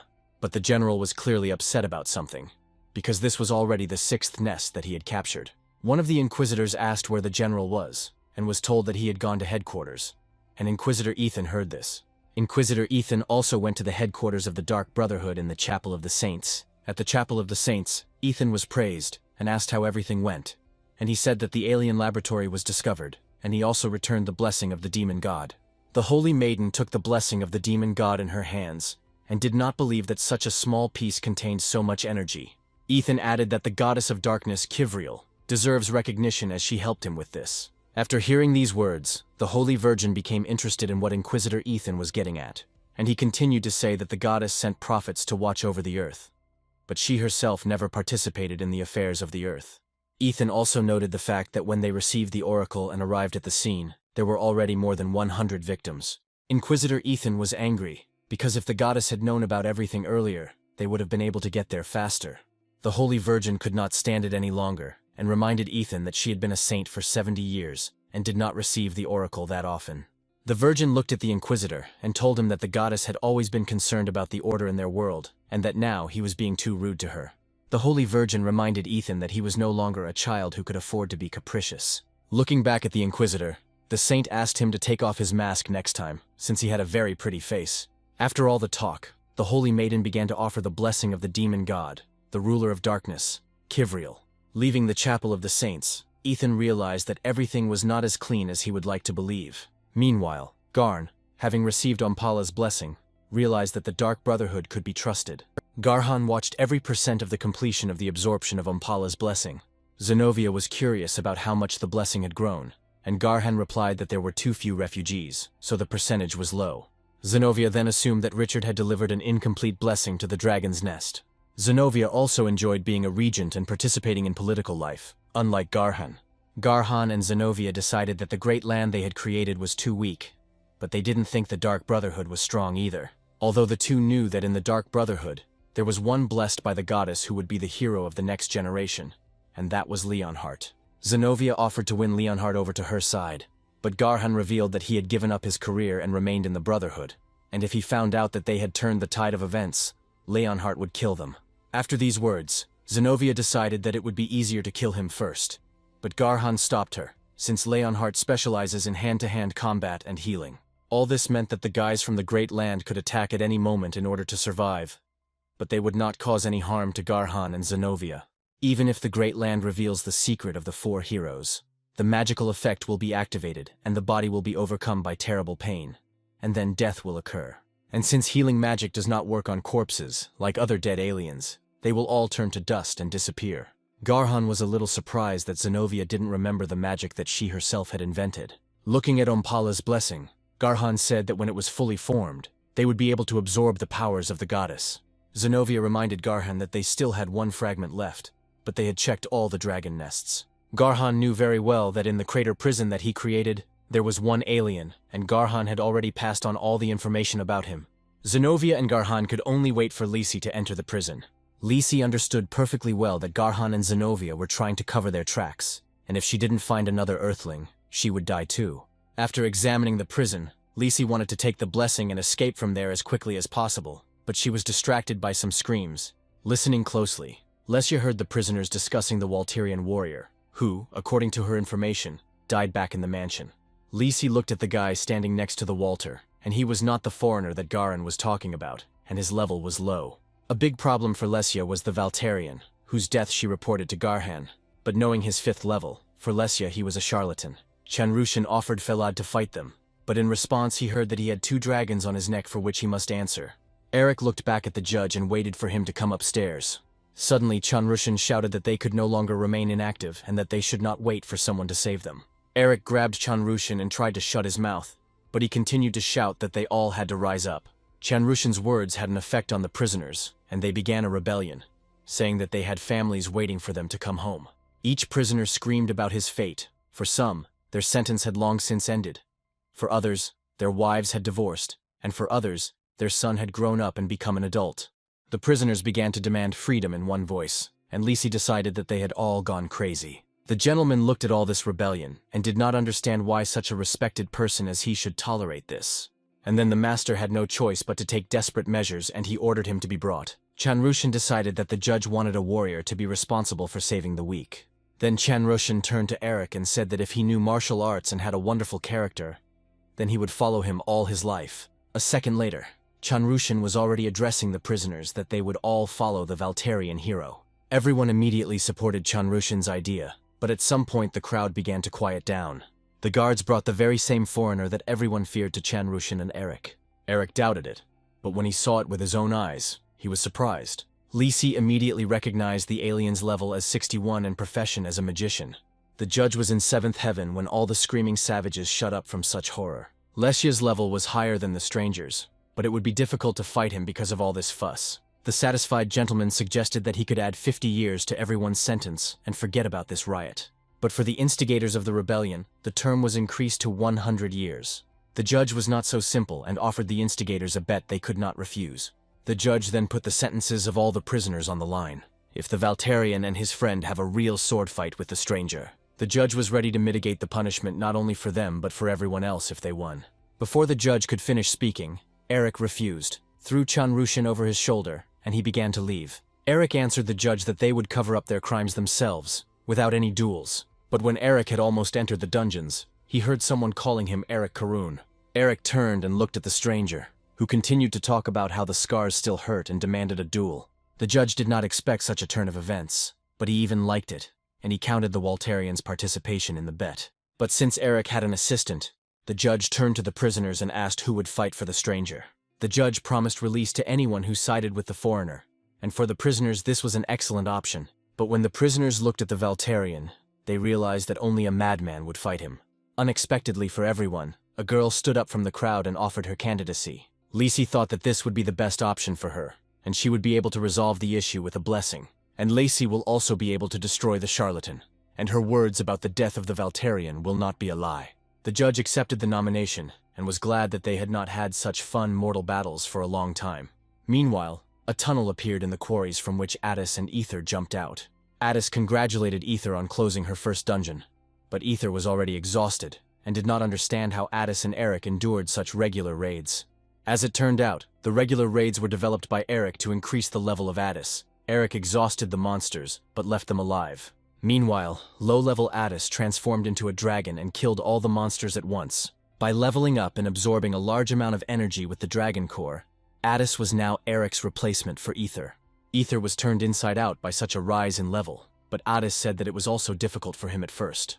Addis continued to praise Ether, saying that she had stabilized the dragon's core and absorbed the energy very quickly. After all the praise, Addis suggested to relax and learn to digest the absorbed energy. Ether was glad that they were going home. While Ether was fighting monsters, Addis managed to get an artifact that he needed to check. Looking at the artifact, Addis was upset, because if Eric had been with them, then with the help of his landmark, he could have told the functions of the artifact. Ether walked up to Addis and reassured him, as it sounded like Eric was dead and not in prison. But Addis was very worried that there were a lot of prisoners in the prison, and that Eric could be made into a real killer. Ether calmed Addis down, and after everything they reincarnated and flew home to the Crater Gorge. Several years ago, the aliens became enemies of the Ratni, and Garhan, one of the 4 heroes, agreed to create a camp in the crater's dungeon. While keeping the aliens in the dungeon, Garhan and everyone else began to notice many of their peculiarities. But all the information could only be collected by killing a huge number of Earthlings. Due to continued experiments with monsters, the aliens have become impossible to control due to their obsession with killing. The place was then given to the aristocrats, and they used it as a prison for the Rathni, but the experimental device remained. And now it was secretly used as an arena for competitions. The presenter announced through the loudspeaker that the long-awaited event had taken place, and the competition would be held according to simple rules. The host said that the dungeon around the stadium is filled with monsters, and the winner is the one who kills more monsters and gets more crystals. But if something unexpected happens, a fair judge will not judge them for what they did. In the blue corner was a devil from another world, who had not received a single injury in numerous battles, the King of Darkness. The stranger calmed the power of darkness in his left hand, telling it that now a bloody revenge would begin. Lisi couldn't listen to all this nonsense, and couldn't bear the fact that they put this shameful costume on her. Then Lisi offered the stranger a small crystal, which, according to her, adds strength. But the stranger refused this, replying that Lesya's dazzling smile was enough for him. Before the competition, Raud recalled how he said goodbye to his name after he was mistaken for a foreigner and thrown into prison. In the red corner was a fearless savage, the strongest fighter of the army, the Valterian warrior Felad. Eric peered into the distance and could not understand who was in front of him, a stranger who knew his real name. Then Eric assumed that his rival was someone from the Great Land, and if he knew about him, then he knew about Addis and Ether. Eric's plan was simple: kill his rival as quickly as possible and get out of prison. But suddenly Chanrushin turned to Eric and said that it was not necessary to fight, since they could try to talk. Eric looked at Chanrushin and remembered that this boy knew nothing about the Great Land. By that time, there were monsters on all sides and there was nowhere to run.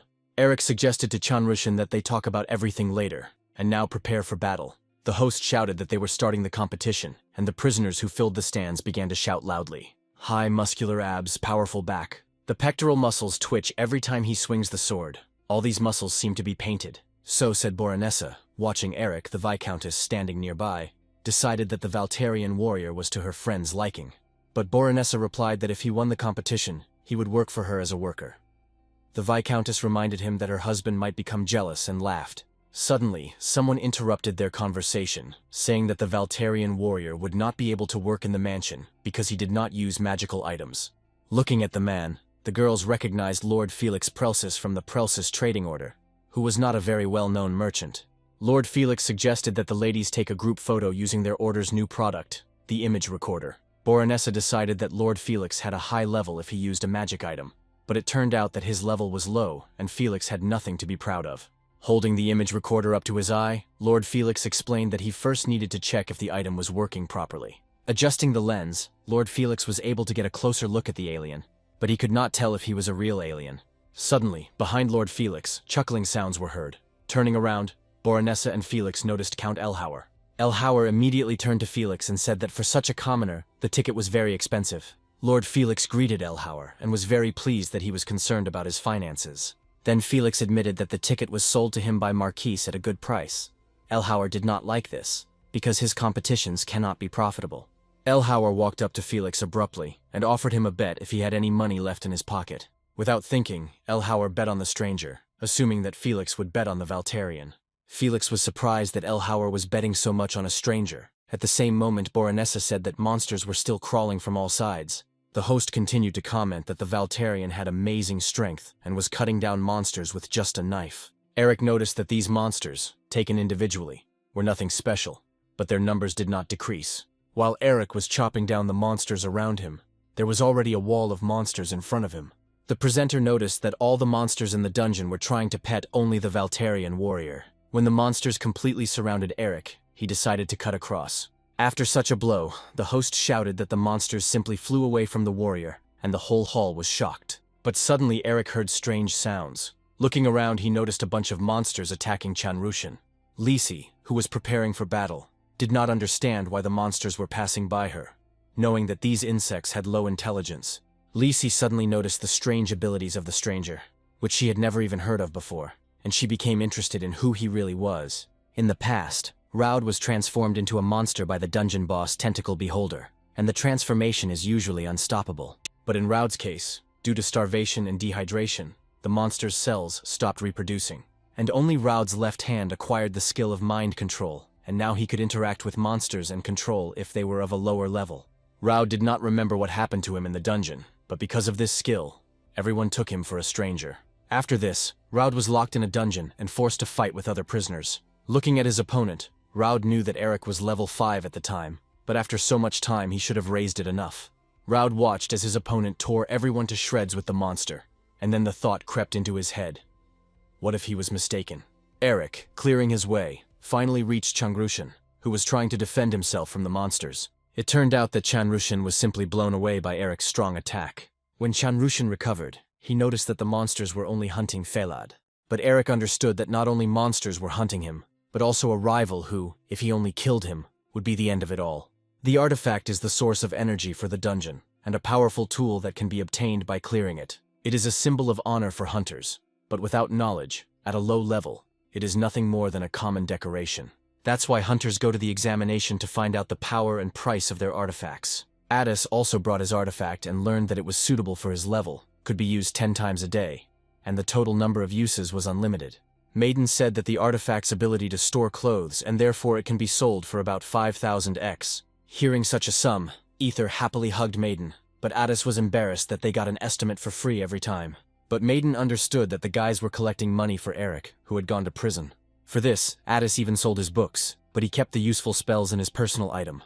Maiden assessed Addis's magical item and said that it would be worth tens of times more than any artifact. When returning the artifact, Maiden advised Addis to leave it, as clothes could be put in it at any time. Addis thought about it, because every time he transformed into a dragon, his clothes went into the trash. Ether agreed with this. After these words, Maiden fully supported them, and Ether and Addis were surprised. Then they pounced on Maiden with questions about how she knew who they really were.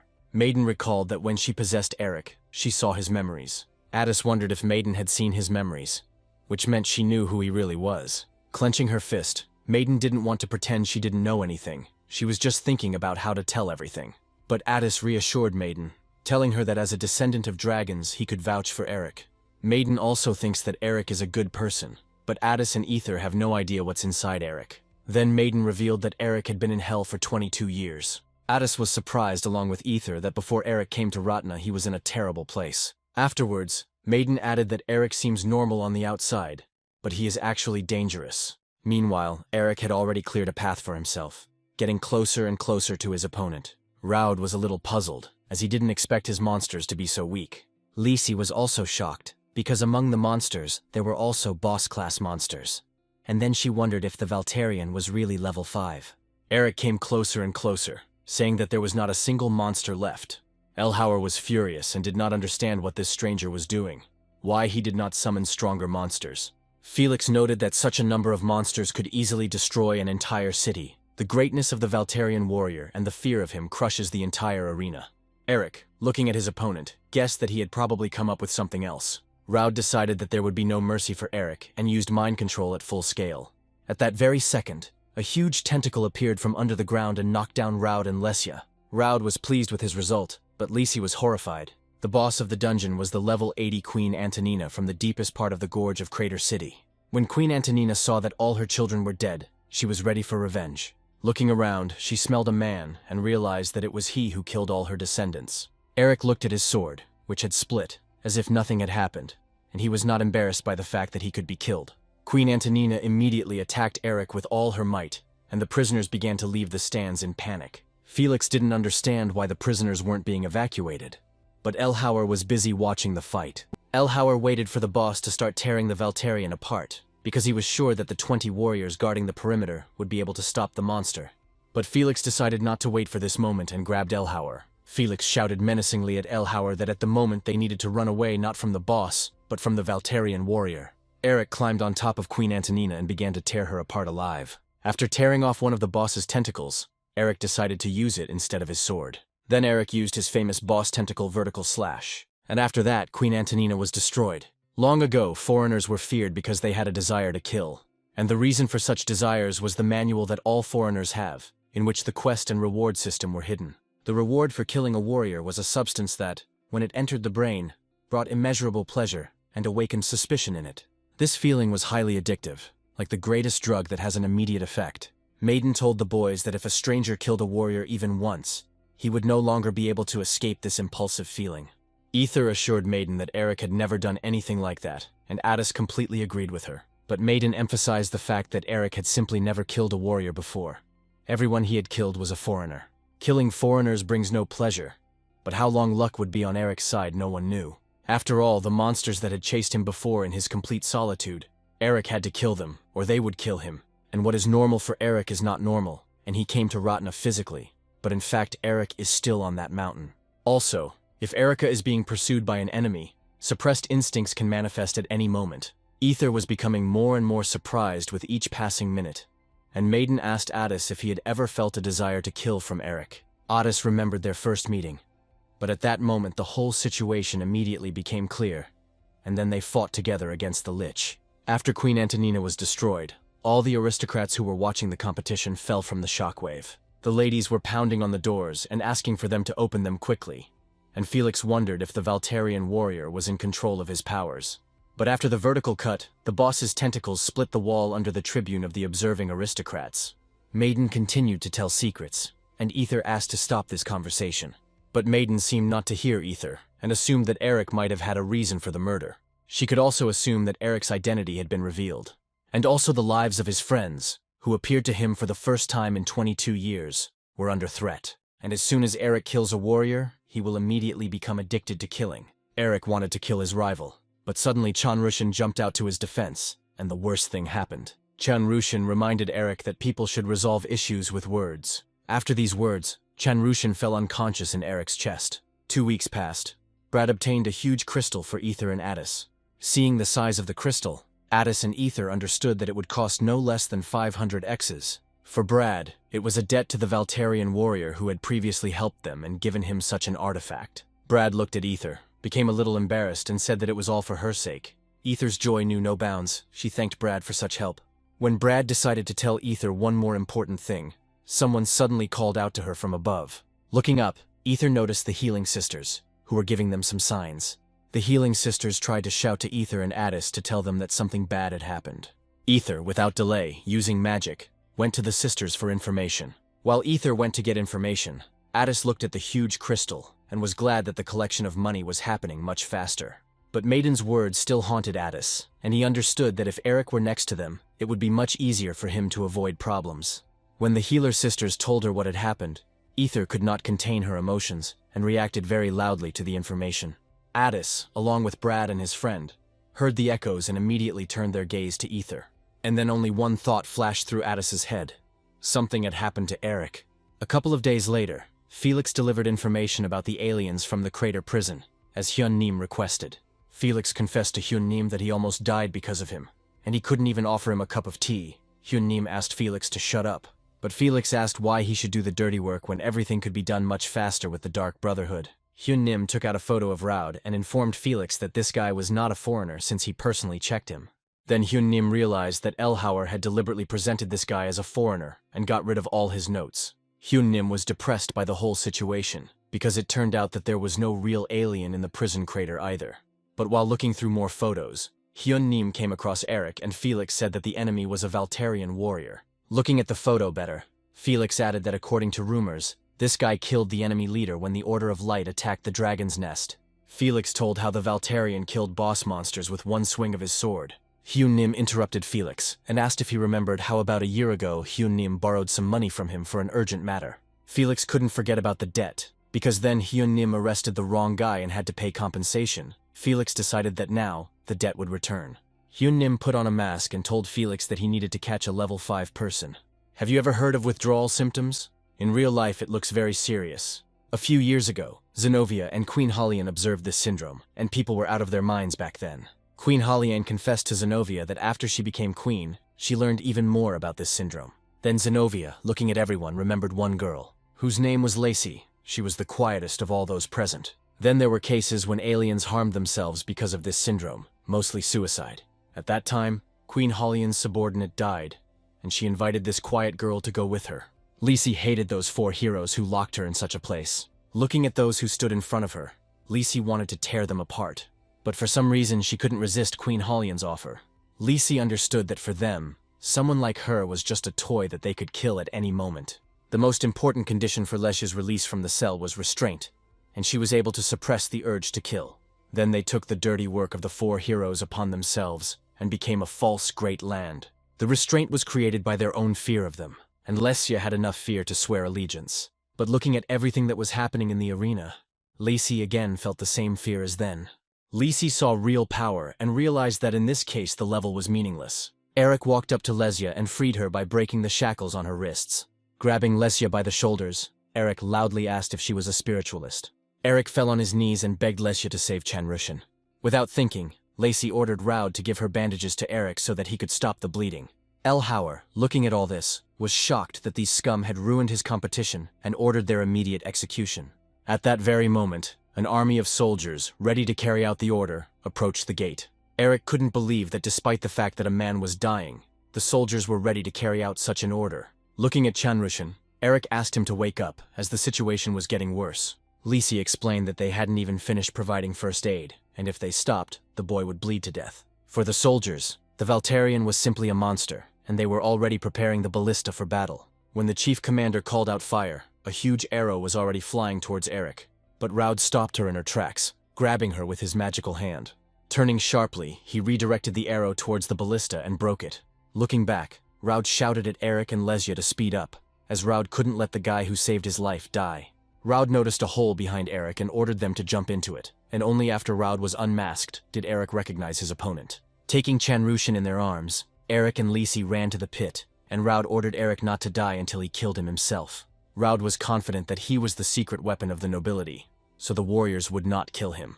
But in this he was very much mistaken, and looking up, Raud saw a huge number of arrows flying at him.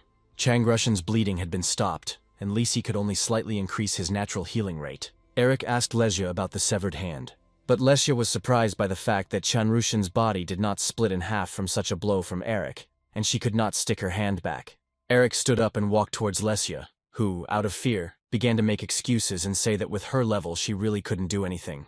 But Eric simply thanked Lesya and asked her to rest, and he himself went off somewhere. Eric explained to Lesya that when Chanrushan woke up they had to escape and close the dungeon, and now he would look for the dead boss's room. Having ordered Lesya to wait, Eric went to explore the surroundings. Moving away from Lesya, Eric began to punch the wall with all his might and tell himself how he could do such a thing. Having waited for the right moment, Lacey decided to run despite the fact that she was unable to convey the blessing.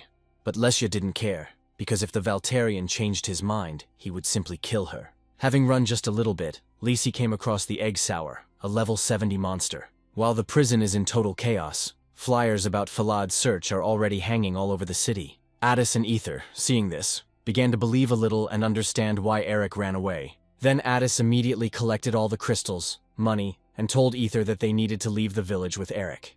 Addis received information that Eric had fled to a dungeon that was connected to the outside world, and if they hurried, they would be able to find him.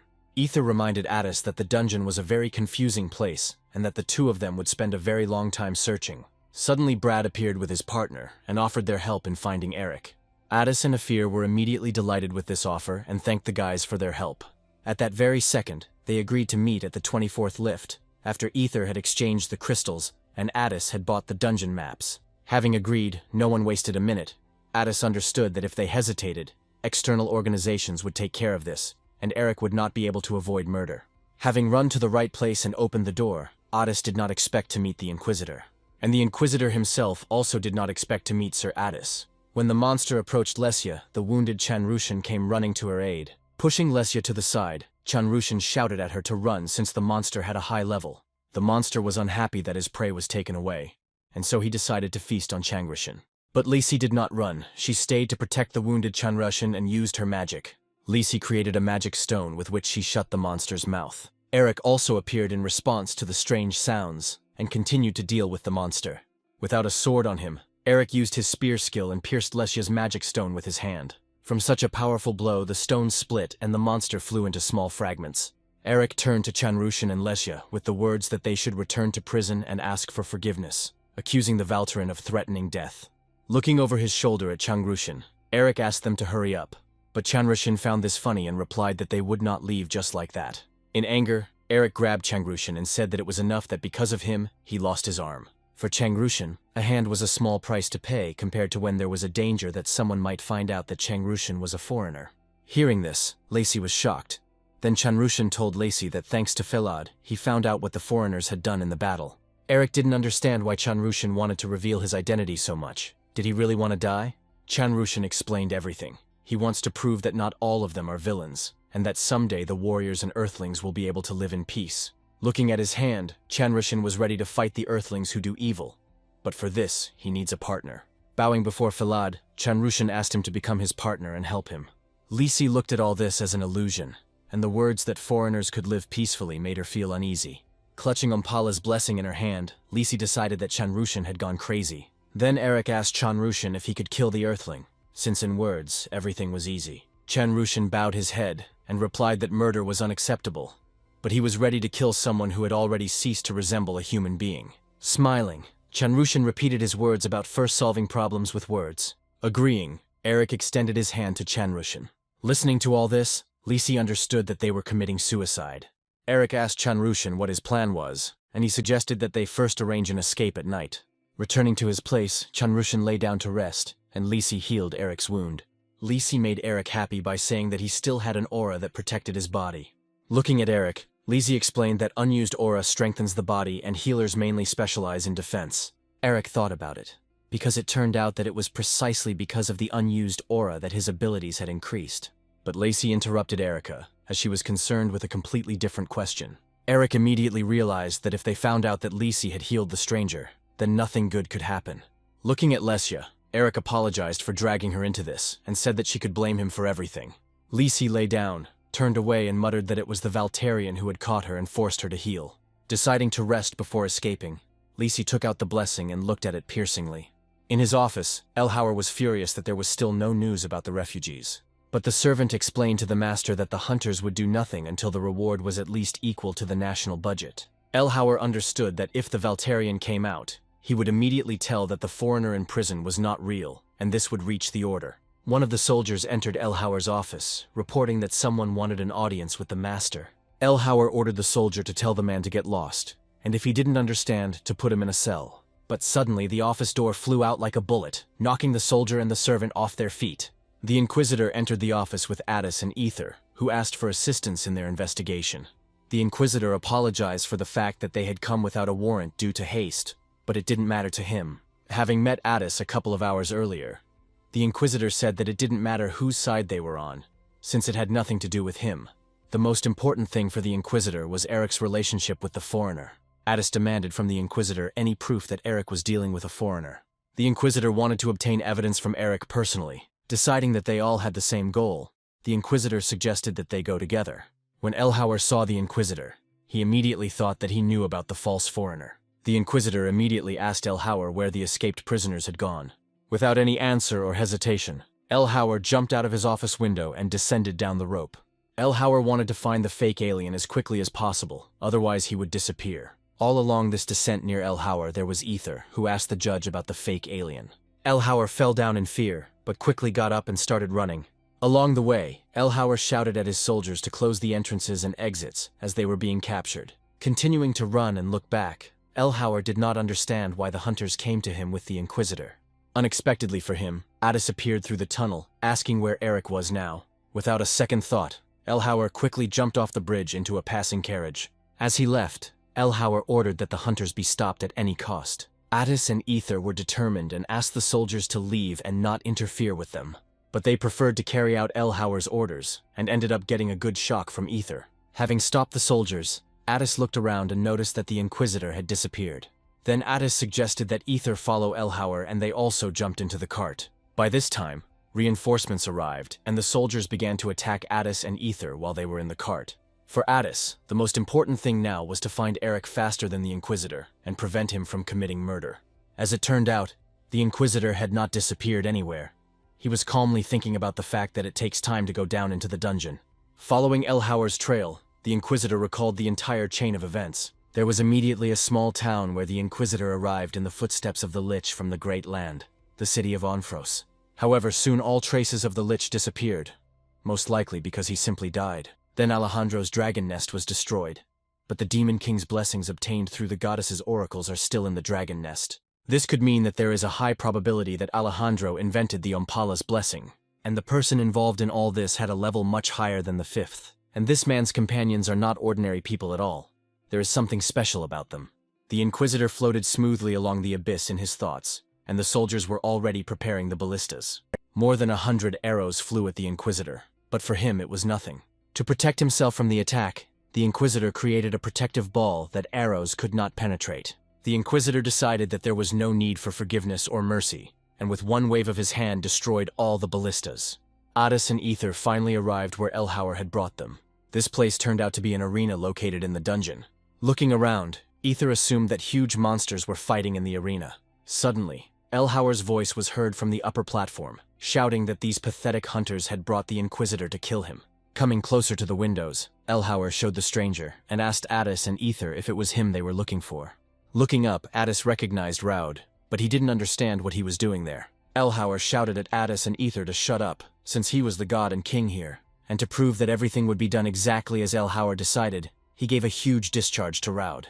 Elhauer hoped that the strongest monster in this dungeon would deal with Addis and Ether. Elhauer continued to shout that the monster that the Valtarian had defeated was merely Queen Antonina. Addis knew that in the Western Gorge there was King Antonino, who was much stronger than her. It was a huge monster, several times larger than the Queen, who was nicknamed the King of Crete. Addis and Ether couldn't believe their eyes. They understood that without Eric it would be difficult for them. To all these sounds, the Inquisitor appeared, who was ready to destroy this boss. The Inquisitor crushed the boss monster with one blow. After all, he is the hero of the next generation, chosen by the goddess, blessed by her. At that moment, Addis suddenly realized that no matter how much he risked his life, it would be pointless. Once the issue with the monster was resolved, the entrance door to the arena swung open. A wounded soldier entered and reported that there was a fugitive in the boss's room in the Eastern Gorge. In the dungeon, prisoners fought, whom the judge had promised release for capturing the fugitives. The judge also warned everyone that there would be no monsters in the dungeon, since the Valtarian had killed everyone. But this turned out not to be the case. The prisoners decided to take the Valtarian's sword for battle and protection. But while fighting with this sword, the prisoner realized that it was not sharp, but simply heavy. The monster grabbed another prisoner by the leg, and he asked his comrade for help. Realizing that he had a hard time with the sword, the prisoner remembered the artifact and decided to try it out. But he didn't know how to use the artifact and simply shouted random phrases that were of no use. At some point, the monsters began to be blown away, as if a strong hurricane had arisen. As it turned out, it was Eric who was wandering through the tunnels of the dungeon. Having found his sword, Eric was delighted and asked the prisoners if the judge had sent them. Behind Eric appeared Chanrushin and a huge crowd of prisoners. Chanrushin ordered a crowd of prisoners to attack the monsters. The prisoners were promised freedom if the escapees were found, but Chanrushin quickly won everyone over to his side. In front of everyone, Chanrushin announced that tomorrow they would clear the dungeon and be able to get out. Chanrushin suggested not to run away, but to tell the townspeople everything as it is, and to submit the charges to the prison warden. Eric, watching Chanrushin, realized that the best way out was to resolve everything peacefully. But one of the prisoners stood up and said that Chanrushin was not all there, and had gone crazy by deciding to sue his boss. Then the prisoner suggested breaking up the guard, and everyone running away together outside the city. According to the prisoner, the boss just wants them all to start fighting for the truth. Chanrushin interrupted the prisoner, replying that if they stained their hands with blood, then no one would listen to them at all, and they would not have a peaceful life. Then all the other prisoners began to defend Chanrushin. While the prisoner was listening to the claims against him, Eric quietly cut off his blade. It was only after Chanrushin asked everyone to calm down that the prisoner noticed his broken blade. Chanrushan also reminded that they had a Valtarian warrior with them, and no one would dare to lay a finger on them. After these words, all the prisoners began to shout Chanrushan's name, and he was pleasantly embarrassed. Eric couldn't stop admiring Chanrushan, who was delivering his speech so smoothly. But then Eric's gaze fell on Lesya, and he asked why she hadn't been looking so good lately. Turning around and looking at Eric with a displeased face, Lizzie replied that girls sometimes had that kind of thing. Lizzie told Eric that all the noise gave her a headache and she was going to go rest and asked not to disturb her. When the debate ended and everyone went to bed, Eric noticed Chanrushan, who asked Eric why he wasn't sleeping. Eric admitted that he was haunted by the thought that tomorrow he would hear his friends grumbling outside. Chanrushan noticed that all of Phalad's team were noble beauties. Eric laughed and said that one of them was a man.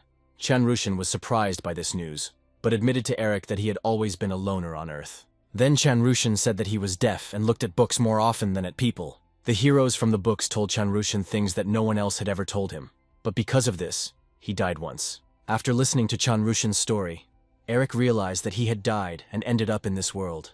According to Chanrushan, he wanted to commit suicide at first, but then he reached the 5th level and met people who died and were reborn. Chanrushan saw those people for the first time. They were from different countries, but those cruel conditions made them friends. At that moment, Chanrushan was happy, and even briefly lost track of time. But when they all reached the 20th level, Chanrushan ended up in Ratna and was left alone again.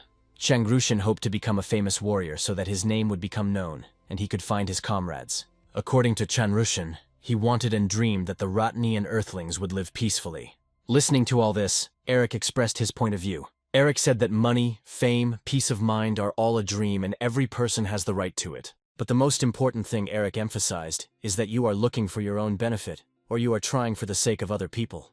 Looking at the huge number of nests in which people slept, Eric noticed that they all owed at least their lives to Chanrushan's egoism. Having said this, Eric wondered if he had sounded too frank. But after thinking some more, Eric remembered that he was already over 40 and could well talk about such things. Suddenly, Chanrushan turned to Eric and bowed, adding that he was now his idol in life. Chanrushan continued to say that he would bow at Eric's feet all his life, and write a book about him, so that all descendants would know about such a hero. While Chanrushan and Eric were having heart-to-heart talks, Lacey tried to get as far away as possible.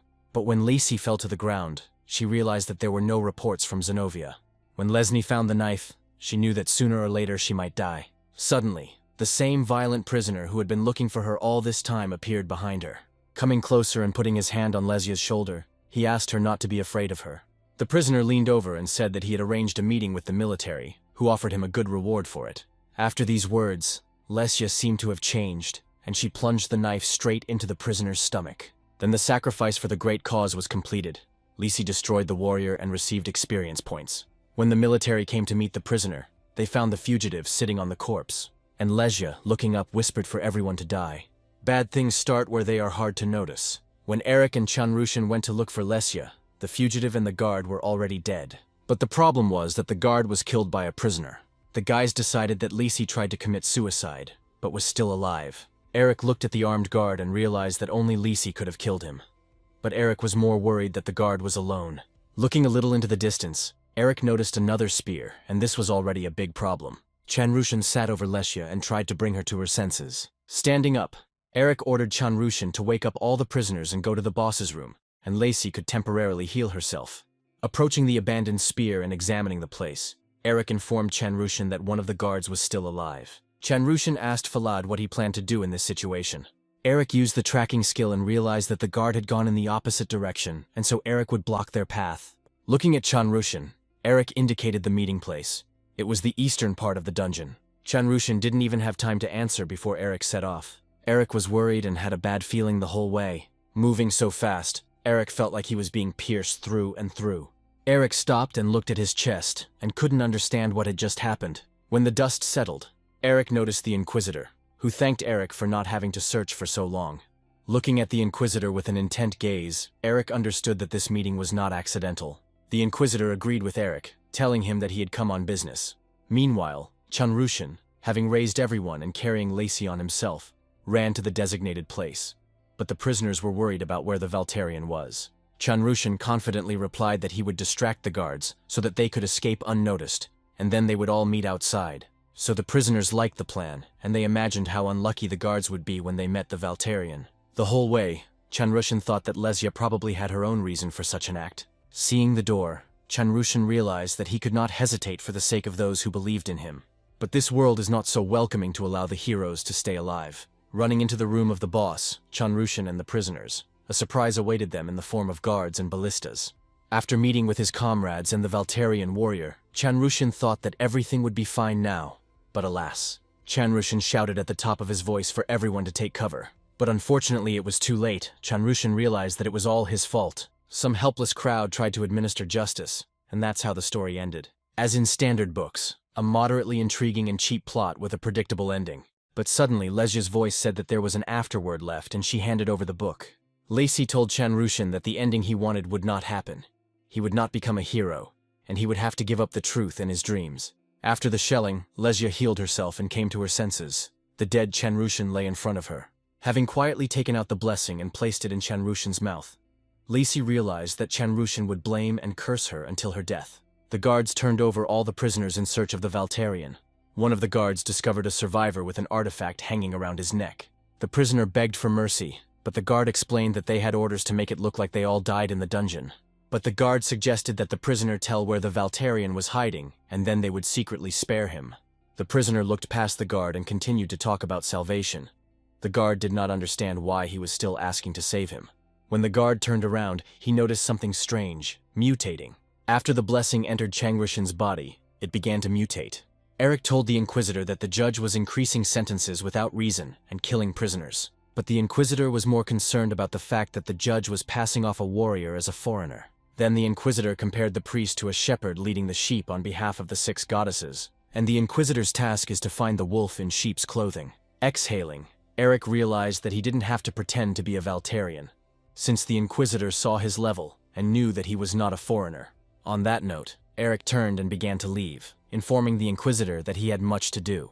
The Inquisitor replied after Eric that he would then have to ask Addis and Ether about Umpalus's blessing. At that very second, Eric's sword was pointed at the Inquisitor's throat, and his thoughts were, "Okay, Addis, but how does the Inquisitor know Ether and seek a blessing?" With a serious look and ready to destroy the Inquisitor, Eric asked what he had done with Addis and Ether. The Inquisitor calmly replied that so far he had not done anything to them. For the Inquisitor, it was more important now to learn everything about Eric. But the Inquisitor knew that Eric would not tell him the truth, so there was no point in continuing the conversation. At that very moment, a fight began between Eric and the Inquisitor. Eric did not give in to the Inquisitor, and fought with all his might. The Inquisitor noticed Eric's powerful destructive power. As Eric defended himself from the Inquisitor's attack, something unexpected happened. From the force of the swing, Eric's sword got stuck in the wall. For the Inquisitor, this was a good opportunity to strike, as he knew that the foreigners relied only on their sense of direction in battle. But looking at Eric's attacks, the Inquisitor realized that this did not look like a technique acquired through training.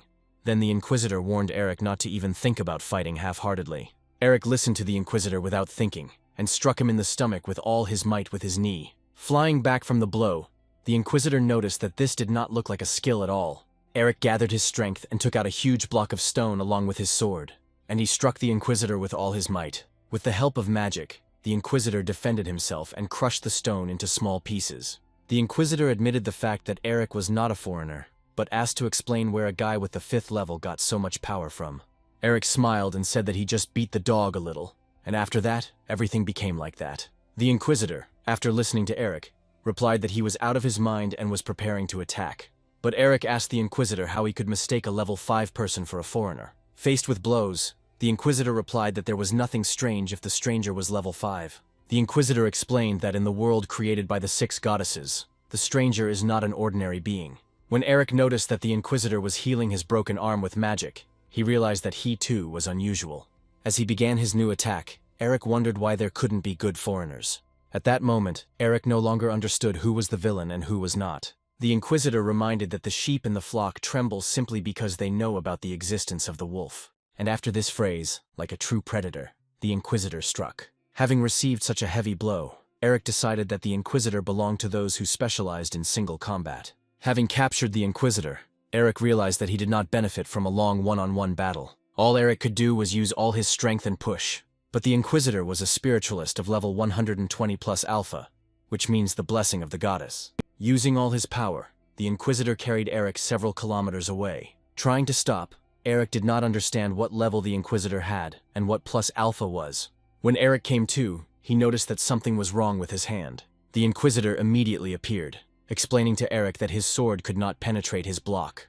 Although Eric was stronger than the Inquisitor's prana was much stronger than Eric's aura.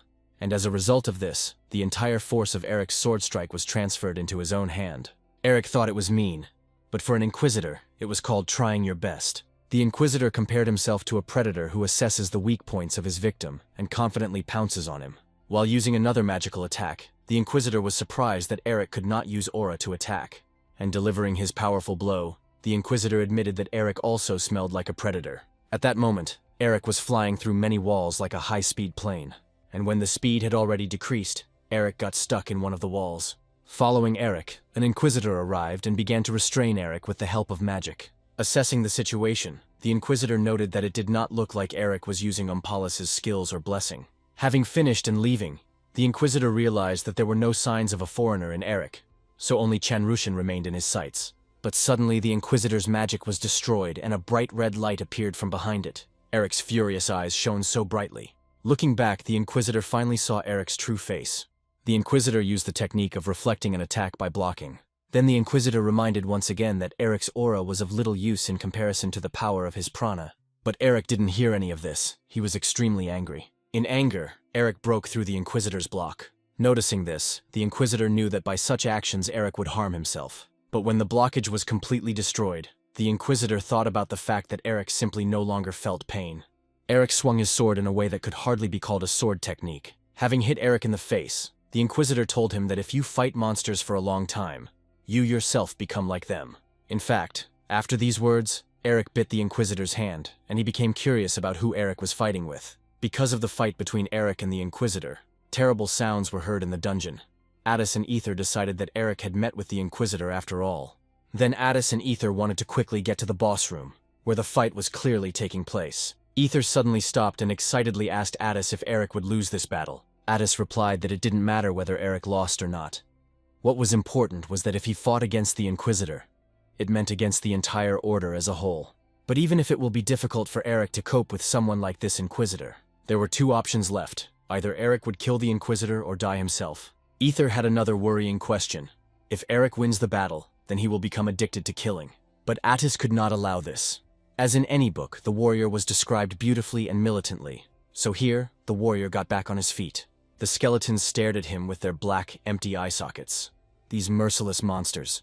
Monsters that killed people without hesitation.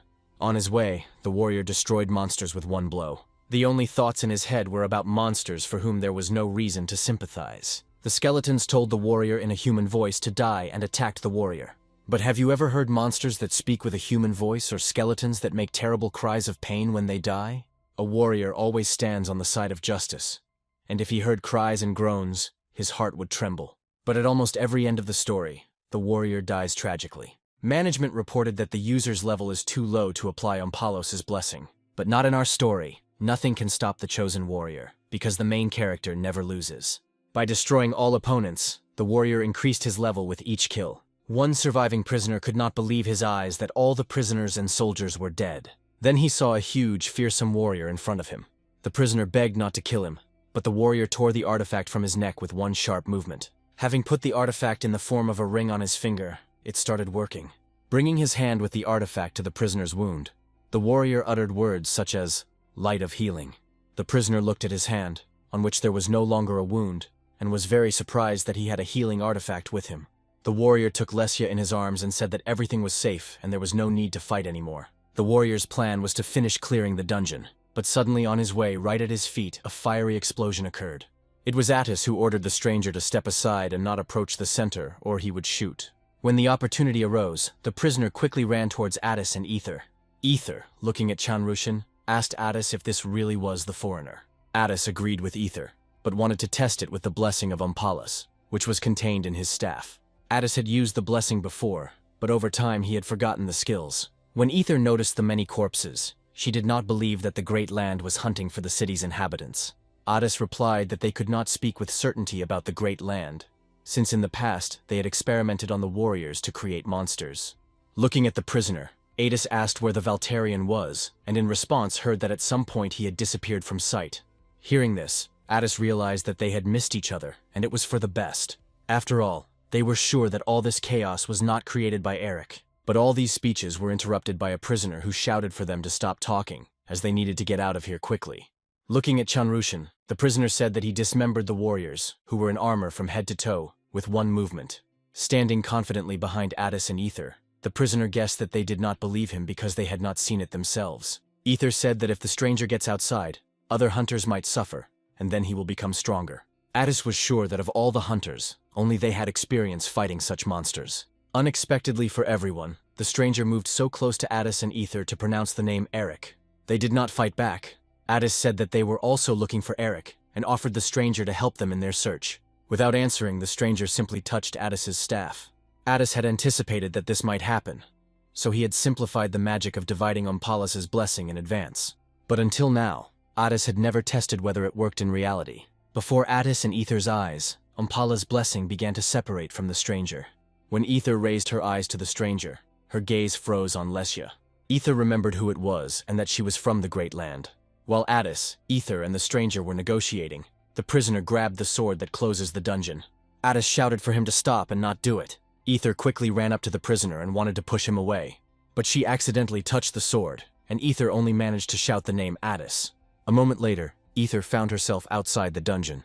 Then Ether realized that she had lost Adis, and now they were in different places. Unexpectedly for Ether, Martin appeared behind her, looking for them, since they did not appear at the appointed place. Martin looked at the frightened prisoner, and told Ether that there were rumors that a terrible stranger had appeared in the dungeon.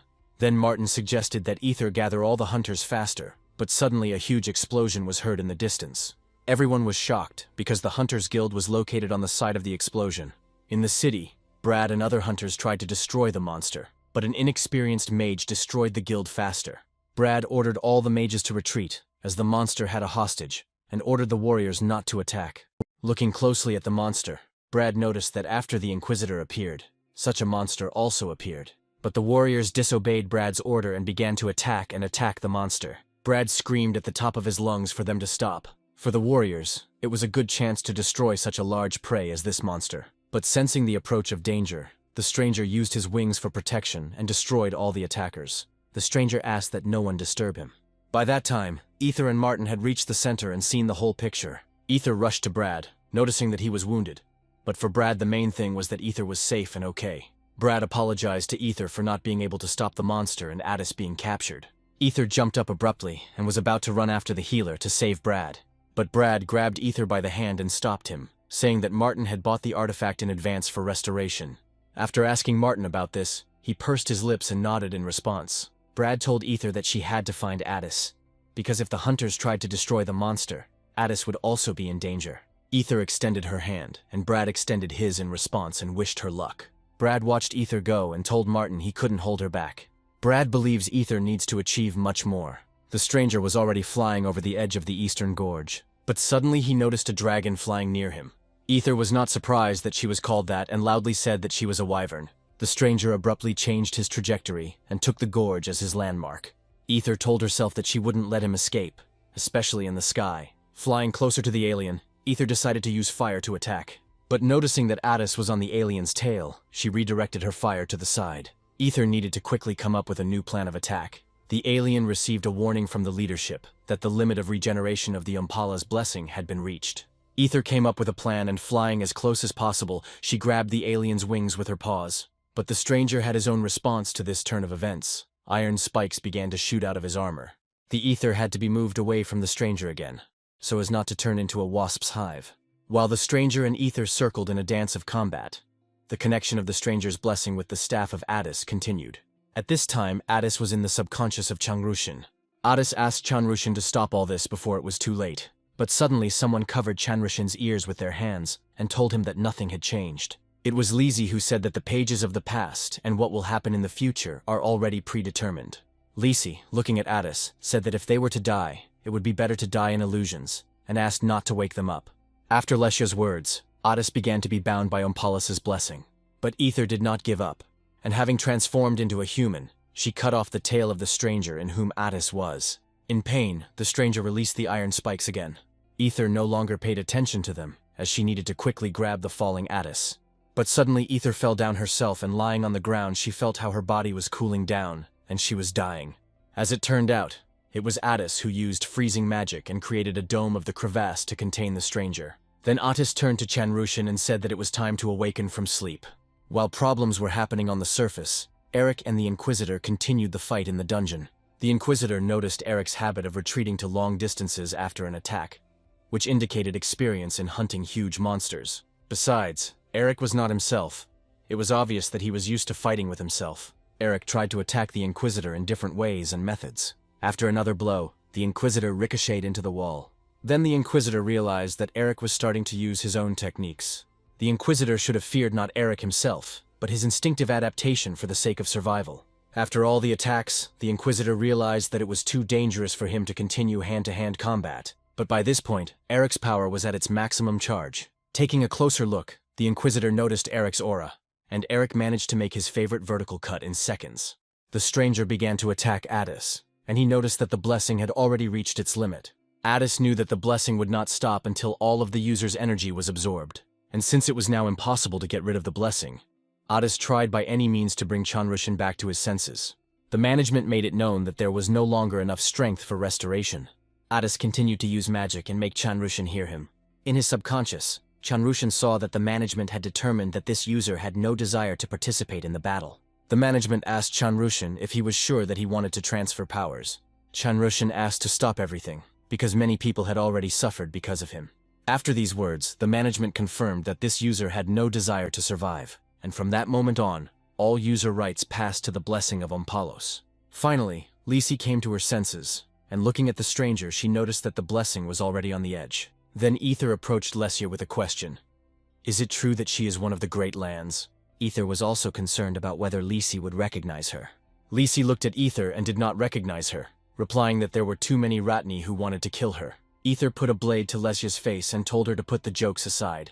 The ether was flooded with memories of those who sacrificed their lives for the sake of the Great Land. After all, the Great Land used people to achieve its goals and then abandoned them. Ether couldn't stand it. She didn't understand why someone's life was like a trifle for the Great Land. Lisi explained that a simple surviving alien is the true embodiment of evil, and if they are not like that, then they themselves can become the object of hunting, or they will be exposed and killed. For them, everything is meaningless. So the alien who was able to survive in this world is the real evil. Perhaps they were destined to die in pursuit of the pleasure of killing, which came from nowhere. Lisi asked Ether not to worry, because such a death is fate. Suddenly the stranger jumped onto the bridge and hit Ether with all his might, causing her to fly off the bridge. Noticing this, Addis tried to soften Ether's fall with the help of magic. Running closer, Addis inquired about Ether's well-being. Ether tried hard to smile and reassure Addis, telling him that she was fine. But suddenly a magic circle appeared on Ether's body. It was Lacey who wanted to at least make up for her sin a little, despite the fact that before that everything was in Alejandro's hands. Then Lacey turned to Chanrushan to run away, since the Inquisitor would soon arrive here, and she alone would be enough for him. But all her words were in vain. The stranger grabbed her by the throat and lifted her above the ground. Management set a new goal and switched to the next highest level. Lacey realized that Ompalos' blessing wanted to kill her and become bigger. Looking death in the eye, Lisi decided for herself that this was the worst possible end. But the words escaped from the stranger that this was not the end, and he stabbed himself. When the blessing began to mutate from the trauma inflicted, Chanrushan managed to leave this form. Chanrushan covered Lesia with himself so that the blessing could not harm her. After jumping off the bridge, Chanrushan used up the remaining blessing in his body. Noticing Addis below, Chanrushan shouted to him that he could now attack with all his might. Addis heard Chanrushan, and thanks to him he managed to gain time. Gathering his strength, Addis began to use the magic of the fire dragon, the beam of ignition, and the imposition of fire circles. The magic was so strong that the mutated body of the blessing burned before our eyes. From such powerful magic, a huge hole was formed in the gorge. Ether ran up to Addis and asked why he hadn't used this magic before. Addis replied that this magic was above his level, and therefore he could not control it. Seeing Lacey and Chanrushan in the distance, Ether asked Addis if he could still fight, but his strength was at its limit. Looking at the exhausted Addis, Lacey stopped the fight, as there was no point in fighting further. Lacey remembered that Addis and Ether wanted to free Eric from the Inquisitor. So if they can defeat her great land, then the Inquisitor will have to go back, because he is chasing the blessing. Chanrushan did not believe Lesia's words, because if she fell into the hands of the Inquisitor, there would be big problems. Lisi looked at Chanrushin and said that he should save Eric and follow him. Listening to all this, Addis did not believe that Lisi repented. Ether, looking at Lesya, said that she just wants to run away from her fate. Perhaps that was true. But Lisi didn't want it to end so senselessly. But this whole conversation was interrupted by a huge explosion ejecting auras. The Inquisitor's healing was very slow due to the remaining aura. The Inquisitor was mistaken in thinking that Eric would not be able to use the aura. Although the Inquisitor didn't think that the aura would be used to counter his prana. By that time, Eric was no longer able to control what had burst out of his body. Eric's aura continued to burst out. It was huge. Looking at this, the Inquisitor did not understand how, under such conditions, Eric's body had not yet collapsed. But if it happened that the aura completely left Eric's body, then its power would destroy half the city. The Inquisitor would like to capture Eric alive and get the information he needs. But that won't work anymore. The Inquisitor and Eric continued to confront each other in a brutal battle. Eric used all his skills against the Inquisitor's magic, and when they collided, it was a powerful wave of energy. Lisi no longer understood who Eric really was if he was fighting with someone who had received the goddess's blessing. Addis knew that Eric had an aura, but how he summoned it during the battle was a mystery. But looking at Eric, Addis understood that this was exactly the kind of malice that was transmitted through the aura. Chanrushin killed everyone and turned to Lesya, saying that he was grateful to her for saving him. And his mentor is now fighting, bleeding, with an opponent who is also not a criminal. Those who died because of Chanrushin were not criminals, just like those who mourn the dead. Chanrushin addressed everyone with the words that it was his fault and he must bear responsibility for his sins. Looking at Lesya, Chanrushin told her that the place to atone for her sins was definitely not here. And tearing himself away from his place, Chanrushin flew into the very heat of the battle. The Inquisitor used the manifestation of a giant right hand to give Eric a good blow. In response, Eric used the cutting skill, and nothing remained of the Inquisitor's giant hand. The Inquisitor then decided to use the incarnation of the giant right and left hand with the seal of the airflow. But for Eric, this was not an obstacle. He destroyed it with the infinity skill with a cut along and across. After that, Eric decided to immediately use the piercing skill. The Inquisitor suddenly became curious as to whether Eric was really the strongest. But when Eric approached the Inquisitor, he was unable to resist the aura. Eric was in pain from the wounds he had received. Blood was oozing out from everywhere. The Inquisitor looked at Eric and thought that there was no point in fighting any further. Suddenly, Eric turned to the Inquisitor to spare Addis, Ether, and Chanrushin since they were good guys. Even though it sounded funny, Eric asked the Inquisitor to pretend that he had not seen any of the boys. Possessing the blessing of the goddess, the strongest warrior, and the last stronghold, the Inquisitor agreed. But the Inquisitor could not afford to lose. So today there was no blessing of the goddess, no Inquisitor, no foreigner with the 5th level. Eric listened to the Inquisitor attentively and agreed with everything he said. At the end, the Inquisitor said his name, Leonhart Cattle Francis, and asked his opponent. Looking into Leonhart's eyes, Eric revealed his real name, Ryu Han Bin. Unexpectedly, the two heard a strange sound. It is unclear where Chanrushin fell from, and he admitted to Eric that he was worried about him. Leonhart stared at Chanrushin, and Eric portrayed him as just a crazy fool. But Chanrushin introduced himself to the Inquisitor, saying that he was a foreigner. After showing Ampala's blessing, Chanrushin also confessed that it was he who killed those innocent people. Eric was furious. He didn't understand why Chanrushin was saying all this, but Leonhart ordered the two of them not to move. In this confusing situation, Leonhart needed an explanation. Chanrushin was ready to tell everything he knew, and then receive his punishment, whatever it might be. Only Chanrushin asked to stop waging senseless battles. Suddenly, Brad's spear flew into Chanrushin's back. Martin stood on the mountain. Behind him was a huge crowd of hunters. And among all these hunters was that very prisoner who claimed to be that very stranger. The hunters noticed that the stranger was still breathing and decided to finish him off. Like wild jackals, the hunters ran to Chanrushin to avenge their comrades. Gathering his strength, Eric tried to get up and save Chanrushin. But his legs wouldn't hold him up, and Eric fell to the ground again, clenching his teeth in pain. The hunters were like animals who wanted fresh blood and flesh. Suddenly, Chanrushin turned to Eric and said that he had behaved too shamelessly. After removing the remains of the blessing, which turned into a crystal, Chanrushin told Eric that he wanted to become a hero at all costs. Leonhart intervened in all this and took away Chanrushin with the help of magic, leaving only the blessing of Ompala's behind him. When Leonhart picked up the spear that killed Chanrushin, the hunters began to rejoice. Turning around and looking at Eric, Leonhart told him that it was best for him to continue lying down. Eric was furious. He was ready to kill for Chanrushin. Leonhart understood that Eric had no strength, but he still prepared for battle. But suddenly, Addis appeared between Eric and Leonhart along with Ether. Ether shouted loudly for them to stop fighting, as they had already achieved what they wanted. Addis bowed his head and addressed Eric with the words for him to stop. After these requests, Eric threw his sword to the ground and Leonhardt did the same. Turning around, Leonhardt reminded Eric that a promise only works once and there won't be a next time. Lisi watched everything that was happening from the top of the mountain. A week passed, and that battle left its mark throughout the city. However, the residents immediately began to repair the destruction and restore the city to its previous appearance. They also began to forget the foreigner who caused the unrest. There was an illusion of temporary calm. His death changed nothing. Outside the crater courthouse, reporters interviewed Elhauer, asking if it was true that a foreigner had escaped from prison and that he himself had been found not guilty. Elhauer said there was no illegal activity on his property, and the accusation of murdered prisoners was not proven. According to Elhauer, the guards tried to protect those who had escaped from the stranger, and Elhauer himself sacrificed his life for them. But only thanks to Raud's courage did he remain alive, and therefore appointed him commander of the Knight's Corps. Elhauer admitted that he punished the stranger for the lives of those many hunters. Addis came to Brad's grave with ether. Martin asked Addis if Eric had regained consciousness. Addis replied that Eric had already come to his senses, but his wounds were too deep. While Eric was resting, Addis left him a note saying that he shouldn't jump over his head. There was nothing wrong with that.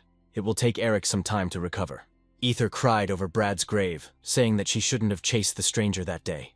After all, if Ether had gone with Brad and Martin then, everything would have been different.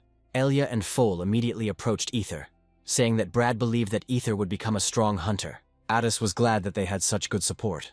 After these words, Ether immediately wiped away her tears, and she promised that she would raise her level and defeat all the bad guys. Martin took Brad's spear and asked Addis and Ether to give it to Eric. But Ether was surprised by these words, since this was Brad's artifact and the very weapon of death. Addis suggested leaving the spear with Martin, since they were on the same team. Martin recalled Brad's words, who said that he would return this spear to the Valterian when he himself became just as strong. Looking at Addis, Martin didn't want the spear to stay there and rust. Walking through the streets of the city, Addis and Ether could not refuse, and since there were no spearmen on their team, they didn't need the extra weight. Their silence was broken by Ether, who was interested in Addis's opinion on whether Eric hated Martin. Addis didn't know what to answer, but assumed that he simply disliked him. Addis and Ether were heading to Maiden to see if their artifact could be exchanged for another, but when they opened the door, they were shocked by what they saw. Maiden sat on the bloody floor, with a knife and a golden scroll lying next to her. Ether immediately ran up to Maiden and told her what had happened. Maiden immediately told that the girl had come to see her. When Lisi entered the shop, Maiden immediately picked up a knife, but Lisi reminded her that Maiden could not attack, since the ban inside Maiden belonged to Lesya, but Maiden was more interested in the golden scrolls. Lisi unfolded the work chart, which was stained with Maiden's blood. And if Maiden betrays Lesya, he will die immediately. Maiden remembered this very well, and it was because of this scroll that she could not pronounce Lesya's name normally. Still holding the knife, Maiden asked Lesya why she left her. Lisi immediately replied that this is the fate of used things. Grabbing the knife, Lisi spilled her blood over the ingot and told Maiden that there was no longer a taboo in her. Maiden did not expect this and asked Lesya why she did this. Leaving a trace of blood on the wall, smiling, Lesya replied that she was the same as Maiden. After listening to the end, Ether asked Addis if these scrolls were fake. Addis admitted that this was the first time he saw the magic of prohibition, but most likely the scheme was real. Eric, sitting in a curtained room, remembered how before, when he took a sword in his hands, everything became clear. When he destroyed the white dog on the rocky mountain, when he caught monsters in Ratna, when he swung his sword and walked straight towards the enemy, everything was resolved by itself. But now he wanted to get rid of this disgusting feeling. Then Erica thought about killing the Inquisitor who caused Chanrushan's death, or killing Martin who threw the spear at Chanrushan because of Brad. Turning around and looking at Lesya, Eric suggested killing her, since it was she who put the blessing into Chanrushan's body. Lacey did not deny that Chanrushan's death was her fault. Eric was angry and knocked down the wall near Lesya, despite all his wounds. Leaning over Lesya, Eric said that it was she who was to blame for Chanrushan's death, since she had not kept her promise. Eric shouted at Lesya that while she was wasting time on pointless battles, he died. But Chanrushan was not sad. He smiled as if there was no one to blame for his death at all. Eric reminded Lesya that Chanrushan wanted to end the battle. But Lisi answered Eric that the battle is not over as long as there are those who rejoice in death and force them to kill each other. Lesya was bleeding, but she continued to say that she was simply doing all those terrible things that they ordered. Lisi told Eric about their existence, and if he refused her, she would not hold a grudge. But Lisi didn't plan to repeat it a second time either, and told Eric to remember everything well. Eric guessed that someone was behind all this and was ready to listen to Lesya. But a memory of Changrushan, who so wanted to become a hero, flashed through Eric's mind. To get rid of these memories and thoughts, Eric punched himself in the face with all his might. Eric squatted down and made strange sounds. Lisi was scared and asked what was wrong with him. Eric apologized for cutting Lisi off mid-sentence and explained that he had been a little out of sorts lately. Addis and Ether immediately appeared, surprised by the whole scene that was happening. In order to discuss everything calmly and normally, it was decided to have dinner. For the first time in a long time, Eric prepared his signature meat dishes. While eating, Addis could not enjoy the taste of the tenderly cooked meat. Eric recalled that for more than 20 years he ate only meat. Lisi got up from the table and asked what they were all doing here. Looking at Lesya, Eric answered her that Chanrushan dreamed of foreigners and warriors living in harmony. But Lisi didn't believe in all this while those same people were still alive, and the guys didn't even know who they were. Addis interrupted Lisi by saying only, "Archmage Zenobia." Lisi was surprised, and Addis continued.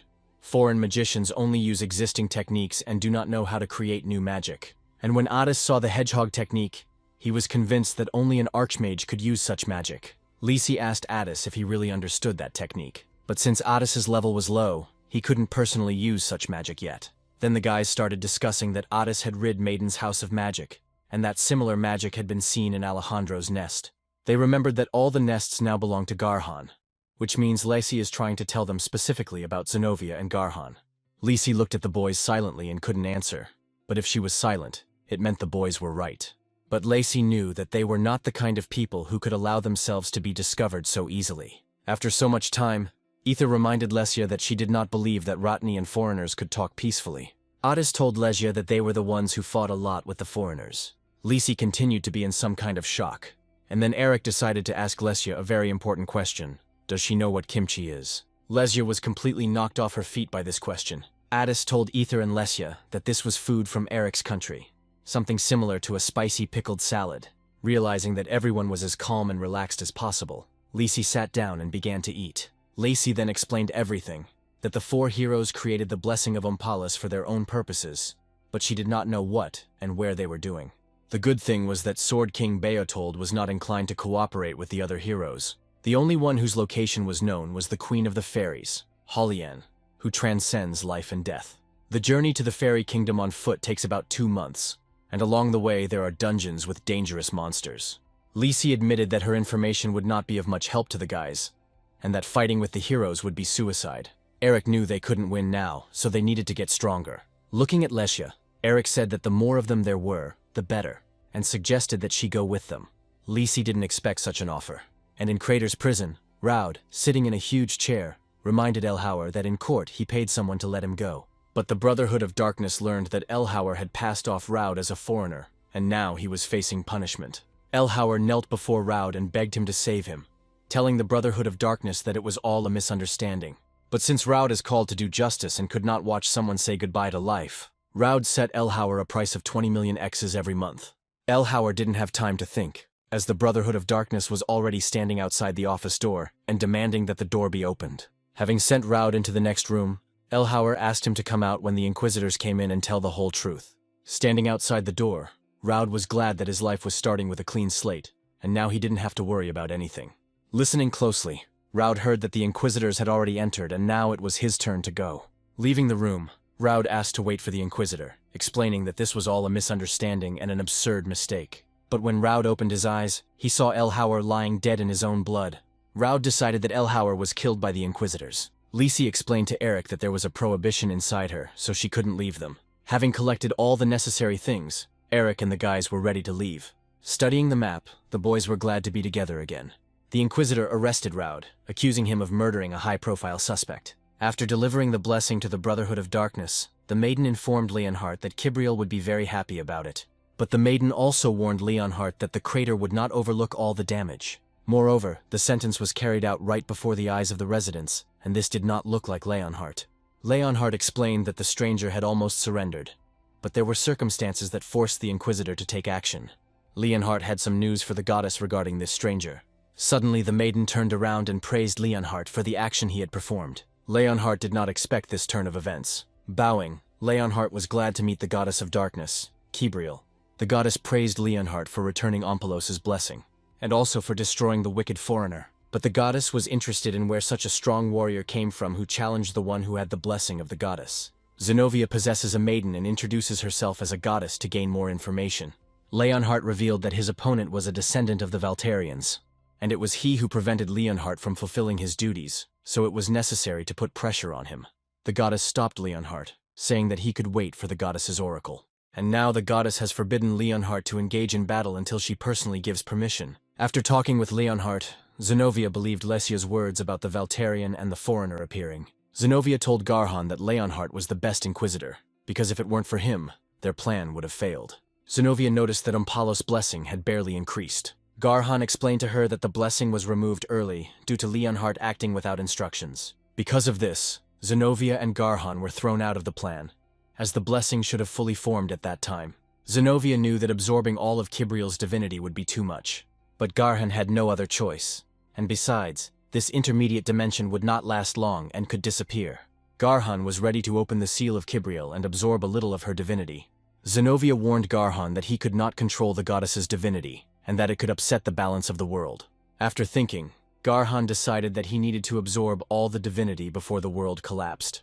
And a destroyed world can always be repaired after Garhan becomes a god.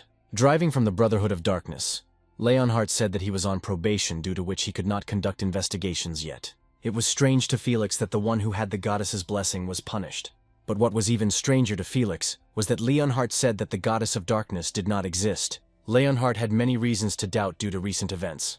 Someone reminded Leonhardt that the last time Eric called himself a Valterian, he lied to the goddess herself. Felix couldn't believe that 6 goddesses could let such a lie pass. Leonhardt asked Felix to calm down, sit down and listen. When the third man removed his hood, it turned out to be Changrushin.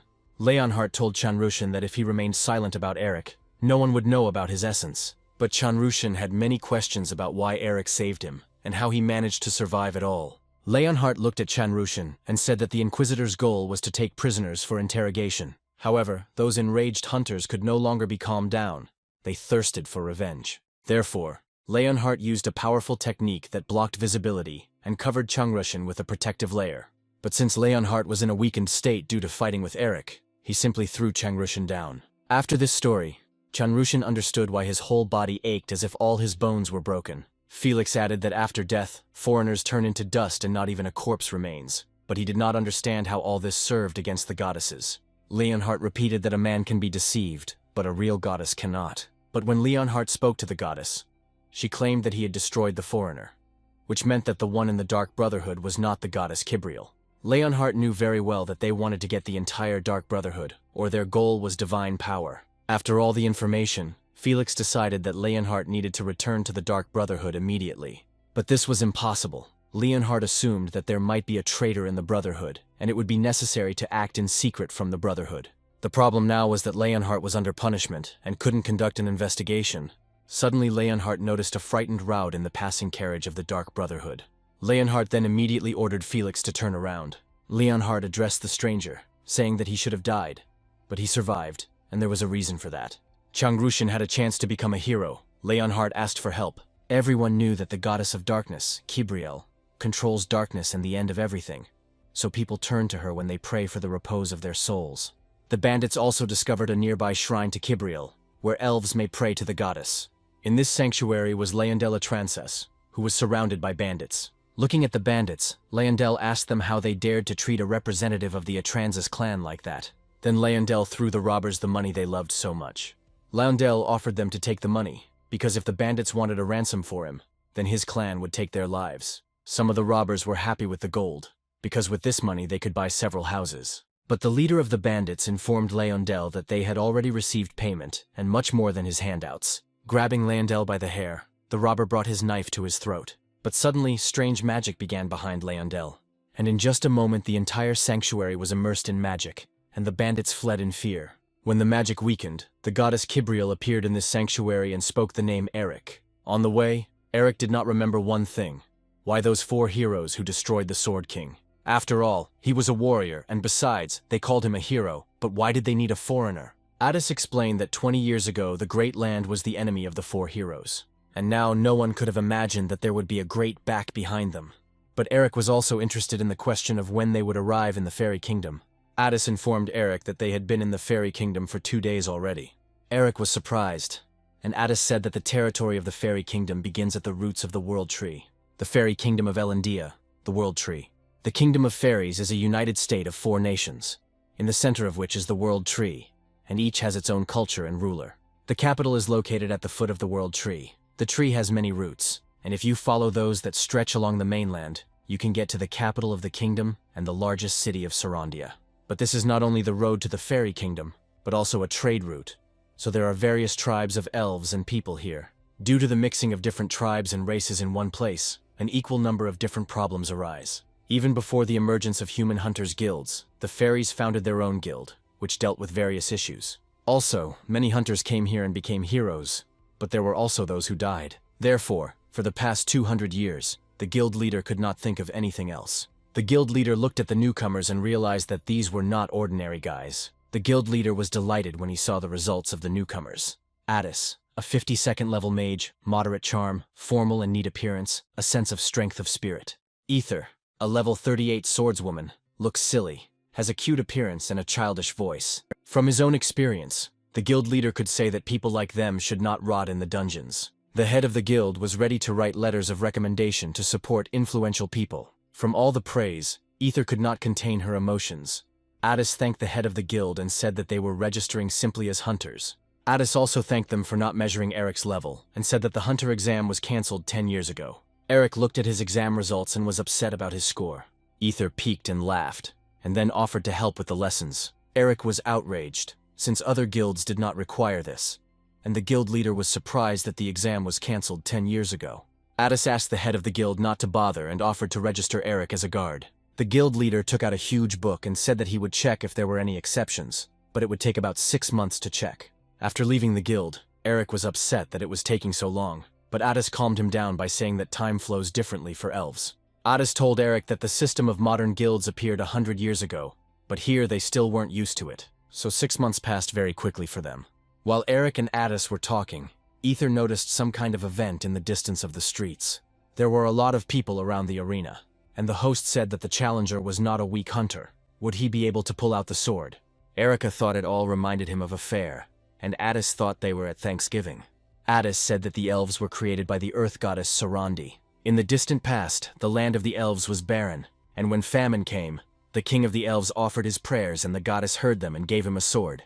As soon as the king stuck this sacred gift into the ground, it immediately became fertile, and the elven state began to prosper. And now Eric understood that once a year a festival was held as a sign of gratitude to the goddess. Looking at the top rows, Eric assumed that the elven nobles were sitting there. But while Eric and Addis were talking, Ether disappeared somewhere. Addis didn't even understand how they could not notice her absence. Addis immediately went to look for Ether and told Eric to be there in case she returned. Left to wait, the host announced that this year probably no one would be able to pull out the sword. The nobles who sat in the stands were amused by the stubborn little people who had to try their best because they had a short life. Unexpectedly for the nobles, His Highness appeared and said that thanks to the people their fields were being cultivated. Everyone stood up from their seats and greeted His Majesty. His Majesty said that the king was unable to come due to health reasons, so they allowed him to finish the celebration. When Addis found Ether, she had collected a bunch of elven cookies and did not want to leave the party. Ether told Addis that the sword could only be pulled out by the elven king, but Addis replied that this was just a legend. In fact, the sword was stuck into the ground with the help of magic, and many people tried to pull it out, but they couldn't. The king appears, removes the effect of the magic, takes out the sword, and inserts it into the ground again. This is to show the fair choice of the goddess. Then Ether realized that there was no one who had actually applied force in trying to pull out the sword. But according to Addis, no one would have been able to pull out the sword anyway, and even if they had pulled it out, that person would have been dealt with quickly. While Addis was looking for Ether, Eric couldn't resist and decided to try his hand. Seeing Eric in the middle of the arena with a sword in his hands, Addis and Ether's expressions changed. The Elven Kingdom connects the land of fairies with the mainland and is the largest city. Upon arriving in Sarandia, Kibriel thanked Leondel for her help. But Leondel asked Kivia to be quieter, since no one should know that he had come to the city. Leondel asked Kivia to be careful, since she was now an escort. Walking through the streets, Leondel knew that people could not be trusted. People know neither honor nor nobility, but Kivia was very strange. Even after she became an escort, she answered strangely when asked who she was and where she came from. Kivia said that she was a separate being, born from the darkness, and repeated incomprehensible words that were impossible to believe. Having found the boy's carriage, Kivia immediately crawled under it, looking for something there. Leondel knew that this girl was simply not herself. But suddenly, Leondel heard the parishioners talking about how in a sword-drawing competition, some hunter had broken his sword. Leondel did not believe this, because this could not happen. Kivia found a thread and smelled the scent of a young dragon, which meant that he and his companions had arrived in this city. When Kivia turned around and wanted to tell Leondel that they needed to go to the guild, she didn't find him. Meanwhile, in the arena, the elves captured Eric with magic. An elf shouted from the stands that there was no place for a Valterian here, and demanded that he confess who had sent him.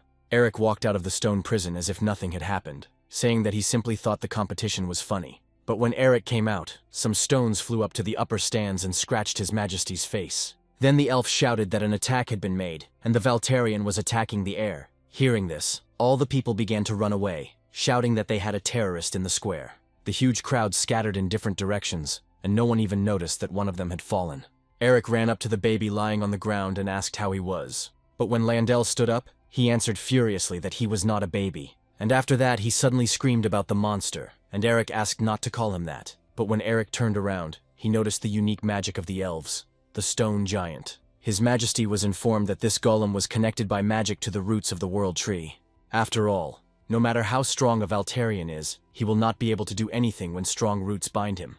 Holding onto the huge roots, Eric was indignant that no one cared that another person had suffered. Eric was touched by this, and destroyed the stone giant with one blow using aura. His Highness was surprised, because it is not so easy to meet a Valterian warrior who uses aura. The elf did not understand how this was possible and who this person even was. Eric told the elves that they sometimes need to listen to words so that something like this doesn't happen. After this, Eric spat out the clot of blood that had accumulated in his mouth. The elf was glad that the attack worked, but Eric disappointed him by replying that he simply bit his tongue. Eric himself understood that because of the aura, the load on his body was still too great. Then Ether and Addis appeared, carrying Leondel. Eric was extremely displeased and warned them what they would get. Addis approached Eric and reminded him of his request that he seal the aura until he mastered it. While the conversation was going on, the boys were already surrounded by warriors. His Highness turned to Eric, apologizing for simply standing and watching his behavior. However, Eric had to surrender and suffer the punishment for the broken sword. Addis suggested surrendering rather than fighting with all the warriors, and warned that the minimum prison term for elves was 3 years. Eric apologized, and said that he had no desire to leave the heroes for 3 whole years. Ether supported Erica, adding that they would be grateful if they learned about the conspiracy. After listening to everyone's opinions, Addis suggested changing their plan. Kivia appeared before the boys, preparing for battle. Kivia advised the boys to listen to the elves, because if they didn't, Ratna would have no future. Eric asked the girl what she was even talking about. Then, looking at her, Eric decided that the girl had a high level, but the management began to give out a bunch of mistakes about her. All these errors and spam gave Eric a headache. Eric looked at the girl again and asked who she was. Kibriel replied that now was not the time to share information. Now they needed to end this situation. Eric demanded an explanation, but Kibriel headed towards Leondel. Kivia spoke the name of Leondel Atransis and he opened his eyes. His Highness heard that the girl was communicating with Leondel Atransis. The elf fainted upon hearing this, and His Majesty asked the young prince what he was doing there. His Majesty ordered the soldiers to lay down their arms and ensure the safety of the prince. After some time, everyone was already in the palace, and His Majesty thanked the guys for saving his younger brother. Addis replied that it was a great honor for them to save the prince of the Elven Kingdom. Eric got tired of all these thank yous and pleases, and asked directly whether this prince was the son of the fairy queen Holian. Addis immediately apologized for such directness, but His Majesty found it funny, since the Valterian warrior could have misunderstood everything. His Majesty began to explain that the race of fairies includes elves, nymphs, gnomes, and sylphs, so the 4 kingdoms united and are called Elendia. And Holian is one of the 4 heroes who received the blessing of the goddess, a representative of the union of fairies and the queen of the nymphs. Eri found out that they were not servants of Holian, but he was more interested in who this girl was. After all the story, Ether was worried about their perfect deed, that they split the sword of the Elven King. But His Majesty calmed everyone down, saying that it was a copy for the festival, and the real sword could not be broken. Leondel expressed his displeasure, saying that because of the jock, the whole festival went wrong and they would not forgive him. His Majesty immediately raised his voice to his younger brother, saying that he could not speak like that to the people who saved him. His Majesty also reminded Leondel that he was forbidden to leave the castle and demanded an explanation from him. This angered Leondel, as his older brother always tried to lock him in, even during the holiday. During the heated proceedings, a servant approached His Highness. Having whispered something in His Highness's ear, he asked about his father. His Highness stood up and apologized to the boys that he would have to leave them due to urgent matters that had arisen. When His Highness left with the prince, Addis and Ether immediately relaxed. Addis noted that the royal family would help them get to Holian. Ether asked Eric about his thoughts on Kivia. Eric replied that she was simply a level 80 warrior, but Addis noticed that there was a temporary error in Eric's guidance. After interrupting the U, Eric informed them that the tea was going to make his bladder burst. Getting up from the table, Eric went in search of the nearest toilet. Addis asked him not to linger. 20 minutes later, Eric was still looking for the nearest toilet. Eric didn't understand why the elves had such a huge garden, and there wasn't a toilet every 15 meters. It was a mystical tree hidden in the depths of a huge garden. The untouched nature indicated that no one had visited this place for a long time. A place where no one had come and would ever come. Eric was glad that he did not die from the burst bubble, and coming out from behind the tree, Eric saw an old man. The old man turned to Bao Bao, saying that he could have warned him of his arrival.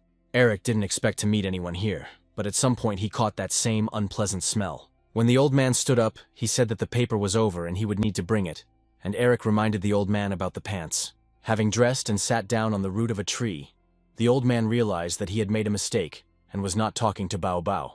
Eric asked the old man why he had come to the land of the elves, but he replied that the land had no owner. The old woman began to tell that the care and protection of where the world tree had taken root was just a mission, and their flesh was earthly dust and would eventually return to the earth again. Eric agreed with the old man's words that they were given land to use and they were not the owners here. The old man asked what he was doing. Eric explained that they also take food from the land, so he returned it and fertilized it at the same time. Turning to the old man, Eric said that they were now accomplices and suggested that they keep it a secret. The old man laughed and replied that nothing would happen to an old man like him.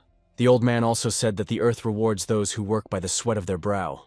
Taking out his sword and sticking it into the ground, the old man wondered what a little boy like Eric was doing here in such troubled times. After the old man thrust his sword into the ground, the tree's roots began to pull Eric's sword underground. Grasping the handle and trying to hold the sword with all his strength, Eric was surprised by such a powerful force of the earth. But having gathered his strength, Eric was able to pull out his sword, and not only it. When Eric looked at his sword, he was very surprised. His broken sword turned into a huge wooden sword. The sword was quite heavy. Eric felt it drawing energy out of him. Eric was curious about what the old man had done with his sword, but he didn't understand where the old man had gone. But when Eric discovered the old man, he began to dig him up and ask what kind of sword it was. At the most inopportune moment, Kivia emerged from the bushes.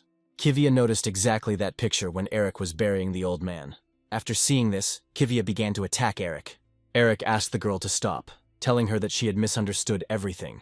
But Kivia asked Eric if he really meant to say that the Elf King dug his own grave and climbed into it. Eric replied that he didn't even know that this grandpa was a king, and it all happened by accident. Kivia was already flying towards Eric, saying that he had mistakenly buried the king alive. Looking at the girl, Eric again made the same mistakes in leadership. But while Eric was realizing this, Kivia had already managed to strike him. Grabbing Kivia by the legs, Eric asked again who she was, and said that her skirt had risen up. After these words, Kivia said that Eric was a scoundrel, and struck in the most secret place. It was very unpleasant, and if it had been anyone else in Eric's place, he would have been dead by now. Kivia told everything that Erica's real name is Ryu Han Bin, level 5, was forcibly transferred to this world at the age of 24 due to a blessing, and for some reason lived in isolation in another world for 22 years. Then Kivia told about herself, that she was created by the goddess of darkness Kibriel, and is her representative, and her name is Kivia. Kivia proved her words by not being affected by the Demon King's guidance. Eric did not believe that the goddess of darkness, Kibriel, decided to kill the stranger herself. But Kivia explained that her orders were to find a candidate to be Ryu Hanbin's assistant and test him. Eric knew that the goddess and the Demon King were enemies. How could she choose a foreigner, and what kind of assistant were we talking about? Eric's mismanagement and uncertainty left Kivia baffled. But after Eric attacked the Elven King, Kivia began to doubt his competence as an assistant. Kivia was personally ready to check Eric's personal qualities, and whether it was worth appointing him as an assistant. Eric was surprised that Kivia took out that very spear from the portal. In a couple of seconds, Kivia had already attacked Eric, but he did not fall for her third trick. Erica told Kivia that the manual could simply be turned off. Holding the spear, Eric examined it and told Kivia that he couldn't take someone else's. Looking at Kiwi, Eric didn't care who sent her. He asked her to immediately take her hands off the spear. But Kivia disobeyed Eric and used aura. Eric immediately let go of the spear, as such a strong aura almost left him without fingers. Looking at the sword, Eric thought that the defense had fallen because the sword was absorbing his aura. Kivia didn't stop and continued to attack Eric, telling him that he doesn't understand the full importance of this situation.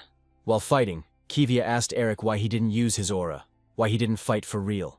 Eric was annoyed that Kivia talked so much. When Kivia attacked, Eric fought back with his sword, causing half of him to fall to the ground. After this, Eric had complaints about his grandfather. Kivia realized that Eric didn't want to take her words seriously, and then she used an aura attack against Eric. Eric was reminded of his cutting aura and decided to avoid it first. Suddenly, the king of the elves rose from the ground, asking whether he was in the next world. Eric covered the elven king, and the entire aura attack hit the world tree, which absorbs the energy and begins to grow. The king said that a high-quality aura makes the tree's roots stronger than steel, but this cannot be achieved with a normal aura. Looking at Eric, the king said that he was the first after Baobao, just like that time. The elven king added that the goddess had sent the hero to the place where he was needed. Arriving at the tree, Leondel asked Eric how he dared to attack the king of the elves and his escort. Londel shouted that he would never forgive Eric for this. Calling Eric a lump of muscle, Londel ordered the warrior to kill Eric. Eric was irritated by this little brat. Addis understood Eric, but suggested quietly observing everything. Leondel did not understand why the warriors were standing and not following his order. The king stopped Leondel, saying that it was he who started the battle. The king was interested in how much power the Valtarian warrior had, so he started the whole mess. The crown prince asked his father why he did this. The king looked at his son and said that the earth was crying, and the roots of the world tree were shaking, and there must be reasons for this. The crown prince had to tell that a strange phenomenon had appeared in the southeastern village. The cattle and residents had turned into mummies. Therefore, the crown prince wanted to ask the hunters to investigate this. The king approved his son's choice, but the king decided to send Leondel with them so that he could feel the land. Hearing this, Eric was indignant, because they had not yet agreed, and Addis said that they were heading to the fairy kingdom on urgent business. Leondel did not believe that people would refuse such an offer, although for them, there could be nothing more honorable. Looking at Addis, Leondel decided that he must understand the importance of this proposal. Then Leondel's gaze moved to Ether, and he agreed to let her accompany him. Looking at Eric, Leondel decided that this lump of muscle could protect him. That was Eric's last straw. Having intimidated Leondel, Eric said that the Valtarian warrior would not tolerate insults directed at him for anything, and if Leondel blurts out any more nonsense, Eric's hand will not stop. The crown prince turned to his father and said that Leondel was not able to handle this matter. The king understood that it was dangerous, but that is precisely why the people recognize Leondel. Looking at the hunters, the king knew that they had their own calling, and it would not be good to force them. Therefore, the king was ready to find out the boys' decision tomorrow morning. In the evening, there were discussions. Addis realized that the four heroes were planning something, but he did not want to think that they could attack the goddess of darkness. Ether couldn't imagine that the heroes were using aliens as slaves. That's why Kivia asked for their help. Seeing what Addis and Ether were doing, Eric ran up and knocked over the chair with Kivia. Eric didn't understand why Kivia was getting so much attention if she almost killed the king and him, but Addis reminded her that she was the goddess's messenger. But their goddesses had no relation to Eric as an earthling, and for him the request for help sounded strange. Kivia explained to Eric that this was not a request, but a fair deal. For Eric, this was a good chance, because once the goddess was released, she would reward those who contributed to this, and the reward will be the fulfillment of one wish that does not go beyond the bounds of world laws. As an exception, she can even send Eric back to Earth. After listening, Eric replied that there was someone who promised a similar reward, only his goal was to kill the goddess, and he was a demon god. The boys were surprised by what they heard. Addis immediately said that the promise of the demon god was a lie. But Eric will never forget how he rotted in the mountains for 20 years because of this demon god. Eric reminded everyone that they were going to catch Holian without asking. Kivia replied that there was no need for that, since the goddess Kivriel only trusted the boys with one task. The terrible Garhan, the archmage Zenobia, Holian who surpasses life and death. The task was to find a warrior who is recognized as stronger than these three combined. The guys must find the Sword King Beotold. According to Kivia, they just need to guard her until they get to the king, after which he will destroy the fallen heroes. Eric felt that the task seemed too easy in words compared to the reward. Kivia warned that failure was not an option in this task. After some thought, Eric agreed, deciding that they had the same goal. Hearing a positive answer, Kivia said that it was necessary to send it right now and climbed out the window. Eric did not think it was so serious. Then Eric asked what they should do with the task of guarding the baby, although they didn't care, and they could refuse the Elf King. Kivia said that they would refuse, as it would interfere with the fulfillment of the mission of the goddess Kibriel. In the morning, the crown prince informed the king that the hunters who were in the outbuilding had disappeared. The king assumed that those guys were in a hurry. The crown prince was ready to inform his brother that his mission was cancelled due to the lack of guards. But the king decided to send Landel on an expedition to his eastern routes anyway. The crown prince reminded him that Landel was just a child. The king answered his son that one day Landel would lead the kingdom of the elves, and he must earn the recognition of the people. The crown prince dared to say that there would certainly be those who would not have the best opinion of Landel. But the king told the crown prince that protecting a child is not the only purpose of a parent. Suddenly, Landel entered the hall, saying that Landel's knights had finished preparing for the military campaign. The king couldn't stop admiring how well the uniform suited Landel. The crown prince was surprised that all the hunters were there. As it turned out, that evening Kivia told the boys that Landel would die anyway. Eric did not understand Kivia's words, and asked her to explain more clearly. Kivia said that 6 goddesses are the creators of the war. They know about everything and even about what goes beyond time and space. However, even goddesses who can foresee the future act with caution when interfering in the affairs of the war, since they should not violate the free will of beings and laws. But the prophet of the goddess does not have the ability to foresee the future. Therefore, Kivia has no right to exceed her powers given by the goddess, and in any way influence the fate of others. But the problem was that because of Kivia, the prophetess who was created by the goddess, Leondel did not die, but remained alive. Ether understood that the future where the prince dies remained unchanged. Even Eric was surprised that Kiwi didn't care. Even though the baby was naughty, Kivia reminded once again that she was created to free the goddess for the sake of the survival of the Ratna. But the future of the entire army and the life of one boy have different values. The death of Leondela Transis is his destiny. While in the palace, Kivia knew that Eric and Landel were not in such a close relationship. But why did he make such a decision? Eric's answer was very simple. He told Kivia that he simply didn't like her. After such an answer, Kivia doubted Eric's qualities as an assistant. Eric redirected Kivia to ask those who chose him, but then remembered that the one who chose was sealed. The king was glad that everyone was there and began to talk about what was happening in the eastern village. The children's task was to find the reasons for this phenomenon, because if the roots dry out, then the whole tree can dry out. The infection threatens to spread throughout the entire territory in the shadow of the world tree. Therefore, this concerned not only the Elven Kingdom, but the entire Fairy Union also showed interest in this matter. The king added that if they resolved this problem, the representative of the Elven Union, Holian, would personally thank them. Eric liked this because they would be able to meet Holian. The king also said that Leondel would participate in the expedition not as a prince, but as a leader. Sitting behind the wheel, Leondel was glad that his father knew his worth. And for Leondel himself, all these phenomena were just trifles. Leondel rode so slowly that Ether told the prince that they would die by the time they got there. But Leondel asked to be called chief. And in general, Leondel told Ether that a little girl like her should be grateful for such a trip. Otis decided to figure it out, and told Leondel that if he got tired, who would protect the people, and asked him to entrust the helm to him. Leondel agreed with Otis, but looking back he realized that he had not had time to demonstrate his driving skills to Kivia. Leondel noticed that while he was busy driving, the Valtarian was chatting with Kivia. Along the way, Eric learned that Kivia did not know where Beotold was, and she replied that even if she were a goddess, she would not be able to know the dungeons that belonged to the Demon King. Kivia explained that the goddess could know a person's thoughts if prayers were offered to her, but there was no record of Beotold's prayer. On the way, a cart overtook the boy's carriage, and an intelligent man asked if he could go first. The man explained the situation, that he needed to get to a village in the east before the sun set. Addis, of course, let the man through. Addis also told the man that they were also heading there, and the man warned that strange things happen in this forest when night falls. The man apologized again and overtook the carriage. Ether was glad that they could just follow that carriage and not get lost. But for Leondel it was outrageous that some guy would ride in front of him. So Leondel decided to go around the man and press the gas pedal. There was a fence ahead, but for Leondel it was no obstacle. Having flown over the fence, Eric thought that someone was attacking them, and that was why they were driving so fast. But Leondel warned the boys that he was being guided by the goddess of the earth, and that they had nothing to fear. A few meters away, the boy's carriage was burning with a beautiful flame. Everyone looked askance at Leondel, but he answered everyone that this happened by the will of the goddess of the earth. Leondel said that he knew the way, and they could go on foot, and ordered his savages to follow him. At that moment, the guys were trying to put out the carriage, and Eric joked that he could still hear the voice of the prince who died in the fire. Wandering through the forest, Leondel pointed out a new direction each time. Eric wondered why Leondel was so confident. Kivia replied that it was because of his royal blood. Kivia said that the royal family has been caring for the roots of the tree since ancient times, and therefore, once every 20 years, they can prepare a gift from the world tree. Eric looked at his sword and realized how valuable it was.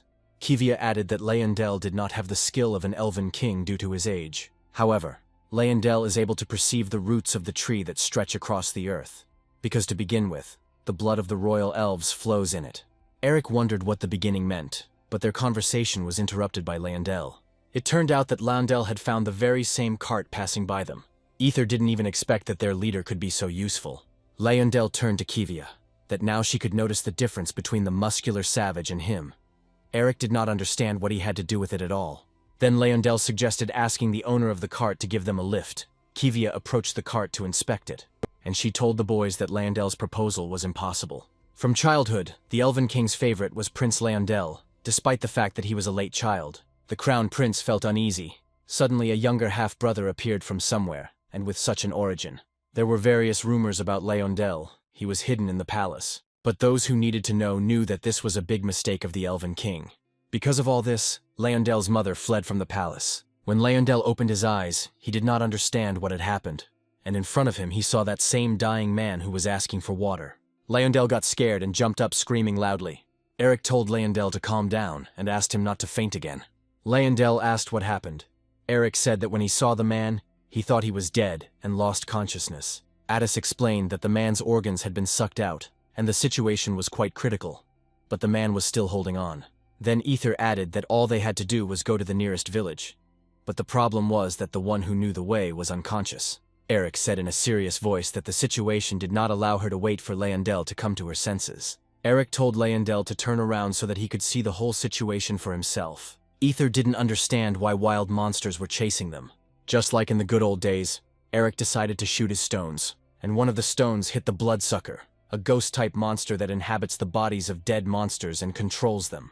Kivia suggested that these same monsters sucked organs from people and turned them into mummies, the kind Eric had only seen in the haunted house. Leyendel knew that there were no dungeons nearby. But where did the monsters come from then? Kivia replied that the reason was unknown. It was only known that the monsters wanted to get the aura. Leyendel, having learned this, immediately told the savage to get out. But Eric reminded that Kivia also had an aura. But suddenly Kivia told the boys that if they continued to drive like this, they might get into trouble. Taking a closer look, Addis noticed a cliff ahead. Addis told everyone to hold on tight and asked Ether to help. Ether immediately understood what needed to be done and used her skills. Throwing her sword into the tree, Ether created an electric rope, and thanks to this, they sharply dodged the cliff. But Leyendel decided not to listen to Addis's words and fell out of the carriage. Noticing this, Eric quickly jumped out of the carriage and managed to catch little Leyendel. Eric warned Leyendel that the savage's hands were beginning to weaken, and that he needed to say a magic word. Looking up, Leyendel thanked the Valtarian. Then the boys drove up to the main gate of the small village of Root. A menacing man came out to the boys and shouted that he would not let them in and that they could go back. Leyendel explained to the man that they had come to investigate the matter on the orders of the Elven King. Hearing this, the rest of the residents began to say that they had asked for their help 2 months ago, but they had not lifted a finger. Not only was the road not easy, but Eric was also surprised by the situation. Kivia said that initially people lived in this village, but because of the roots of the world tree, elves came here, and so disputes over the land began. That's why Kivia doesn't have the best impression of the elven race. Addis intervened in this conversation and said that there was a patient with them who needed urgent help. The man replied that they would accept the patient, but said that they refused to enter the domain of the Elven Kingdom. Therefore, their rule was that the feet of elves should not set foot on their territory. Kivia whispered to Eric that if they did not make concessions and could not find the cause of the incidents, then they would begin the goddess's task. Continuing the pointless conversation, Kivia told Leyendel that they were going back. But Leyendel didn't want to. He asked how he could look his father and brother in the eyes if he came back like that, or how he could continue to be the head of the boys. Leyendel heard that the man would not let the elf through and, pulling his hair back, asked what about the half-elf. Everyone was surprised. Ether generally thought that children were rarely born between elves and humans, and Addis understood the reason why Leyendel was hidden. When the man saw that Leyendel had different ears, he laughed loudly. Then the man said that the elves didn't like the odd-eared one, and that's why they sent him here. The villagers were shouting that pure-blooded elves dislike half-breeds just like humans. At that moment, Eric thrust his sword into the ground with all his might. Leyendel looked at the Valtarian with incomprehension, and Eric answered him that he could not tolerate this any longer. Eric addressed the residents with the words that this little one is temporarily their leader, and those monsters that people are so afraid of are susceptible to aura. Eric had a red light in his eyes, and he said that an aura was about to start coming out of him. This made the residents a little nervous, and after these words their laughter quickly stopped. Then the villagers took a closer look and found out that this was a Valtarian warrior, and if they did something wrong, the problem would no longer be the monsters. The main gate of the village suddenly opened and a man asked where the patient was. Then the man who was negotiating warned that it was dangerous to go out, because these people came from the kingdom of the elves. The man asked again about the kingdom. Eric was surprised and did not understand what was happening. Leondel also did not expect this, and did not even think that he was here. As it turned out, it was not a person, but Leondel's second brother. Then the elf asked the baby if he was really Leondel. Leondel replied that it was him, and then the middle brother began to hug his youngest. While Tiskaya Leondel, the middle brother asked how his father was doing, how Leondel was doing in school. Eric noticed that the middle brother looked exactly like the crown prince. Kivia replied that they had the same genes. It turned out that he was the half-brother of Leondela Transus, and the twin brother of the crown prince. At the hospital, the man the guys brought felt much better after taking the medication. Ether was glad that the man's complexion had improved, and that their efforts had not been in vain. The elf said that the medicine was created using his meager knowledge, and since he is the only magician in the village, he acts as a healer. Since there are many sick people, it is difficult for the elf to take care of everyone alone, and some are being treated at home. Because of this, the elf asked his family for help. Leondel did not understand why his brother did not indicate that the letter was from him, because then Leondel would not have come alone. But his brother reminded him that he was in exile, and if anyone found out that he was here, it would harm the village. Leondel no longer remembered what had happened 10 years ago, but he was sure that his father had long since forgiven his brother. Ether began to push Eric to the exit, but he did not want to leave because the most interesting moment had just begun. But Ether said that the brothers hadn't seen each other for a long time, and they had a lot to talk about, and at such moments they needed to know when to leave. Eric agreed with Ether that standing and eavesdropping was not very good, but Eric was confused by the strange sounds. Looking around, the boys noticed that Kivia had stuck her hand into the patient's mouth. Everyone ran up and started asking what she was doing. Eric pulled Kivia away from the sick man, but Kivia pulled something out of the patient and told Eric to take a closer look. Looking closely, Eric saw that it was a bloodsucker larva. Kivia explained that even those whose organs were sucked out by the bloodsucker can recover with normal treatment. But all the patients who were in the hospital did not recover because larvae were parasitizing in their bodies. The elf understood that the bloodsuckers deliberately leave people alive so that their larvae can reproduce. Addis was surprised, and Ether knew that the monsters of the dungeon only wanted to kill and appeared on their own. Then it dawned on Eric why there were more and more monsters in the area. Kivia informed everyone that their mission was complete, and they could return to the kingdom and report everything to the king. Leondel told Kivia that his brother and the others were in danger, but Kivia reminded him that their job was to find out the cause of the anomalies. Eric stopped Kivia and asked her to know her limits. They can't just up and leave when people are dying in the village. Kivia replied that the guys don't think about future victims who are not visible now. Looking at Eric, Kivia asked if he had forgotten how many innocent people the one he thoughtlessly saved earlier had killed. And in the end, he couldn't even take responsibility for his misdeeds, allowing him to simply die. Addis couldn't stand it. He swung his hand and wanted to hit Kivia, but the elf reminded him that this was a hospital. Then Addis stopped. He didn't know how much Kivia knew about that matter, but he said that the best choice led to the worst result, and asked Kivia not to throw words around. Addis knew that Kivia had not seen what Eric had gone through because of the heavy burden of his responsibility. The elf interrupted Addis, saying that he would ask that the building of the former hotel be prepared for them, and that tomorrow they would decide what to do. In the room, Ether was furious at Kivia's impudence. Addis asked Ether to calm down, since he himself had allowed himself to go too far. With a sly smile, Addis reminded that Kivia had a task concerning Ratnu's fate, which is why she was in a hurry.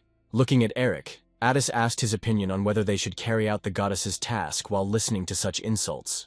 Eric admitted that he didn't feel insulted, but his mood was spoiled. Eric then compared it to the feeling of having a 4-year-old sister asking him why he doesn't have a girlfriend. All this time, Leondel's elven ear was shaking. The hotel had thin walls and the guy's entire conversation could be heard perfectly. Listening to all this, Kivia turned to Leondel, saying that she was curious about something. Kivia asked Leondel if he thought she had angered the boys. Leondel didn't know the exact answer, because if Kivia did something that the guys didn't like, then she made them angry. Although Leondel decided that they didn't care, because they didn't care even when they found out that he was a half-elf, and the Valtarian was a completely normal guy. Leondel looked at Kivia and suggested that she simply apologize to Eric. Kivia thanked Laundel for his advice. Satisfied, Laundel turned away from Kivia and suggested leaving important matters for tomorrow. Kivia agreed with Laundel and fell asleep. Not understanding, Kivia decided that the memory lapses were due to a head injury. Kivia's body was damaged because she was chasing the monster. The monster asked Kivia why she told him that she hid her children. Kivia looked at the monster and wondered what she was doing in this place. The monster replied with a smile that she could be anywhere. Kivia woke up in a cold sweat and realized it was a dream. Looking to the side, Kivia noticed that Laundel was not in his place. Standing up and running to the door, a surprised Ether suddenly opened it. Kivia asked Ether if they were looking for Laundel. Ether didn't understand at all what Laundel had to do with it, and replied that all their weapons had been stolen. On the street of the village, residents fought with the bloodsuckers that attacked them. Bloodsuckers were everywhere, on the street, on houses, in houses. Eric dealt his powerful blows to the monsters. But after each blow, the monsters simply separated. Addis came to the rescue, trying to burn the attackers.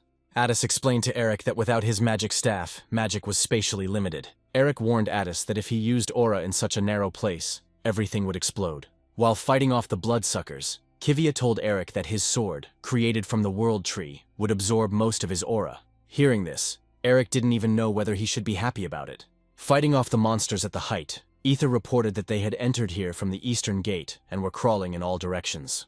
Returning to Earth, Ether calculated that there were about 200 monsters, and destroying them one by one would take too long.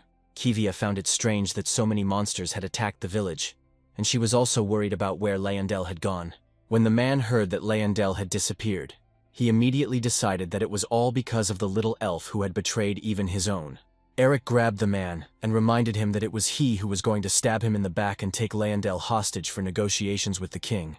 This is why Eric assumed that they stole their weapons, and his sword was simply too heavy for them. The man looked at Eric with fear and replied that it was too late to look for that baby, and that they needed to at least get out of here. Suddenly, Kivia interrupted the conversation and said that she didn't want it to come to an argument, explaining to everyone that she cannot interfere in the fate of people. This concerns not only the inhabitants, but also the matter of life and death of Laundel. Kivia should not do anything that is not related to the fulfillment of her assigned mission. Having killed another monster, Eric asked Kivia if she really meant to say that Laundel's death had nothing to do with her mission. Eric reported that if Laundel died, he would no longer help her. Kiwi needed to find Laundel in order to complete her mission. Unhappy with this arrangement, Kivia nevertheless went in search of Laundel. Watching Kivia go, Eric noticed that she wasn't as cold as they thought. Eric asked Addis how long his magic would last. He replied that it would last for about 5 small ones and 1 large one, and Ether borrowed a sword from a man. The man asked what they were going to do, because if they started killing the monsters one by one, it would take a very long time. But the guys replied that they had no intention of killing the monsters one by one. Eric said that the monsters needed to be gathered together. While at the World Tree, the monster held Laundel in her arms. Kivia appeared behind her, asking her to stop and not do anything to Laundel. The monster turned around and said that she did not expect a savior so quickly. But when Kivia saw who it was, she was stunned. The monster looked at Kivia and asked why she was staring like that, as if they had met before. Kivia replied that this was the first time he had seen such a monster that did not kill, but stole children. The monster asked for a human assessment and asked what people feel when they have children, how valuable a child is. Holding Laundel, the monster said that if this child were hers and was dear to her, the monster was interested in the expression on a person's face if her child was killed. The monster asked Kivia if she would show an expression on her face if she killed the child. But after putting Laundel on the ground, the monster said that she would figure this out later. Kivia, not missing the opportunity, decided to act first and attack the monster. The battle was still going on in the village. Addis asked Eric if he controlled the aura. Eric kept everything under control. Ether was also busy with the task at hand. The villagers sat away from all this and watched as the boys collected all the monsters from the entire village. The man waited for the moment when the monsters would be dealt with, and their nightmare would come to an end. The doctor appeared and said that the situation was not so good. The man noted that the Valtarian had a very strong aura. What should they worry about? The doctor explained that the aura was too strong, and that the monsters below were devouring their own. The Valtarian's aura kills the individuals and destroys the cells, but remains in these corpses. It turned out that one dead bloodsucker feeds dozens of other bloodsuckers. While fighting, the monster noticed that Kivia was deliberately not using her aura so that it wouldn't absorb her. Kivia appreciated the monster's high intelligence and ability to recover, which means it was she who brought the bloodsuckers to the village.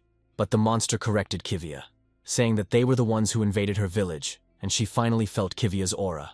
Kivia noticed that the more the monster was attacked, the stronger it became. Gathering her strength, Kivia struck, but the monster warned that she would not be able to defeat her with the help of aura. But suddenly the monster felt something different. Kivia used a freezing artifact, because in this state the monster will not be able to absorb aura. The monster only managed to scream for the girl to wait. Watching the monster freeze, Kivia remembered that she didn't even ask her how she got out of the dungeon. After the monster froze, Leondel immediately woke up and asked Kivia why he was sleeping outside. Kivia approached Leondel and told him that it was time for them to go back. Suddenly, a powerful wave ricocheted Kivia far into the forest. It was a monster freed from magic. In a strange pose, she tried to give her face its former appearance. Looking at all this, Kivia knew perfectly well that after freezing, recovery was impossible. The monster laughed and said that even her bloodsuckers wouldn't last forever, so she had to kill a few. Seeing all this horror, Leondel decided that he was looking at a monster. The monster looked at Leondel and told him that she wanted to be a good mother, but the baby saw something extra. Kivia got to her feet and ran to help Leondel, remembering her prophetic dream. The pleased monster admitted that she had heard about some strong man. Eric was already standing in front of her and the monster assessed him, saying that he was her type. Eric, tearing her hand away, replied that there were plenty of strange women in his circle. But before Eric came to the monster, fighting with the bloodsuckers, he felt that these creatures had risen in level. Ether reported that she would take on the small suckers, but her 38th level would not go for the large ones. Addis looked at Ether and gave her a special sign. As he continued to fight, Eric remembered that Addis had some kind of plan. Then Eric noticed a strange magic that looked like a countdown. When Eric looked up, he saw Addis grabbing Ether and flying away. A pleased Addis and Ether shouted at Eric to be patient for a little while. The boys left Eric as bait for the monsters. But after a certain time, a huge and powerful explosion occurred. Addis and Ether were happy that the plan worked, but the man was shocked that their colleague was burning in the fire. Ether told Addis that his explosion still looked a little dangerous, and it would be a little hot for Eric. As he emerged from the huge fiery flames, all Eric could say to Addis and Ether was that they were idiots. Addis apologized and explained that they were originally supposed to all escape from there together, but there were more monsters than they thought. The men looked at the body of the Valtarian, which was not damaged anywhere, unlike the monsters, of which there was no trace left. On the other side of the village, deep in the forest, I also noticed a huge amount of aura. Addis told Eric that something might have happened to Kivia. Eric looked into the distance and assumed that something could have happened to the baby too. Eric told Addis and Ether to check everything in the village, and he would check the forest and quickly ran away. But as soon as Eric ran away, the villagers began to behave strangely. Addis and Ether didn't like this and decided to follow them. The world created by the goddess is like a precise clock. As long as it runs continuously, what should happen happens, and does not go beyond the framework of her script. But even if reality goes beyond the limits, the problem is not the prediction, it's just that reality changes. Kivia wondered why a future was appearing that shouldn't exist. Eric noticed that Kivia was out of action after the headbutt. But Kivia replied that she was created in the image of a Valtarian woman, and was also strong. Kivia asked Eric to focus on the enemy in front of them. Kivia also noticed that after the battle with her, the recovery power dropped, but due to the aura, she is not affected by slashing attacks. When the monster recovered, the villagers appeared behind her. The monster said that she was only interested in the boy, and that hunters like the boys were rare in such parts. To everyone's surprise, the monster happily says that he will allow everyone to live in the village. After her words, Eric swung his sword with all his might and smashed the monster to the ground. Kivia was shocked. She knew Eric was strong, but not that strong. For Kivia, the strength of this stranger was beyond reason. After Eric smashed the monster, an instruction appeared stating that this was not a boss-level monster, but just small bloodsuckers. The villagers ran to the place where Eric had crushed the monster. Everyone started yelling at Eric and saying that he was worse than animals, and killed an innocent lady, because she was like a mother to them. Eric tried to prove that it was a bloodsucker, but Kivia didn't understand what her mother had to do with it. But then it dawned on Kivia that the entire village was already infected. Kivia realized that the villagers were pretending, and that the village was infested with parasites long before they arrived. Something strange began to happen to the people, and the monster's voice was heard again, saying that all these people were afraid of wild monsters, and the monster simply protected them, and in return people gave her a place to live. For her it was a symbiosis, but for the fact that people accepted foreigners, they had to pay for it. Kivia explained to the monster that manipulating other people's lives is not symbiosis, but slavery. The monster replied that people were happy in this slavery and did not even suspect it. Leondel shouted at Eric to grab Kivia and quickly go to his father and tell him everything. But the monster shut Leondel's mouth. saying that she wanted to live quietly and peacefully in the village, especially since they had already killed many of her children. Even though their blood was now on everyone and the monster, everything turned out just fine. Kivia realized that the carrier of the infection was blood, and her gaze smoothly switched to Eric. The last thing Leondel saw was Eric knocking out Kivia. After some time, Leondel woke up from a terrible nightmare. Looking around, he did not understand where he was. The door to the room opened and that same monster entered. Leondel was frightened, and asked the monster what she wanted to do with him. But the monster replied that she was not a monster, but his mother, and the man standing next to him asked him to watch his language before his daddy punished him. Leondel didn't understand anything at all, and didn't believe that there was a Valterian near the monster. Kivia's dreams were often prophetic, but it was very difficult to explain them. It was the same this time. Kivia woke up with a terrible sore throat. When Kivia cleared her throat and looked at her hand, she saw a bloodsucker larva. Looking around, Kivia realized that she was in a hospital, and next to her lay the same man who had vomited a maggot. Then it dawned on Kivia that the entire hospital was full of patients infected with bloodsuckers. At that moment, the doctor entered the room and dropped the tray of food out of fright. Kivia quickly jumped out of bed and grabbed the doctor by the throat, pressing him against the wall. Looking into the doctor's eyes, Kivia did not believe that he was in league with those monsters. The doctor burst into tears and pitifully asked to save the village, saying that he would tell everything as it happened. It all started about 6 months ago. The doctor lived in this village and treated people. An elf of royal blood was driven out of the palace in a fight for the throne. And while in the village, he felt a bad aura from the roots of the world tree. Then, together with the villagers, he went inside the cave to the roots of the world tree. Then everyone saw an incomprehensible crack from which a red light was streaming. When they were there, an incomprehensible creature came out of this crack. But the elf lost consciousness, and when he came to, the people had already managed to kill each other. The elf was not infected, as he belongs to another tribe. But since then, people began to become infected, and that creature forced the elf to heal people. All this was for the sake of the village, which had to constantly give its energy to the monster. Kiwi wondered why the doctor didn't tell them anything right away, because then they could have returned to the kingdom. As it turned out, the doctor told people about this last time, but they were already infected outside the village. Then the doctor realized that this was the monster's game to check whether he would turn out to be a traitor. The doctor reminded Kivia that even the monsters that were chasing them were infected with bloodsuckers. And when the doctor saw the boys for the first time, he had hope, and he allowed them to enter. The doctor apologized to Kivia for all the nuances, explaining that he had not seen normal people for a long time. After listening to the whole story, Kivia noticed that the crack from another dimension and the monster from there coincided with her vision. Kiwi was very interested to know what happened to Leondel and the rest of the boys. The doctor said that they were all with that very monster. Sitting at the table and having dinner, the monster treated her man to various delicacies. Then the monster noticed that her son Leondel was not eating anything. She asked why he was not eating. Leondel began to shout and say that the monster did not make him laugh and was not pretending. Having shouted to the monster that she wanted to fatten him up and eat him later, a knife immediately flew into the back of Leondel's chair. Daddy Leondel threw a knife to shut his mouth. Father didn't like the way Leondel spoke to his mother in his father's presence. The monster took a knife from the back of the chair and asked her lover not to do that. Since Leondel is half-elf, it will take them some time to become a family, Mommy said kindly. Leondel looked at Eric and thought that the same fate awaited him in time. But closing his eyes, Leondel hoped that they would come and save him, and that he just needed to be patient. The maid Ether entered the room and brought the main dish. Approaching Leondel, Ether said that this was a special dish for the master. When I opened the lid, I found the intestines cleanly washed and filled with blood. The sight, smell, and composition of the dish made Leondel immediately vomit. The maid Ether shouted loudly for the cook to come immediately. The cook Addis entered the room, and his maid Ether was scolding him for the terribly prepared dish. The cook justified himself by saying that he had prepared the pork that the owner had caught according to his signature recipe. The maid decided that the cook wanted to blame everything on the owner, who ordered this stinking dish to be prepared. The owner didn't like this. He was outraged, because before he had prepared sausage from mountain animals.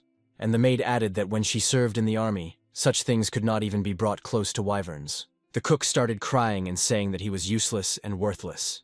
Mother stood up from the table and clapped her hands, asking everyone to calm down, as they should live happily. But the problem had to be solved, because if Leondel didn't eat, he would die of hunger. And if his mother forced him to, he would be a bad mother. Suddenly Addis raised his hand and declared that it was all his fault because he had prepared bad food. Then Mother decided to fire such a terrible cook by releasing bloodsuckers on him. Seeing that the monster wanted to kill Addis, Leondel quickly grabbed his fork and began to eat the food. Shoving this disgusting thing into his mouth, Leondel imagined it was pork. and told everyone it was delicious. But the meal of the beautiful family was interrupted by the doctor, who reported to the monster that the maid was healthy. The goddess of darkness, Kibriel, was sealed by 4 heroes who possessed the goddess's blessing. About half a year ago, the power of the goddess of darkness was sealed, and at about the same time, a crack into an unknown dimension appeared. Kiwi could no longer delay the goddess's task, as the decay of the magical power occurred faster than expected. As Kivia prepared, the doctor reported that most likely the bloodsuckers had completely penetrated the bodies of her friends, and had become one. Kivia decided that this happened because of the man they brought to the village. The doctor suggested that Kivia try to wake up the boys in the same way that she woke up, but they both knew that using someone else's aura could be poisonous. Addis and Ether might not be able to withstand Kivia's aura. Of all of them, only the Valterian warrior can withstand Kivia's aura. Kivia knew that Eric wouldn't be hurt much by her aura, but the problem was the mother, who was keeping a close eye on Kivia. Leondel saw his brother and ran to him, asking if he was okay, but the brother apologized to Leondel, turned around and left. Leondel did not expect this, and looking at Kivia, he did not believe that she was also infected. A monster approached Kivia, touched her hair and said that she envied her strength and beauty, but the monster was happy that the girl was now just a doll in her hands. Leondel grabbed the knife and pushed the monster away from Kivia, injuring her hand. Holding the knife in front of him, Leondel told the monster that the boys were not guilty of anything. After all, it was because of him that they had to come to this damned village. Kivia leaned over to Leondel and said that in moments like these, you just need to apologize. Leondel immediately dropped the knife and apologized to the monster. Somewhere far away in the cold quarries was Raud, who, using his mind control powers, tried to stop the monster. When the monster sat still, Raud decided that his power had worked. But this was his big mistake, and then Raud thought that it would have been better for him to remain in captivity in the Order. At that moment, help arrived for Rauda. It was Chanrushan who told Raud that the monsters here were above his level, and therefore his skills did not work on them. Raud thanked the stranger for his help, but the monster behind them became even bigger. Looking at it, Chanrushan decided that it also did not have a very high level. Raud suggested using Chanrushan's hand to climb up, but Chanrushan said that his hand was stuck. The monster was already ready to swallow these sweet guys. But fortunately for them, help came to them, which they will owe for this. Leonhard informed the two that they were being pinned down by a normal nature monster. Changrushan thanked Leonhard and said that he would serve him loyally. Raud was interested in why they were in such a place. Chanrushan answered that there was a dungeon here, and Leonhard asked Chanrushan if he knew why they were going down into the dungeon. Chanrushan suggested that it was for the sake of the raid, so that the monsters would not attack people. Here Raud intervened, saying that monsters come in different forms. The one that attacked them was a Ratni, and he attacked because they invaded his territory. Leonhard explained that the dungeon monsters were created by the demon god, and they cannot eat anything belonging to the Ratna, and therefore, they cannot cause harm. Chanrushan became interested in why the hunters went down into the dungeon. Temptation was to blame for everything, because for completing the dungeon they could receive powerful items and glory. Therefore, the Ratni voluntarily go to their deaths. In other words, this is the first stage of the capture of Ratni by the demon god. Now it became clear to Chanrushan why there were objects in the very heart of the dungeon. While the interesting and informative conversation was going on, they came to an interesting point.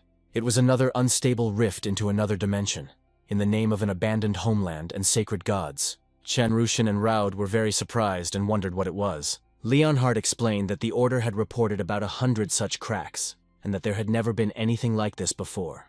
Leonhard thought that if it could be seen using the landmark created by Umpalas, then it must be related to the demon god. While Leonhard was thinking, Chanrushan decided to look into the crack, and Raud quickly grabbed his hand. Not far from that very village, a carriage stopped and a man tried to call someone with a blessing. When someone answered on the other end, the man immediately began reporting that the prince had been captured, and that a monster was ruling the village. Due to poor communication, Kronprince had trouble hearing and asked again if they had really caught Leondel. But the man could no longer answer the prince, as these were his last minutes. Receiving no answer, the crown prince hung up and resigned himself to the fact that something was indeed happening in that village. In front of the crown prince sat Holian, who informed him that this problem was no longer limited to the elven kingdoms. But the crown prince reminded that even a representative of the fairy union could not interfere in the elven kingdoms without discussing it with the union. Holian replied to the crown prince that she had no such thoughts. Then Richard interrupted their conversation. Richard told Holian that he didn't have time to get permission for every issue, and that Lady Zenobia had to be quicker. But Holian didn't let Richard finish. She made a remark to him that he shouldn't fall in without warning. It brings inconvenience to the elves. The elven king entered the hall, saying that they had not seen Miss Holian for 15 years. The Holians apologized to the king for visiting so late, but he knew she must have had a reason. Looking at Holian, the king noticed that she came without messengers, which meant that she was here as Holian, superior to Death, one of the 4 heroes. With sadness, Holian replied that the king was right. But the king also noted that Holian was going to the very village that rejected the elves. The elven king asked Holian to be careful and not to harm the inhabitants, and when the morning came, she could set off. Holian thanked the fairy king for allowing them to go to their territory. The elven kingdom was a small country compared to other states, its population and national power less than half. Although diplomatically the fairy kingdom is superior, thanks to Holian who transcends death. The crown prince told his father that he would set out with Holian the following morning. The king looked at his son and said that the elven nobles were waiting for the power to weaken, so the king should not rush off so easily. The crown prince did not like this, because as the eldest son of the royal family, he has the power to control the roots of the world tree. The king wondered if the crown prince was angry with him for sending Leyendel to that dangerous place. Turning to his father, the crown prince replied that he simply did not want to end up in hell a second time. Sitting behind bars, Leyendel tried to dig a tunnel with a spoon. When one of the bricks fell out, Leyendel looked through the crack, but on the opposite side were the roots of the world tree, which you couldn't even scratch. Leyendel wondered why the house was built so strangely, but he had to get out of there by any means necessary. At an inopportune moment, Leyendel's mother came to him and asked him if he had thought about his behavior. With a sweet smile, Leyendel replied to his mother that he repented of his misdeeds. The mother noticed that her son was still trying to escape from her. Then the monster asked everyone to leave and leave them alone with Leyendel. When everyone left, Leyendel looked at Kivia and hoped that she had woken up. Otherwise she would not have returned here. Leyendel felt that Kivia and his brother had some kind of plan. As she left, Kivia's thoughts were that she had managed to avoid the worst-case scenario, her own death. None of this would have happened if they hadn't taken the king's quest. Even if the future was not as she had envisioned, there shouldn't be any problems. But Leyendel's death is inevitable, and if the predetermined fate is changed, all of Kivia's visions will be destroyed, and she will no longer see the future. For Ratna's sake, we must save Eric, leave this village, and find Beatold. When everyone returned to the house, Kivia went after Eric, but the maid Ether began to wonder where the new girl had gone. Kivia couldn't afford to be found out before she woke Eric up. Now was the right moment, while Leyendel was distracting the monster, because it was unknown when she would be separated from Eric. Ether continued to call Kivia, and she noticed that she was acting strangely. But suddenly someone knocked on the door and everyone looked around. Opening the door, a doctor stood in front of them, who had business with the lady. Addis replied that the lady was now with the young master, and he could inform her of the doctor's arrival. The doctor told the servants that the mistress had probably forgotten to ask them for something, and suggested that they go outside the village together. Since it won't take much time, the lady won't even notice their absence. Lying on the bed, the gentleman felt strange that he had previously slept on such a small bed and worn such tight clothes. Looking at his reflection in the mirror, it seemed to him that this was not his true appearance. But then he thought that he was not a primitive man who walked around naked. And there was no way that this cool mustache wasn't actually his. While the gentleman was admiring himself, Kivia was already attacking him with her aura. Leyendel didn't understand until what point this monster would pretend to be human, and pretend that they were family. Mommy leaned closer to her son, and said that he had not yet seen real underground monsters. She stroked Leyendel, and said that if she were a monster, the village and he would no longer be alive. Mom explained to the baby that monsters are programmed to destroy everything connected with war, the desire to kill. The monster kept telling Leyendel that she rejected all of this, and that was why she was different. But Leyendel didn't understand why she was better than monsters if she manipulated people and killed innocents. The monster replied that they were all exactly the same, because that was what happened to Leyendel's own mother when she died. These words caught Leyendel's attention. He did not understand what this monster was saying. Covering her mouth with her hand, the monster apologized for saying too much again. Leyendel wanted to know what this monster was talking about, and waving a brick, began to threaten. But the mother stopped her son, and realized that it would be difficult to convince him with words. Having obtained the bloodsucker larva, the mother decided to sew her babies into the baby's body herself. Suddenly the walls and ceiling shook as if an earthquake had occurred. While resisting, Leyendel hoped that Kivia had done everything, and that they would soon save him. But it wasn't an earthquake. Eric, after Kivia's attack, threw her into the wall, and from the powerful blow, the house shook. Now Kivia realized that burning the bloodsuckers in Eric's body was a stupid idea, because her power was not enough. Eric was like a multi-layered monster. Looking at himself, the master was unhappy that his clothes were torn due to the fault of the maid. The gentleman regarded all this as an attack on his family. After some strange noise, the monster decided to leave. But Leondel stood in front of her and did not let her pass. Leondel's thoughts were that Kivia was now fighting to save them, and therefore he had to stop this monster. But the monster slipped through the bars like a ghost. And then Leondel had only one option left, the roots of the world tree. The master told the maid that he had been wandering for 20 years. He was also a foreigner, but the people of this village accepted him. And now here is his home, his family and his friends, whom he will not allow to be hurt. After hearing all this, Kivia realized that real memories and false ones were mixed up in her head. The master decided that their new maid was simply crazy. Kivia noticed that a normal attack using the aura would not expel the parasites from his body. Kivia still had one more way left to force Eric to use his aura. When Kivia used powerful aura energy, Eric blocked her attack with earth. Kivia suspected that Eric wouldn't be able to resist for long without using his aura. Now Eric attacked Kivia first, and the blow caused her to drop her spear. Kivia turned to Eric and said that she couldn't summon his aura with her own powers. Looking again at the maid, the master was surprised that she continued to talk this nonsense. Kivia turned to Eric and said that he needed to use the aura. But then she appeared, walking slowly towards her master. And then she answered Kiwi that he couldn't use aura. Otherwise it would completely destroy the village. Kivia guessed that it was the monster who forbade Eric from using the aura. Pressing Kivia against a tree, the monster asked her who she really was. After all, she was very interested in why her parasites did not work on her. This could only happen to children who have few memories. Kivia said that despite how it looks, it has only been 4 weeks since it was launched. This made the monster laugh, as she knew that women should not be judged by their appearance. The monster emphasized that Kivia has a strong influence on the child in the dungeon.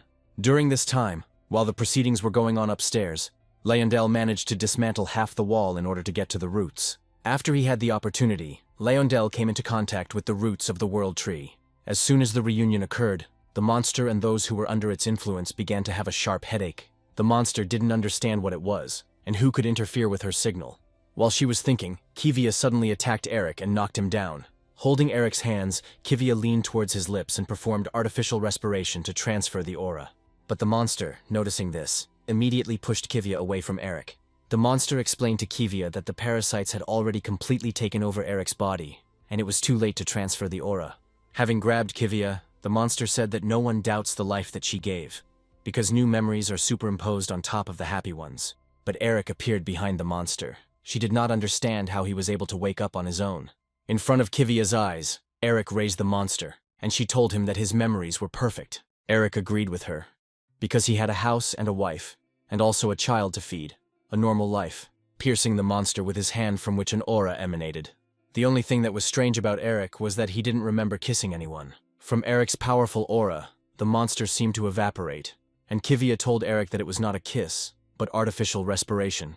Returning to the house, Eric thanked Kivia for kissing him, or rather, performing artificial respiration, and for him coming to his senses. Kivia asked Eric to be more serious, as Mom might come back to life. In general, for Kivia this was an extreme method that she did not want to use. Eric decided that it was because of his headache that everything worked out for Kivia. When Kivia and Eric came to Leondel, they noticed that the roots of the world tree began to suck the baby into themselves. Leondel, seeing Kivia, was glad that she remained alive. Eric immediately bent the bars of the grate so they could enter. Kivia cut the roots of the world tree with her spear using aura. When Leondel fell on Kivia's shoulder, he was immediately glad of such relief.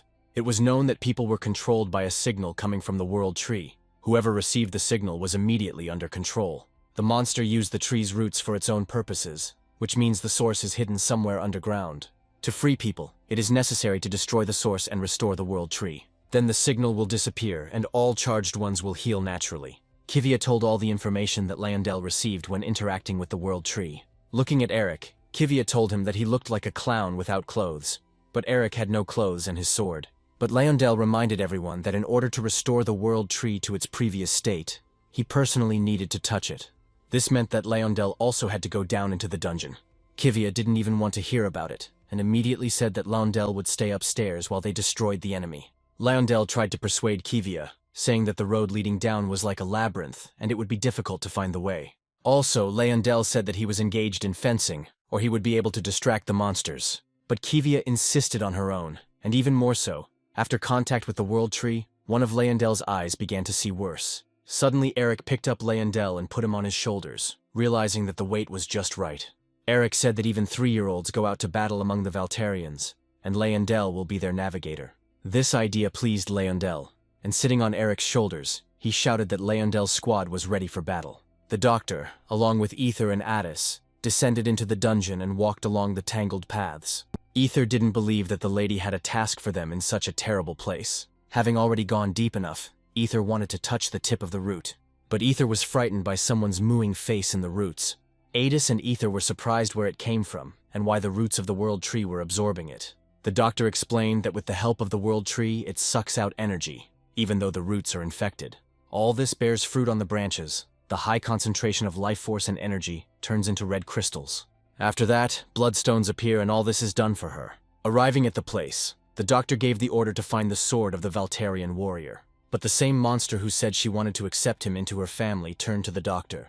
The doctor didn't expect Kivia to wake up the Valtarian so quickly.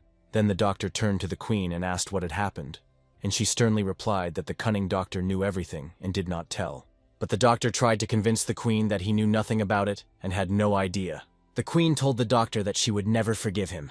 Then the doctor approached the queen and asked what she would do with him, kill him or something. But if the queen kills him, she will turn into a monster who is unable to resist the thirst for murder. If the doctor dies, his magic will disappear, and the queen will not be able to live like an ordinary person. The queen turned away from the doctor, saying that he simply had nowhere to go because he had been kicked out of the kingdom. It was not in the interests of the two of them for this village to become known. But Eric, along with Kivia and Leondel, were already on their way. The queen warned the doctor that she would make Eric pay the price for cheating on his wife by kissing another. Hearing this, Addis offered to kill Eric for such an act. Seeing his brother, Leondel was glad that he was alive. Eric was surprised that Leondel's brother was also not infected, and Kivia said that thanks to him she got close to them, and only people can be influenced. Then Erica wondered how people could be influenced. The doctor told Leondel that he was indeed a true descendant of the royal elves, since he was able to touch the roots. Suddenly, Ether jumped out from somewhere, waving her swords. Eric started yelling at Ether to come to her senses, but Kivia told Eric that if it was that simple, she wouldn't have woken him up that way. At the moment, Ether and Addis mistook Eric and Kivia for enemies. When Addis tried to attack, Eric managed to block it, but noticed that Addis's skills had become more powerful.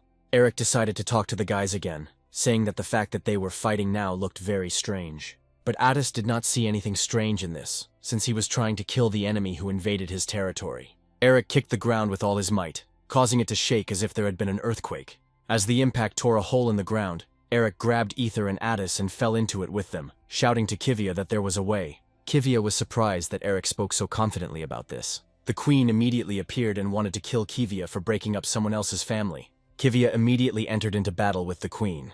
Turning to the doctor, Kivia ordered him to take Leondel away from here. Of course, Leondel was against this. Then Kivia told him that if he stayed here, he would die. The doctor grabbed Leondel by the hand and they started to run away. Leondel decided that he was just bothering everyone, and his escape was the only help for Kivia and Eric.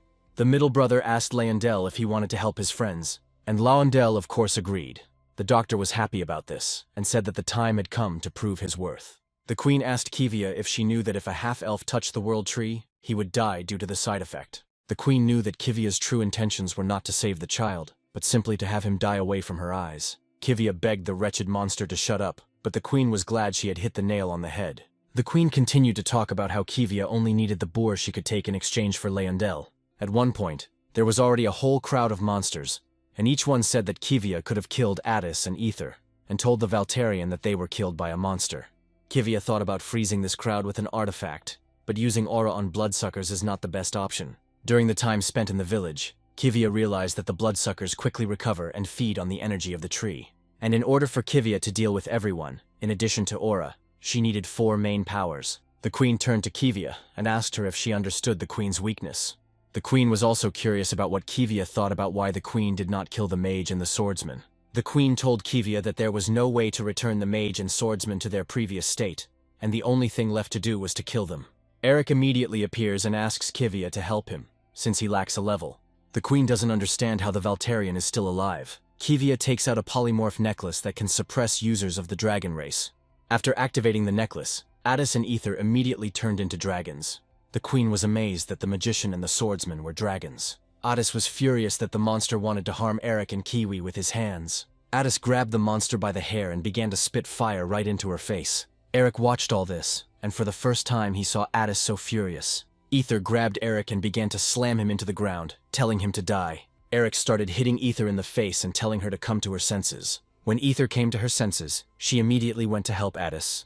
Eric asked Kivia where Loundel was, and she replied that she had sent him and his brother outside. Kivia told Eric that as long as the main monster was in the crosshairs, no one would be able to harm Loundel. But no one expected that the village's world tree would turn into a monster. The monster began to attack the village with its aura. Addis told the monster that it was precisely such actions that made her a monster. Eric, sitting on Ether, went to help Addis. But Eric didn't just strike, he cut the monster with his aura. It was the first time Eric had seen someone bigger than Addis. With his strength and aura, Eric smashed the monster to pieces. Eric destroyed every millimeter of the monster, getting closer and closer to her. After Eric's aura, the monster could no longer regenerate. And then Eric got as close to her as possible and was ready to strike. But Eric's sword couldn't withstand his powerful aura and broke. Noticing this, Kivia made a good run and threw a spear at Ermic, saying that she had already used it and it was time to return it. Eric caught the spear and thanked Kivia for returning it. The world tree sucked all the energy out of the monster, while Eric cut off her head. All the energy of the world tree will leave through this gap. Loundel told his brother that he couldn't move, and his brother replied that this was enough to prevent the queen from regenerating. Loundel, looking at the crack, asked his brother what kind of crack it was. The brother said that her origin is impossible to know, but thanks to her appearance the bloodsuckers can operate outside the dungeon. And the larger the gap, the further they could crawl. According to the doctor's calculations, the bloodsuckers could even reach Elendia. Loundel did not understand what his brother was talking about, but he continued to say that if he opened the crack and killed the queen, he would be able to control people throughout the entire Fairy Union. Hearing this, Loundel immediately began to detach himself from the world tree, but his brother pushed him away and told him not to act rashly. The doctor said that he began studying bloodsuckers 20 years ago. Even then, he noticed that they were responding to signals from the world tree, but they were simply creatures that fed on energy. At that time, the doctor thought that they couldn't be used to manipulate people, so his father kicked him out because of these studies. The doctor wanted the elves to be able to rule over numerous nations, and then not only would there be peace, but their kingdom would become great again. Loundel couldn't believe that after his father had thrown his brother out of the palace, he continued his research in the village. The doctor was glad about this, as he was able to complete them when he discovered the crack, and then he met the monster that controlled the bloodsuckers. According to the doctor's plan, Loundel's companions were supposed to kill the monster. When the boys saw a small white lump, they were not sure that it was the same monster, but this monster's eyes turned red and he wanted to attack Eric. The monster was stopped by Kivia, who grabbed it. Eric became curious about who this was. What kind of monster? It was a level 32 monster, tribe name Specimen A, Angel Star 156-842. The monster settled in a deserted gorge where there was nothing. He devoured everything that was smaller than him, and this required neither consciousness nor ego. In order to survive and become stronger, he had no other way but to devour and evolve. Compared to other predators, which were simply huge, the monster was weak and small. Most often he ran away, because in case of failure it was impossible to survive. But one day he failed. The monster was badly injured and wanted to be killed and eaten. But suddenly he noticed a strange crack that he had not seen before, and then he instinctively ran towards her, not noticing his wounds. When he got to the other side, he couldn't figure out where he ended up when he fell into it. The monster continued to run until he was sure he was safe. Then the child noticed a monster in the bushes and told his parents that there was something strange there. The monster was in an unfamiliar environment. He didn't have to hunt anymore, and food was given out on a schedule. People didn't understand where he came from, because in terms of recovery speed, he was like a wild monster. The child was delighted that they had discovered a new species, but the father warned his son that he could not keep it at home. The father warned his son that this monster was still a puppy, but could also be dangerous. The child told the monster that his dad was a veterinarian, and if he ate well, he would soon get better. The monster grabbed the bowl of food in his paws and said that it was delicious. Everyone was surprised by what they heard, as no one expected this monster to speak. Immediately after this, the father and son began to persuade their mother to let the monster stay with them. But mother was against it, afraid that the villagers might find out that they were keeping a wild monster at home. But the monster was able to persuade his mother, looking at her with his huge eyes. Then the monster realized that these large creatures were not scary, and began to learn more and more about them. Dad, a veterinarian, loved to look after the monster as he was, and thanks to this, he was able to live comfortably in their home. After some time, my mother decided that it was impossible to keep the monster locked up, so sometimes she would secretly take him out when she went to the village. The boy loved to read books and sleep under a tree. Then this baby gave a name to the monster. Since he was white as snow, he received the name Snow. Even though the monster Snow had never seen snow, he liked the name. After some time, the baby fell ill as an epidemic spread throughout the village. The parents called the doctor, who asked them not to worry. But the parents said they would bring a special doctor. There were many other doctors before this one, but no one could identify the disease. But it was that special doctor who was able to cure the boy, and the parents thanked him. The doctor assured the parents that he had simply replenished the body's internal energy. At that time, the village was hostile to elves, and the parents had a hard time deciding about such a doctor. Sitting in the boy's room, the doctor admitted that this was the first time he had encountered such a type of animal. The father told the doctor that they accidentally found Snow wounded and are now monitoring him. And an interesting ability is that he takes the form of objects that he ate. After the conversation, the father reached into the inside pocket of his jacket for his fee, but the doctor asked without this, since the baby had not fully recovered. In return, he asked to put in a good word for him to stay in the village. Father was surprised that there were still such amazing elves. The doctor had medicines to treat people, and he used this to his advantage. Although the doctor did not look like the villagers, to Snow he was like a human. The father helped the elf and convinced the residents. But at first everyone reacted strangely to this. But the people he cured began to treat him as a doctor. Unfortunately, even medications did not help the physically weak, and the boy was no exception. After the boy's death, the house acquired an uncomfortable silence. No one called Snow by name again, and the family and other residents became infected with another disease. The disease was so severe that it could not be cured by any medicine. Snow didn't know what he had to do to return to that time. He wanted to be called by name again, played with and fed. When Snow ran to the boy's grave, he began to dig him out, and one of the villagers noticed this. After some time, Snow returned, but his parents were alarmed by his appearance. Standing on the threshold, Snow said that he was in pain, just like his mom and dad. Even though the boy disappeared, Snow made his parents happy that they had him, and that he would become part of their family. But the father was beside himself and swung at Snow, saying that he was a vile monster. In such rainy weather, the villagers entered the house to report that a monster had dug up their son's grave. But there was no one to report this to. When it was all over and Snow came to his senses, he decided he needed to go to the doctor. But in this guise, Snow could not appear, and not understanding the reasons, he ran away. Snow found the crack from which he fell, but he had already become larger than that crack. He thought he could push it open and crawl inside, but Snow didn't want to go back to the mountains. When the residents shot Snow, they began to worry more about the incomprehensible crack, which they decided was the cause of the illnesses. Snow stood up and started crying, telling the villagers that it wasn't because of him.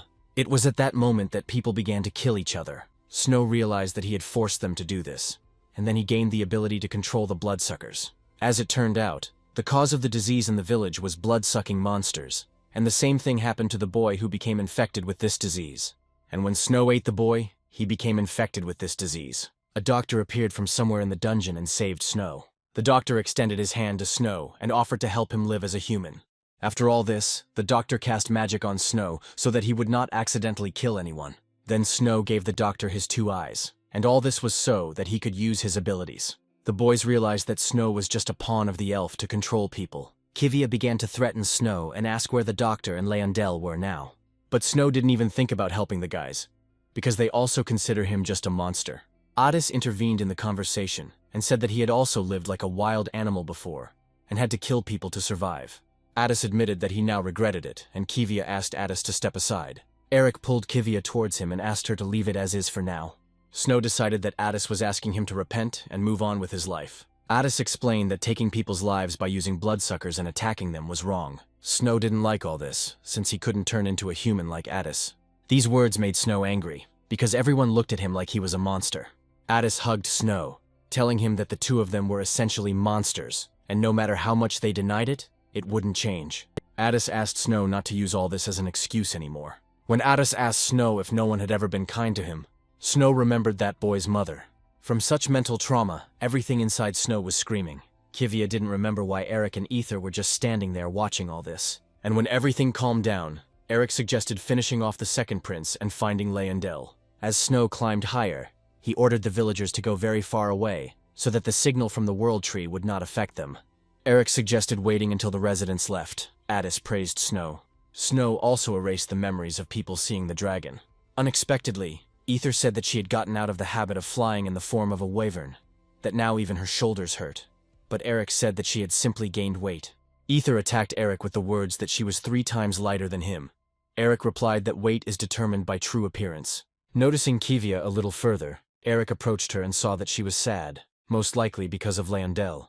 Kivia replied that she was worried about Leondel, but sad because of Eric. Since Eric was not a warrior, even the goddess could not accurately predict his actions, and if this continued, all of Kivia's predictions would be false. So now Eric must follow only Kivia's decisions. Eric, without denying anything, simply agreed with Kivia. Along the way, Kivia praised the boys for stopping her when she tried to kill the creature. Eric was glad that Snow was alive and said that he had an interesting race. When Eric named the race Angel, Kivia's face changed, but Eric continued to say that there were still strange numbers there. Addis and Ether heard of such an angel race for the first time, and Snow himself admitted that he did not know such a thing. Eric was outraged that the guys themselves didn't know this, and they called him a foreigner. At that moment, a huge bunch of monsters similar to Snow flew out of the tree. Everyone was surprised and decided that these monsters came here just like Snow. Kivia pushed Eric down sharply, grabbed Snow, and told Addis and Ether that there was a change of plans. Kivia ordered Addis and Ether to kill the monsters called Angels, so that they would not leave the village. Kivia jumped after Eric and shouted that they would close the gate in that time. When strange monsters began to penetrate, Leondel blocked their path. The doctor, looking at the crack, suggested that there might be a connection with other lands, since this was the first time he had seen such monsters. Leondel turned to his brother and said that he had made the wrong choice, since he himself would not be able to control it. Leaning towards Leondel, the brother replied that it was for this very reason that he asked him for help. Leondel was even afraid to imagine what his father and older brother would say to all this. But the doctor replied that they were all dirty liars. The doctor said that neither the crown prince nor he could control the world tree, only Leondel could do it. This ability is possessed by the eldest sons of the royal elven family. The crown prince forgot his duties and fell in love with a human girl, and then the king declared his own grandson to be his son to hide the prince's stupidity. The crown prince wanted to pass the throne to the half-breed when the time came, but if that happened, the royal blood of the elves would be forever defiled. As with Leondel's mother, the middle brother sent mercenaries to kill the younger brother. But then the doctor gets hit in the face by Eric, who was very happy to hit such a filthy scumbag. Eric explained that for some reason he couldn't kill, but if Kivia had hit him, the doctor's head would have flown off his shoulders long ago. The doctor did not expect to see the Valteran here, and he became interested in how they knew his location. Snow came out from behind Eric, who had thought the whole time that the doctor was caring for him, and therefore was hiding this place. Snow was so angry that as soon as the doctor appeared in the village, he infected everyone with bloodsuckers. Seeing the monster, the doctor was even more surprised that now they were all on the same page. Kivia noticed that the doctor had given Leondel poison to drink and wanted to help him quickly. But suddenly Leondel ran over to his brother. Eric and Kivia did not understand what he was doing. The doctor knew that even half-elves could be controlled. Eric asked Snow if there was anything he could do, but he replied that now only Elf could control Leondel. The doctor asked Leondel if he remembered his request, and Leondel touched the roots. Kivia asked to stop, as this was not just a dungeon. These were the gates leading to another world, the world of Umpalas. Kivia quickly explained to Eric that the goddess of darkness had lost her power. The balance of power that protected the battlefield had cracked, and that was why a gap had appeared. As for the angel, it was not created by the goddesses. Most likely it was a biological weapon against the Ratna that Umpalas was testing. The doctor suggested that Kivia kill him and Leondel to save the world if Ratne was already in danger of destruction. As he said this, the doctor was sure that Kivia would not do this, since all her words were lies. Eric grabbed his sword and ordered the doctor to move away from Leondel if he did not want to die. The doctor found it funny that Eric decided to break the gate with his stupid sword. A monster of level 148 burst out of the crack. Tribe name Specimen A, Angel Lattice 1537.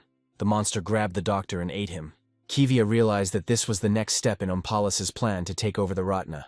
Snow recognized the monster as Amuria, who was already many years old, and who would devour them all. Eric immediately began to attack before the gate was fully open. Eric wanted to deal with the angel first and then seal the gap. Kivia wanted to help Eric by giving him a hint that if he had already dealt with the angel, then he needed to immediately run to the gate. But Eric shouted back to Kivia that it wouldn't be that easy to handle this, and asked to entrust the monster to him, and for Kivia to deal with Leondel. Eric noticed that the monster was trying to drag him into the crevice, and the monster succeeded, and Eric followed him into another dimension. When Eric heard about the world of Umpalas from Kivia, he doubted it. But now he had no doubts. Looking around, Eric could not think when he would return to this hell again. Looking at the monster, Eric did not believe until the very end that the second prince had been eaten. Snow didn't understand why. Even though the second prince died, the manipulation of Leondel didn't stop. Kivia said that it was because of the resistance that arose when the half-elf came into contact with the world tree. Snow began to have tears in his eyes, thinking that this was all because of him. But Kivia reassured Snow, saying that it was simply time. Above, Attis and Ether continued to fight the angels using different methods of magic. Ether noticed that although there were a lot of monsters, they were not particularly strong, but one still had to be careful. Attis felt uneasy because the army was safe even with so many dungeons. Ether understood that if all the monsters crawled out, the world would end. Then Ether and Attis noticed that the monsters began to devour each other. This meant that the monsters would evolve, and the guys couldn't let that happen. Ether noticed that Attis wasn't attacking the monsters and asked why. Attis was upset because the blessing of Ompala's on the staff refused to attack the angel, and after the monsters evolved, they turned into a huge monster. The huge monster began to fill with irreversible aura power. Eric kept trying to attack the monster, but no matter how much he tried, before he could even swing, he lost his strength. However, it was dangerous for Eric to receive direct attacks from such a high-level monster, and he could not use aura.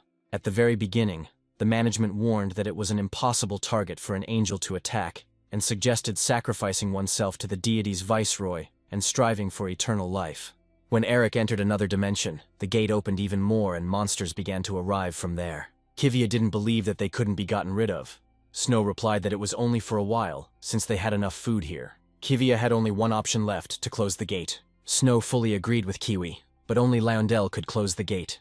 But in the state that Lyondell was in now, he couldn't even get close to the world tree. A loud voice of Ether was heard in the tunnel, shouting for everyone to step aside. As Ether and Attis flew past Kivia, Snow and the other monsters, a huge monster flew after them. Having flown into the crack, the monster was about to attack the guys, gathering all of its aura. But Ether and Attis waited for the right moment and dodged the attack, and the monster attacked another monster. Then a fight began between the monsters, and this gave Attis and Ether time to search for Eric.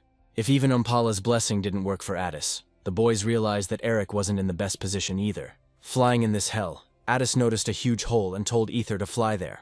In one of these holes, under a pile of stones, lay an exhausted Eric.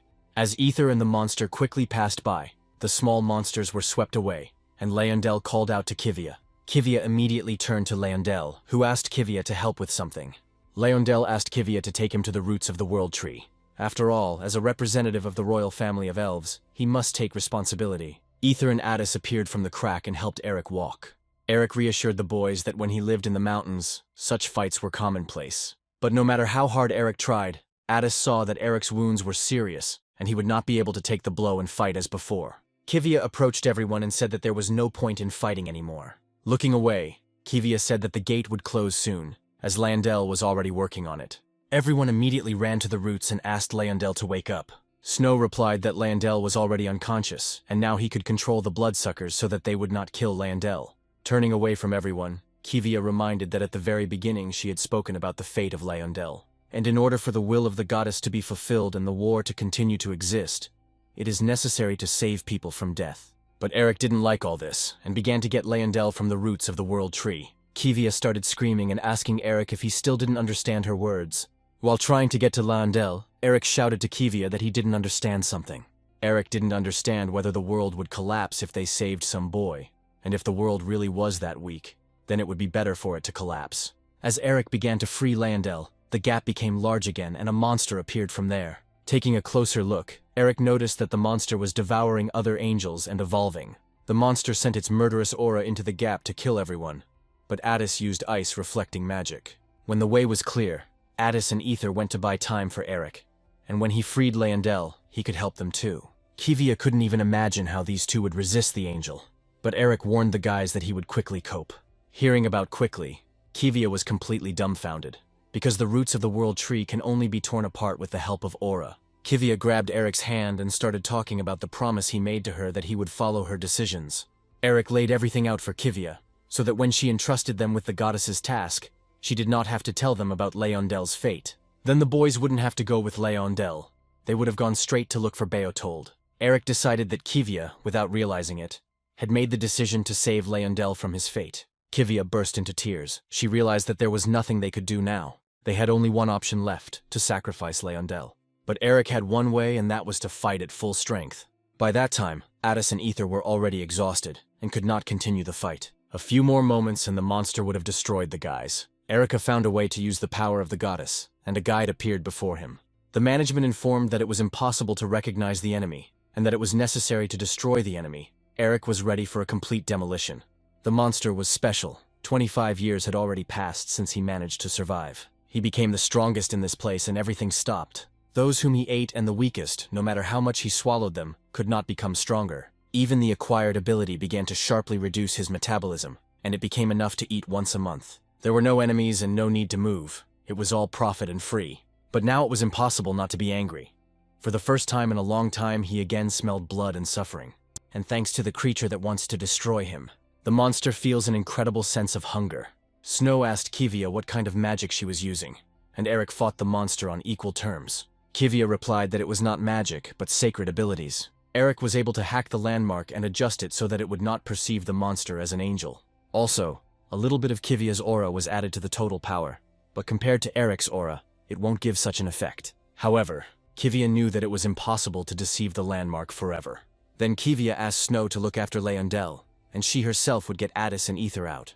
But Snow told Kivia to stay with Leondel because he needed her more. It would be even more difficult to explain to Leondel who Snow is. Therefore, Snow went to return Addis and Ether.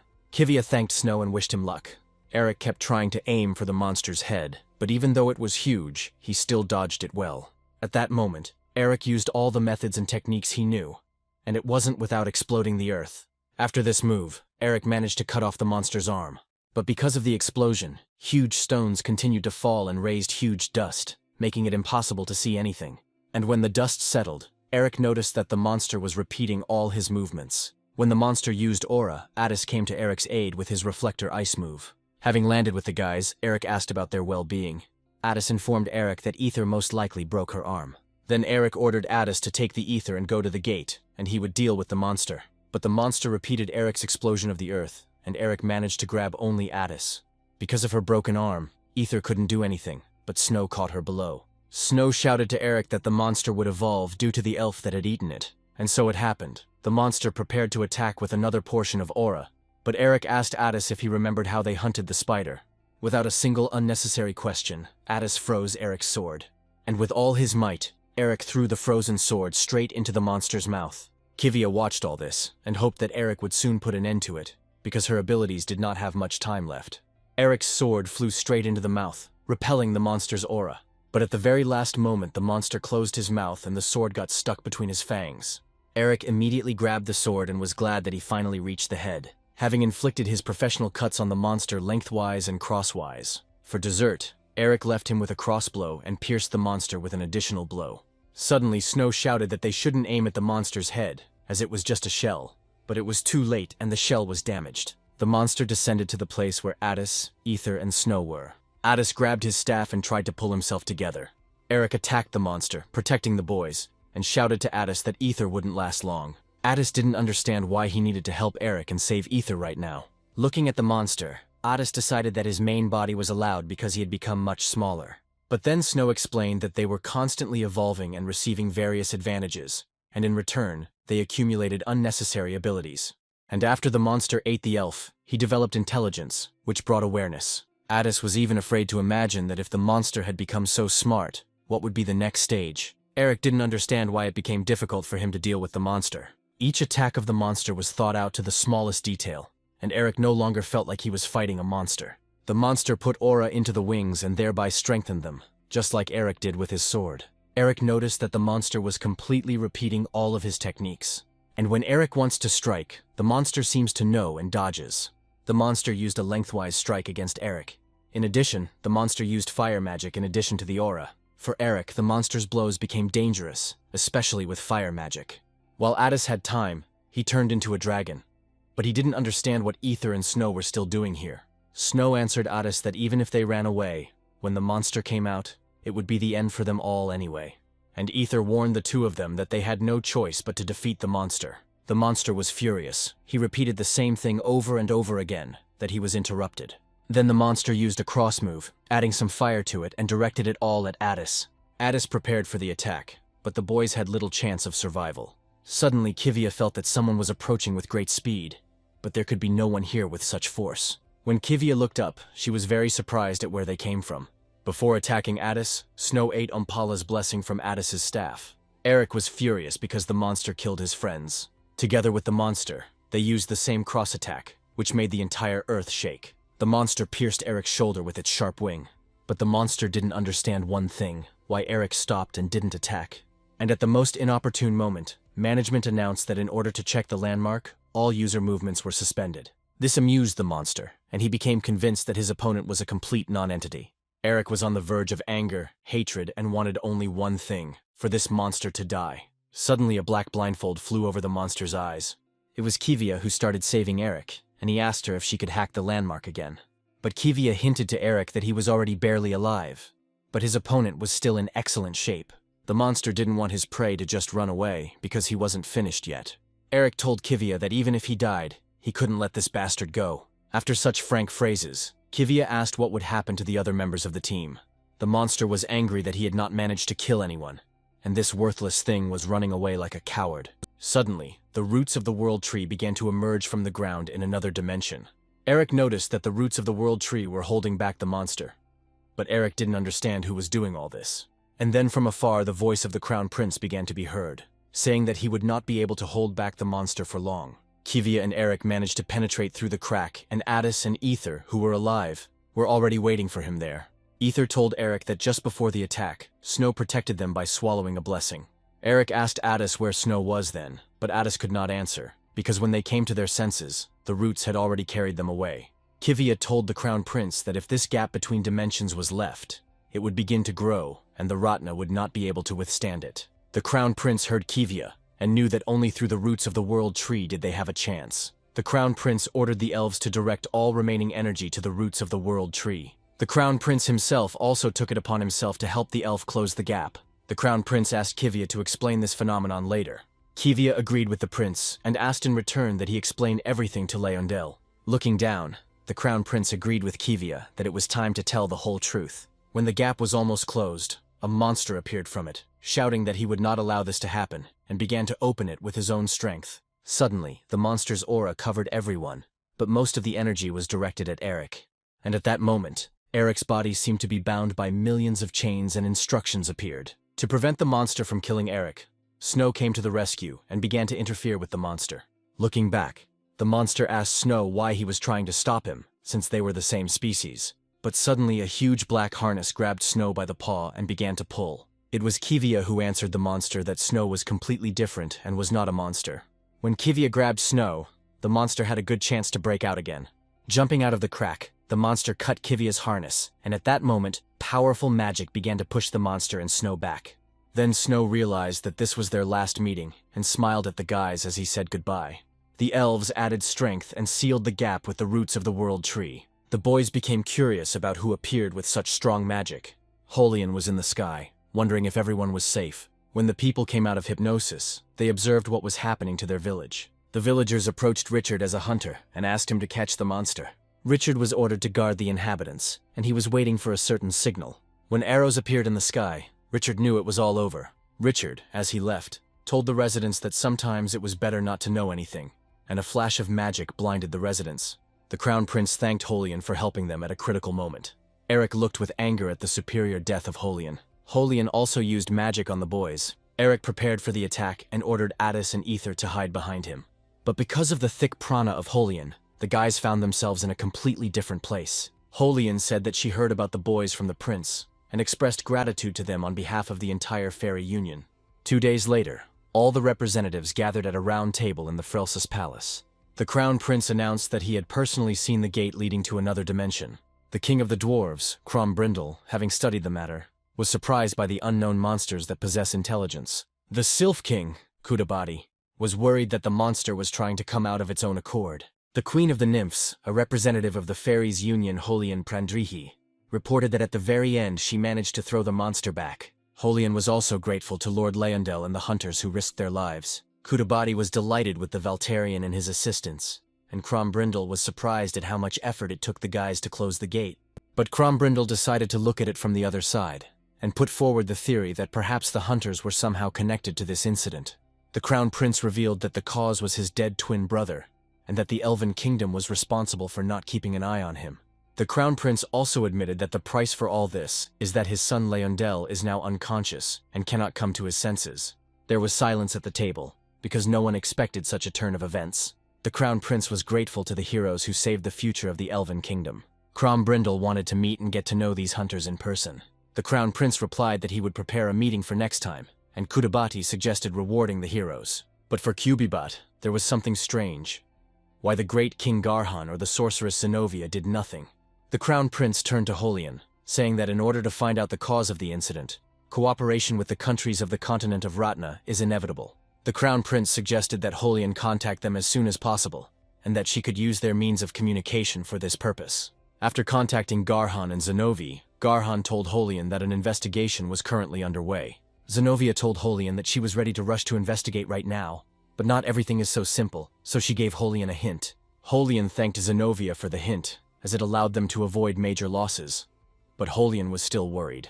Holian revealed that the two possess the Demon King's blessing and are currently studying it. The critical moment had come for the army, and Holian suggested finding Baotold and helping everyone together as before. But Garhan reminded Holian that they were human, and, unlike her, their lifespan was limited. Garhan said that only with the blessing of Umpalas would they soon be able to receive eternal life. Zenovia noticed that Holian's expression changed, and asked if this wasn't part of her plans. Holian was nervous, because these were her friends, and she couldn't wish them dead. Garhan reminded Holian that they, as 4 heroes, had to save the Ratna, so they entrusted this task to her. Holian left in a bad mood, and asked to contact her if they learned anything about the gate. Zenovia suggested that Garhan tell the whole truth to Holian, since they had already given up control of the great land and blessing to her. But Garhan replied that this was impossible, and the problem was in the gates themselves. Garhan knew that the power protecting the Ratna would be thrown out of balance by the absence of the goddess of darkness, but he did not expect that it would connect it with the world Umpalas. Zenovia warned Garhan that this was a temporary problem, and that they should simply absorb the goddess's power completely. Garhan reminded Zenovia that Holian, although a healer, was a level higher than all of them, and Beatold refused to measure the level at all, so Garhan and Zenovia could not know anything for sure. Garhan regretted that he had not resolved all the issues with Beatold, but now the main thing was not to become enemies. Calling Richard Garhan to ask about the situation, Richard said that Holian was planning to stay in the Elven Kingdom to investigate. Richard also noted that the leaders of the Fairy Union are not going to officially announce the gate. Garhan ordered Richard to keep an eye on Holian and make sure she didn't find out anything about their conversation. And if anyone starts to guess about their plan, Garhan ordered that they be destroyed. Walking around the palace grounds, Addis asked where Kivia had gone with such a worried face. Eric decided that it was because of Holian. Addis only noticed that Holian did not have the blessing of Umpalas, because then she would be able to measure the level of the warrior. Ether agreed with Addis, adding that given their healing, maybe she wasn't that bad. But Eric told the guys that when Holian treated him, he felt the remnants of his aura leaving him. Eric decided that Holian was too risky to trust, since she was in the same boat as Garhan and Zenovia. Addis suggested that the best option was to find Beatold, and do it before the other gate opened, and the angel came out of it. Suddenly a strong wind arose and Sylph, the thief of justice, appeared. Sylph asked if they were the hunters hired by the Elven Kingdom. Ether didn't understand when Sylph stole her necklace, and for Addis it was strange that Sylph, who lived at the top of the world tree, was doing here. Flying away quickly, Sylph said that if they caught him, then they would find out everything. Ether and Eric immediately set off in pursuit, but Addis forgot that his staff with the blessing was no longer there. Sylph led Eric and Ether into the forest away from the palace. Then Sylph shouted that it was not he who wanted to fight the Valtarian, and someone huge jumped out of the mountain. It was a dwarven warrior who thanked the Valtarian for coming to test the new weapon. Eric found the dwarf too noisy, and had no choice but to destroy him. Crom Brindle approved of the fact that the Valtarian didn't even care that he was the king of the dwarves. As it turned out, the king of the gnomes wanted to test the new weapon, and asked Sylph to bring the Valtarian. Sylph looked at the necklace and noticed that it looked more like the artifact that Miss Holian used to have. If Ether is too far from the necklace, it risks taking on its true form. The dwarf warrior took out his new invention, the stone thrower. Eric was surprised when he first saw such a thing. The dwarf warrior explained that this was a reusable installation for launching magic projectiles, created using the latest dwarven technology. Having shot the entire forest, the wonder weapon ran out of shells, and then there was no point in testing. Eric used aura, and therefore nothing affected him. But in case long-range shooting was no longer possible, the dwarves had the option of battle. By that time, Addis had arrived and did not understand what was happening. Taking a closer look, Addis noticed that Eric was fighting with the magical dreadgnome gloves from the kingdom of the gnomes. And if Eric suddenly defeats this person, then problems may arise between the states. For such a case, Addis took the crystals, but without the staff he could not use them. And then Addis noticed a very interesting joke. Sylph told Ether that if you chased them in such a narrow and confusing space, it would be almost impossible to catch them. Ether tried to catch Sylph with a magic sword, and judging by her movements, Sylph realized that she was used to flying. Since Sylph became too slow and tired, Ether almost caught up with him.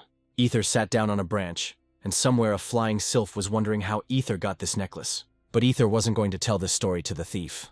Then Sylph offered an option. If Ether could take the necklace away in 10 minutes, then he would not ask anything else. But if Ether loses, he will tell him the whole truth.